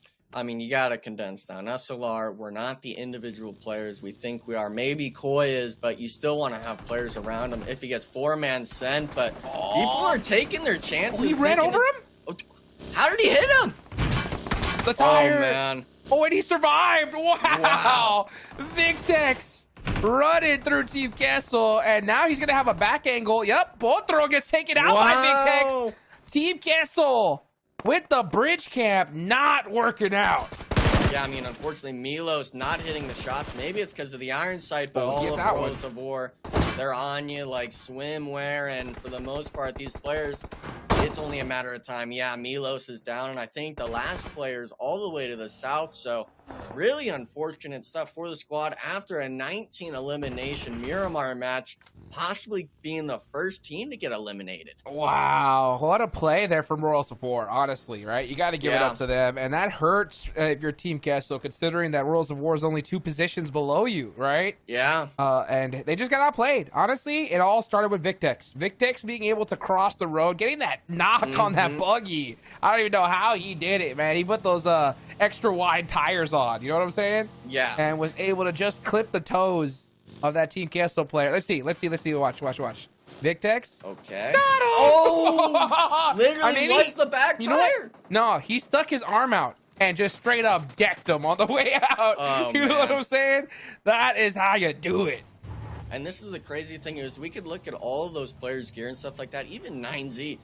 I mean, we're seeing no vests. Some players didn't have helmets on. Like, for the most part, all it takes is 2 or 3 bullets on these early rotations to get the knock. And now, I mean, 9Z's testing their strides for it for the most part. They're needing to pick up this sort of bridge cross if they have any chance of making it into the next zone. Oh! Yeah, it's going to be hard. Oh, okay. God, he almost hit the barricade. That was a little close. Now, other teams that I'm looking at, right? Is Hyper's last chance to get points. Calling out again because they're in Group A. This is their big day, and they've had a rough one. Man, these guys have been getting taken out early all day long today. They are over by Lipovka right now, so they have one thick rotation they're going to have to do. Alpha 7 have the biggest rotation. They're still all the way in North George, so they're going to have to start heading down here soon as well. And it's going to be interesting to see where... Honestly, that's what I want to be. My eyes are going to be on.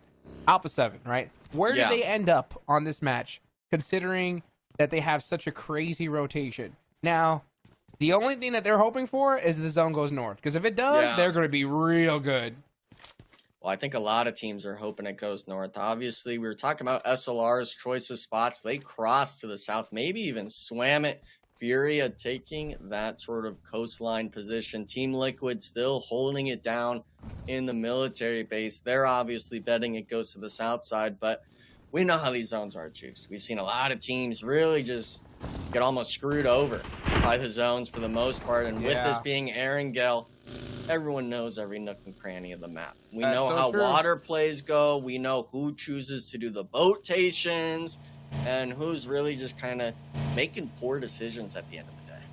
Right you are, man. These guys are ready to go. And I'll tell you who's really ready to go. It's Team Liquid, right? They've been waiting for this circle. They're like, come on. We land here. We've been waiting for this zone. They are looted up to the max here with all that beautiful Sosnovka loot. But let's see how they utilize it. Meanwhile, look at NRG. NRG did cross the road. Yep. They took that boat because they let... Oh, J7! What are we doing here? What are we doing? I mean, he's off in Narnia right here, dude. He's all the way to the west side of the coast. His teammates are, what is that, 300 meters away or so? We call it extreme scouting. Extreme scouting.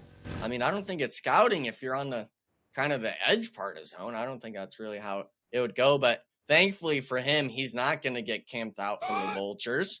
But hold that breath, baby. Hold that breath. He's got to get up at some point. Breathe, breathe, and look J7. at this now. And now NRG, they made this play to go all the way to the south side, having to fully commit back. Thankfully, J7 wasn't camped out, but that could have been a disastrous start yet again. It already is. It already is a disaster start. This puts them just like it's just so much time wasted. You know what I'm saying? Yeah. Like you lose scouting time, you lose looting time. Yeah, I mean you're clear in this area, but it's still just so puts you so far behind, and it puts you in the back foot, right? Rato boy, this guy sneaky as always. Now this is the bridge spot, Jukes. That's what I'm talking about right there. Look at that.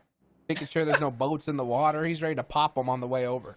Well, this is the crazy thing is the rest of his team, one of them's at the compound all the way south on the other end of the bridge, and then the other two, they're still looting Novo. So he's completely isolated. But if anyone was able to play these kind of rat spots to perfection, he's been doing it every single day of the tournament. So if AGG comes in, we're looking at oh no, my gosh, are you kidding me?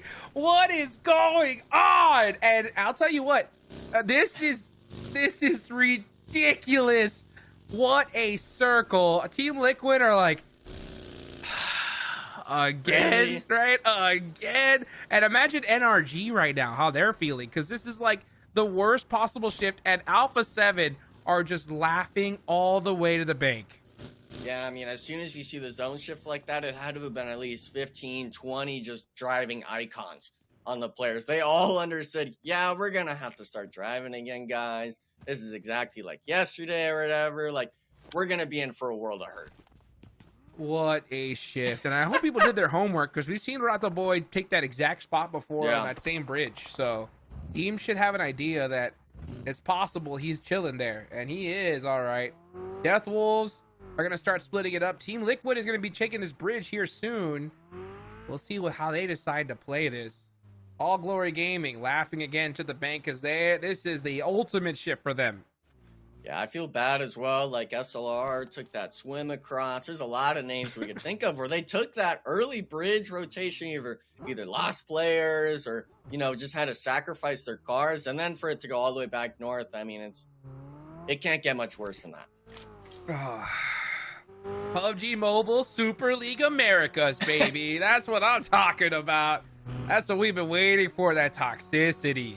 Yeah. And we've seen it here. There's always something about competitive land circles that are just give that little extra spiciness, and we definitely see it here in this game. By far, one of the hardest shifts all tournament long. Influence, Rage, Big Chili. This is actually a huge break for Hyper. Like the biggest break they could possibly ask for. How are you going to utilize it? That's the question, right? You don't get blessed like this very often. You cannot squander it. Yeah, I mean, you got to really be worried about your north side, though. You can't focus too much inward because there's teams like Be Bold coming in. I'm seeing Inco Gaming, Titan Gaming rotate around the edge. Everyone's going to have the same idea, and unfortunately for a lot of these teams, I think they're going to opt into this northern side instead of going all the way around, because this full eastern side jukes with the hard shift still completely open for the taking. Yes, it is. Let's see what Adrian's going to be doing. Adrian keeping some eyes out here. Beautya. Man, their double points day, a very fortunate zone for them. Rolls of War decided to go all the way late on the eastern bridge. Actually, on the western bridge, I'm sorry. Yeah, Rolls of War on the western bridge going to be crossing through. Yeah, you can see this right here. Meanwhile, SLR, unfortunately, Koi. He's all the way out in Narnia. Oh my gosh. What is going on with these zones? What are they going to do? And then Chief is laughing now because Team Liquid are going to be in a really good position as we watch Inco Gaming fighting it out for their lives here. And this is going to be against Titan. Nenebete. Oh, the shotgun. Juancho almost gets the run over. But those tires just not wide enough. And they're gone. Yeah, it's a big fight for Inco Gaming. They're a team that, you know, they had a solid second place on the second Miramar of the day, but the rest of the matches have been somewhat quiet. The bonus points need to add up, at least in this last game. End the day strong for your double points, but unfortunately for a lot of these teams, they still got to move into the next zone. Everyone's looking at the water, I think. And while all this was going on, Jukes, back towards that south side, NRG got in front of Team Liquid. Team Liquid full throttle towards SLR and zone. So a lot of players now really kind of struggling with, you know, people in blue zone holding you out against each other. Oh, and that's the hard part, because a lot of the higher IQ teams, they won't do that, right? They'll just say, you know what, guys, let's just do a little temporary handshake and fight each other once we get in zone, you know? But the teams that decide to commit to this, it just totally destroys those other teams. So we'll see how this all plays out here. Again, now the zone is like, might as well be circle 6 at this point, just because of how much water is still in play. Spec, not near the rest of his team. Very, very predictable. He crashed as well. All of his teams to the east. I think you'd honestly figure the whole team would be with you. And where are they? Ayala took the hill. I'm expecting Team Liquid to just full slam Spec, but I It looks like they're going to fight for the hill. NRG does make their way there. It's going to be a 3v3 fight for the mountaintop juice. Here they go. Ayala popping out. Let's see how the team play is going to be. Molas just wide out in the open. And that's got to be a miscommunication. Oh, the run over. Spec coming in for the rescue. And I believe Cardoso gets taken out. What a play. Pre-fire coming out. Goodbye, Team Liquid. Spec, absolute clutch. He butchered the driving at the start, but comes in when it matters most. Huge fight for NRG, and that's the #1 team in the lobby. They were close with Alpha 7, who currently sits dead center of zone, so NRG throwing a bone potentially to the second place team, and fortunately for them, still being able to keep 3 players alive in the zone. Oh boy, what a play. Reyes, almost getting naded there. It's going to be over here right by farm. Nade's going out back and forward. Play zone catches silence, and that is, Team Pmsl eliminated right there. Next zone about to pop. Where are we going? To the water, might as well. We're going north, baby. Come on. Psych! We're headed towards the bridge, and guess who's in the center of zone? Entity 7. Once again, I'll tell you what. These guys, they got that lucky hat on. They always find themselves dead center. But man, this is a tough zone. Good one for NRG, because NRG is going to be able to swim, and they'll be in that circle all the way at that edge. So they're going to last a little bit longer here. But meanwhile, all these teams up north, man, there's very few positions left available. I think we need to start seeing some swimmers. Just go for the placement. You got to send it in. NRG has a bit of a ridge on that eastern side, but I would have loved to see if Rataboy is still kind of on that top part of the bridge. Koi, ratting out Spec. That's, unfortunate, to say the least, for the NRG squad after doing such an amazing play. But look at this. NRG is actually just full driving up. You got to get the points. Every point matters. And spotted. Splattered on the windshield. That's right. Unfortunately. Oh, that's one of the worst ways to go out. Cunha and Hyper on the they were able to make it all the way on over to the beach. Okay. But they still got to watch out from that other direction. But I think that's too far distance, right? I don't think Fate and J7 are going to be able to see them from across the water. Oh, no. The south can definitely see them. The east side is what's more kind of out of render with Death Wolves. But NRG, if they take their time, they might be able to spot them. We'll have to wait and see. Stars. All the NRG players are out of it. Star is proning on the edge, but Entity 7 as well. It's kind of awkward because now you're the focus point for all these teams. And look at that, J7. One of them's knocked. Cunha jumps in the open. I hate seeing players panic jump. Gives you a bit of extra airtime for someone to knock you. And now in Hyper, I think they should have kept swimming in the water a bit longer before committing to the shore. But now down to just a duo, 0 eliminations to their name on their double points there. Yeah, or they should have at least tried to make a car wall right behind them. Anything. Yeah, and they're just going to get picked apart here. Very tough. Big heads up play there for NRG. Big points for them, but man, this is double points day for Hyper. And they finally get a somewhat central position, but it's just too wide out in the open. They can't utilize it at all. Yeah, unfortunately, and I don't think it's going to stop just there. A lot of other teams are going to be looking at this. Influence Rage is taking shots at people. It actually looks like someone sent, Inco Gaming sent onto the Entity 7 compound down to just a duo. Full 4-man, 3 out of 4 up for the Entity squad. Well, what's going to happen, right? It looks like Inco Gaming, they want these eliminations. And once they realize it's Entity 7, they're going to press extra hard, I guarantee you. We'll see how they decide to play it. Nenebete and Nunez are down. That's that thirst. They definitely know who they're going against right now. 7. Going to get that first aid off. Do they make somewhat of an agreement? I don't think so. Oh, actually, All Glory Gaming, is definitely in the mix. Now, they're not too far away from this. It looks like they're close, but they're at that other compound, so I don't think they're going to be traveling here. Yeah, the big thing, though, I don't think you really spotted it, but Vitaly was actually in a 1v1 situation, wins it, and then 7 was able to leave the other kind of barn building grouping up, so that could have been actually a solo on Inco Gaming, only alive. But now with them being a duo, I think if you're Entity 7, you gotta share now. You can't be pushing this because everyone's looking at you. But Fate, I don't know what happened, but he made full swim. No way. Oh my goodness. And now it's just the one. J7's 1 HP. He didn't actually get enough shots down through the smoke. Fate losing the 1v1 when it mattered most. Unfortunately, NRG only 6 elims, and I mean, you're gonna have to start swimming soon. He hit it. He hit him. More than one, though. Unbelievable. And now J7's gonna got it. He has to go. He has no choice. Blue zone stings too much. You can't try to go for a bridge play. There's nothing you can do. You gotta swim. Smoke's coming out. J7. We're gonna have to use that buoyancy and start swimming all the way across. As Alpha 7 are still up here. Oh, Carrillo pops out. I thought that was an Alpha 7 player because of the orange, but nope. That is Be Bold. David ready to put in some work here. Let's see how they do this push. It's going to be a tough one here. They're actually going to be going for some runovers, and they get them. Be Bold, always staying true to their name.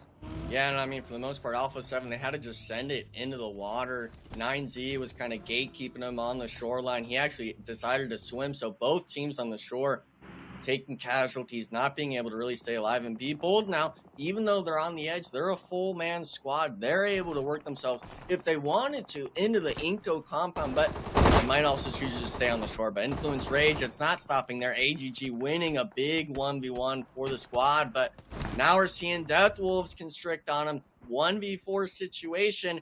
Every team is dying right now. Yeah, Elite. Just gonna be swimming in the water, holding it down. Alpha 7 forced to start swimming as well. I mean, I told you, right? We're gonna definitely see some people going for a quick dip, and that's exactly what we're seeing. 7 got his eyes on there. Oh, he looked away, right? Yep, and he got the call from his teammate. He's like, oh, there's nothing worse than looking away right when they pop up. Yeah, and I think if my math's right, it's about 5 players in the water. We're not going to be counting the N-Hyper players just yet. And then in terms of people looking at you from the water, it's at least 8 or 9. All of Be Bold. We're talking Inco Gaming, Entity 7 looking at you. So I'm expecting a lot of these swimmers to start getting pieced apart. Yep, Mafioso down to like 1 HP at this point. Yeah, he stuck his head up. That's it. And it was David once again. I'm telling you, that is the player to watch for Be Bold. Oh, and Revo popped out the water and wiped N-Hyper. Are you serious? 1v2. I mean, you just expect the player. Maybe if it was NRG or something, you win the 1v1. But Revo, you cannot give him room to get on the shore. He just absolutely steamrolled N-Hyper with it. And I mean, I feel like we're repeating his name over and over again, but it's with good reason. And it looks like there's a boat out there not blown up, Jukes. I think he's going to get a reset on his teammate in the water. Revo Shark, so strong, dude, so strong. Popped out the water, wipes N-Hyper, and then goes to save his teammate. Next circle about to pop. Entity 7 locked on. Okay, let's see who's going to win this match. Hey, Furia are still up, and this is their double points day. Only 1 elimination so far. They have to win this against Death Wolves. Yeah, it's got to be a 4-for-0, maybe 4-for-1 trade. And Death Wolves are getting tagged up on the cross. 1 knock already from Augusta. Make that actually 2. A little bit of a reset going off, but the utility's coming out, Chooks. No connections just yet, and this has got to end sooner versus later. Even if you lose a player, you got to commit to it. The shot's got one player. Oh, man. Got to hit these shots, and they do. Critical win for Furia right there, and it was a tough one, but they are going to be able to still have 3 players up. They're now trying to look towards the zone. The problem is that is an open field right in front of them. Let's look at the replay. Through the smoke. Bop. Bop. See you later. Yeah, FSS in the water. I don't even think he had a weapon out, so nice play out of them. Be Bold now forcing themselves into the water. Revo, he did get his teammate up with Mafioso, so Be Bold being held on the edge of the water. All these teams really feeling the pressure of swimming, and seems like to me Alpha 7 gonna be coming out on top of this. Man, Revo, that's it's just so crazy. I'm telling you, they refuse to go down. There he is trying to blow up those vehicles. Yeah. And wow, David getting clipped there from Inco. This is their double points day as well. 9 eliminations. Wow. This is the game that they have been waiting for. Yeah, and I mean, it's only stage 6. They'll still have a bit of breathing room coming into the next 2 zones. They could stay alive for the placement. Now's the time when the points start to add up. We are into the top 8 teams. Make that 7. NRG getting wiped by Alpha 7. There is the SLR solo and a 9Z Snake player left alive in the water, but You're wanting both those placements to go. Furia and Inko are hoping that all the solos get flushed out just for those few extra placement points. Oh man, it's so crazy. Alpha 7, even as a duo, it's like they're almost an entire squad. Yeah. Just how well they play together. You could just see them just like locking eyes on anything that moves all at the same time, almost like a sentry unit. Yeah. It is unreal. And Inko, I mean, they had a great game number 3, right? They put up some good points there. This is a good one for them as well. Furia still up as well. I mean, it's anybody's game. And Furia are actually in a really dominant position. Oh, did he see that player from SLR? I think he did.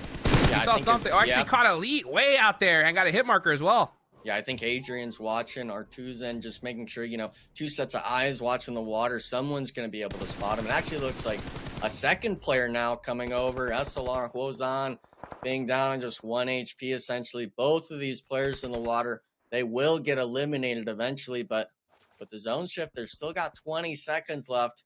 There's a lot of breathing room left for them to get found out. Huozan in a big trouble here. Yeah, that shot is going to hurt. And he's peeking out little by little. Those lungs must be completely depleted of oxygen. Every time he peeks up, he's eating a bullet. And, that nade from Kayovsky might just do it. So, 1 second. Oh, just a little off the mark. It's just a game of Gopher right now. Let's see if he's able to survive. Nope, I don't think so. That shot's gonna do it. And they know as well, Elite's out in the far side. Alpha 7, the zone shift did happen, Jukes. It went towards the east. Fury is gonna be in zone. Rose of War, Inko, Entity 7, they're gonna have to start sharing that compounder fighting. Along with Alpha 7, they're gonna have to move along the coast. 9Z playing a game of whack-a-mole as well. And Furia, man, this could be their game once again. 5 eliminations so far. Inko with 9. And this is double points day for both of them. They have a lot on the line here. And still, no matter what, Alpha 7 in the mix, putting up points regardless of the situation. Yeah, I mean, they're making the wrap. They're doing it at the perfect time. Inko actually looked like Entity 7 left that southern barn. They went to the north 2-stack building, not watching the shoreline anymore. So a little bit of breathing room for the Alpha 7 squad as a duo. Furia not able to commit, but do they know if there's a solar? Oh, you got to keep going. You can't. No. Yeah, he took the shot, and he's going to go out immediately. Yep. Sometimes that trigger discipline really comes into play, but you guys can see it on the bottom right. Alpha 7 passing up Team Liquid. But, you got to turn around. Revo down to 1 HP, and look at that. Elite popping back in the water. Revo said, hey, hop in here, Mafioso. Let me try to get this res. Elite, are you going to pre-fire through it? Let's see. He hits the laydown. Oh, and he throws out a smoke. Oh, man. Did he spot any of them? Yeah, but Revo, I think he's resetting immediately. Oh, he saw them. He knows where they're at. Oh, instant knock right there. He hopped in the water so he can get a better sightline idea of where. Oh, it's back and forth. Who's the better shark, Revo or Elite? Gotta give it to Revo. He's got 3 already. He's taking the shots. 1 HP, and look at this. He gets the reset in the water yet again. Furia not going to be able to capitalize on this. And there's still a duo on the shoreline. Oh, they refuse to go down. This is the final zone, folks. This is going to go down to nothing. And Alpha 7, they said, we're tired of this Team Liquid dominance. It's about time we take first place. And I'll tell you what, with utter tenacity, that is how you do it. I mean, you're basically born with that in my eyes. Just the grind and the absolute just grit that Alpha 7 has compared to the rest of the lobby. Now, I do give credit, of course, to Furia on their bonus points day.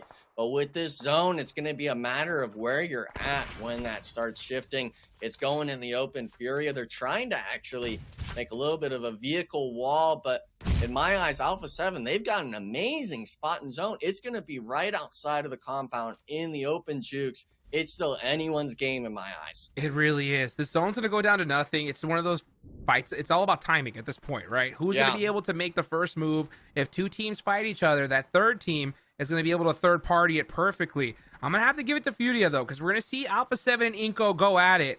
And we'll see how Alpha 7 holds this down, because yeah, they realize Alpha 7 said it's us versus Furia. If we're able to take them out, we can clean up whoever's left over from E7 and Inko. Yeah, I mean, the compound itself, that's going to be a death battle in itself. Furia, my only issue is if they get stuck on those vehicles, the blue zone is not going to be playing. You are not going to be eating that. But with them being on that eastern side, they won that fight against Death Wolves earlier. Hopefully, they still have some sort of utility use, because we've seen it time and time again, especially with the first game of the day. Utility in the end game is worth its weight in gold. And now, I mean, we're coming down to it, Chooks. The zone's starting to close. And here we go. 6 seconds on the clock. 5, 4, 3, 2, 1. And here we go. The zone now about to go in. Another Vitaly popped out and got punished immediately. Seven's like, oh, this is not looking good. Those smokes should have already been thrown out a long time ago. And a little bit too late. Seven immediately taken out. So now that is perfect case scenario, because E7 can now set their sights in the center of the zone. It's anyone's game now. Yeah, but Furia, though, they're having the nades, the utility. One of them getting knocked because of the two-story. I don't think they expected Entity 7 to clear the compound so fast. Furia now, what is the 2v2v1 situation? There's some resets going off, but you really kind of just got to working out of your positions. You got to get closer to the center zone. And the problem is this is all open field. Honestly, man. Alpha 7 have the only cover. They're going to have the only cover here for a few seconds. And let's see what happens here, because Furia is going to end up battling Entity 7 as they run out. Who's going to win this fight? Koski hops in the vehicle. Nice shots there from Freako. Yeah, but anyone's game. Who's going to win this? Oh, Arthusin takes out Deblim and Mafioso. Who's going to win this? Furia. Oh, nice shots through the smoke. Getting some good hit markers onto Entity 7. But where's Revo? Where is Revo? He's still up and running. Arthusin now with the DBS trying to get these through the smokes. It's Furia versus Entity 7. Now he spotted him. Hits the mark. Man. Entity 7 is gone. And it's just Revo somehow securing at least second place. Yeah, I mean, the water plays, we did not expect them at all to be staying alive as long as they did, wiping out Hyper, the solos, and then ultimately getting the second place. But Furia, though, they were the team on that northeastern side, Chicks. They had to fight Death Wolves. They had to rotate out into the open field. And fortunately for them, being able to secure themselves a first place as a three-man squad, love to see it out of the bonus point squad. I mean, seriously, we have to just give a round of applause for Furia. Are you serious? These guys put in so much work. Third place, and then the chicken dinner to wrap it up, Taylor. Hey, feels good for them, right? I mean, 2 wins today, both of them being on Erangel. Furia made the most out of their double point stay, and they absolutely elevated up that leaderboard, and for good reason, right? Furia has been a team that has been hyped up. Actually, not only from you, Hot Chooks, I remember you, Enigma, the very first day you're on the broadcast. Who are we looking out for? And the name that you said first was Furia. Yeah, and I mean, I like kind of pointing them out, being, kind of a kicker in the horse of, this team I have high expectations for, and they must have taken that to heart, making me eat my words, because they went from, 10th, 11th place on that first day. They finished strong on week 1. Week 2, they come in the bonus points day. I mean, it speaks for itself, and the squad, they couldn't have pressed me any more than they did today. Shout out to the replays instantly showing 2 cars just violently going through everyone that they possibly can. NRG Galaxy in a big fight against TL. TL would ultimately get finished off. So would NRG Galaxy against SLR. It was chaos at the beginning. So many eliminations taking place, including another run over, Hot Chooks. Oh my gosh, runovers like crazy. But can we just talk about this toxic zone, Taylor? What was your reaction when you saw that shift go back to the bridge? Very interesting. Very interesting. I mean, I tell you what, that makes sense. That makes sense. Just pure utter silence, because I was in shock as well. I couldn't believe that we saw such a crazy play. And Furia, I mean, they really worked for this, right, Enigma? Yeah, I mean, a lot of these teams, this zone shift was towards Milta after that troll shift, and then went all the way back to the west, and then went all the way to the river in Furia. I mean, they were having to make the mad dashes around the zone, but this end game, I mean, we were talking 5, 6 swimmers. There was a lot of different stuff going on. Yeah. And fortunately for the team, Taylor, Fury is able to secure themselves the win. I was watching 9Z Elite. I was so pumped up for him because he sat out there for so long like a shark in the water, right? And he was just ready to pounce and eat up Alpha 7. He got one down, and I thought he's getting the second. Ultimately, he doesn't. Alpha 7 is just so hard to take out. Doesn't matter how many players are left. And then Furia, here it is, the final moments through the smoke. DBS with the finishes. You love to see it. I mean, Furia, again, just such a good team. 10 eliminations to finish off the day. And a 40-point banger.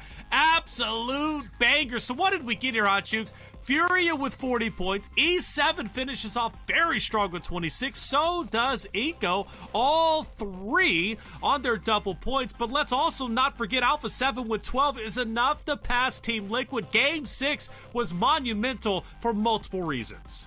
From downtown, man. What a day for Furia. I think this is going to be the best double points day we've seen so far. I don't see how it can't be, because I mean, 2 chicken dinners, crazy performances. What, game 4 they had a second place.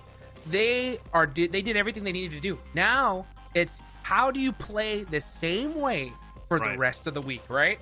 The rest of the week. I mean, how do you be consistent when it's hard to be consistent, right? Not only because of the competitors you're playing against, but also because your double points only last for one day. Now, how can you continue to work your way up when everybody else is going for double points? 9 through 16, not that exciting. I want to be completely honest with you. Hyper struggling again. 2 points. Only shouted them out. Look, we're talking about North America, and Hyper today, they needed to have a strong day. I expected them to be the front runners. Unfortunately, they were not. Well, there it is. Okay. Alpha 7 in first place, putting Team Liquid in second for the first time in many days. Furia also staying in third place. But Hot Jukes, I am so excited to say that gap now, which at one point was nearing 100, is now just about 54 points from Furia to Team Liquid. There is an absolute chance now Furia can catch up. Yeah, but you know what's worse for the rest of the lobby? Look at the gap between third and fourth, right? Yes. Oh my gosh. What is that? 51-point gap? Jeez. That's crazy. So I was saying it was a battle for third place. You know, it's going to be a battle for fourth if these other teams are not careful. They got to keep an eye on these squads. Fourth place, right? Only one spot, and then the spot you're fighting for is a qualifying spot. Enigma, not a place you want to be in, but the reality is, it seems like that's where we're going. Yeah, I mean, at some point, you got to swallow that pill of, we allowed this to happen. We allowed first and second place to get 150-plus point gap. We allowed third place to catch up at some point. And now it's going to be, 14, 13 teams fighting for one position. Right. Obviously, there's the bonus points, but a lot of the teams, especially today, they kind of fumbled on it. I'm looking at Hyper. I'm looking at Entity 7. Obviously, they moved up looking at this, but in terms of 11th place, that top 8, it's still a huge gap. It's a huge gap, but let me say this about Entity 7, okay? They were at one point the worst team in this tournament. Okay. The worst team out of 16, okay? We were consistently talking about how bad E7 was performing. And honestly, at one point, even calling them one of the weakest teams to the point where, hey, if you want free points, land on E7. Yeah. Hot Jukes, they have managed to go from the worst team now to quickly working their way up to be middle of the pack. In fact, almost passing Hyper, something I would never have expected even just 3-4 days ago. Most improved, baby. Most improved without a doubt. And it all started with that one chicken dinner against Alpha 7. I think that was it. They just needed that. We talk about what is it that makes it click, right? All they needed was a win. They needed something to kind of get their confidence going and start playing the game, because positionally, they've always been great, right? But when it comes to fights, they've suffered. But now they're starting to fight back. And I'm happy for it, man. I really am. Again, the theme when we started this series was every day is a chance for somebody to improve and for someone to make a difference. At E7 now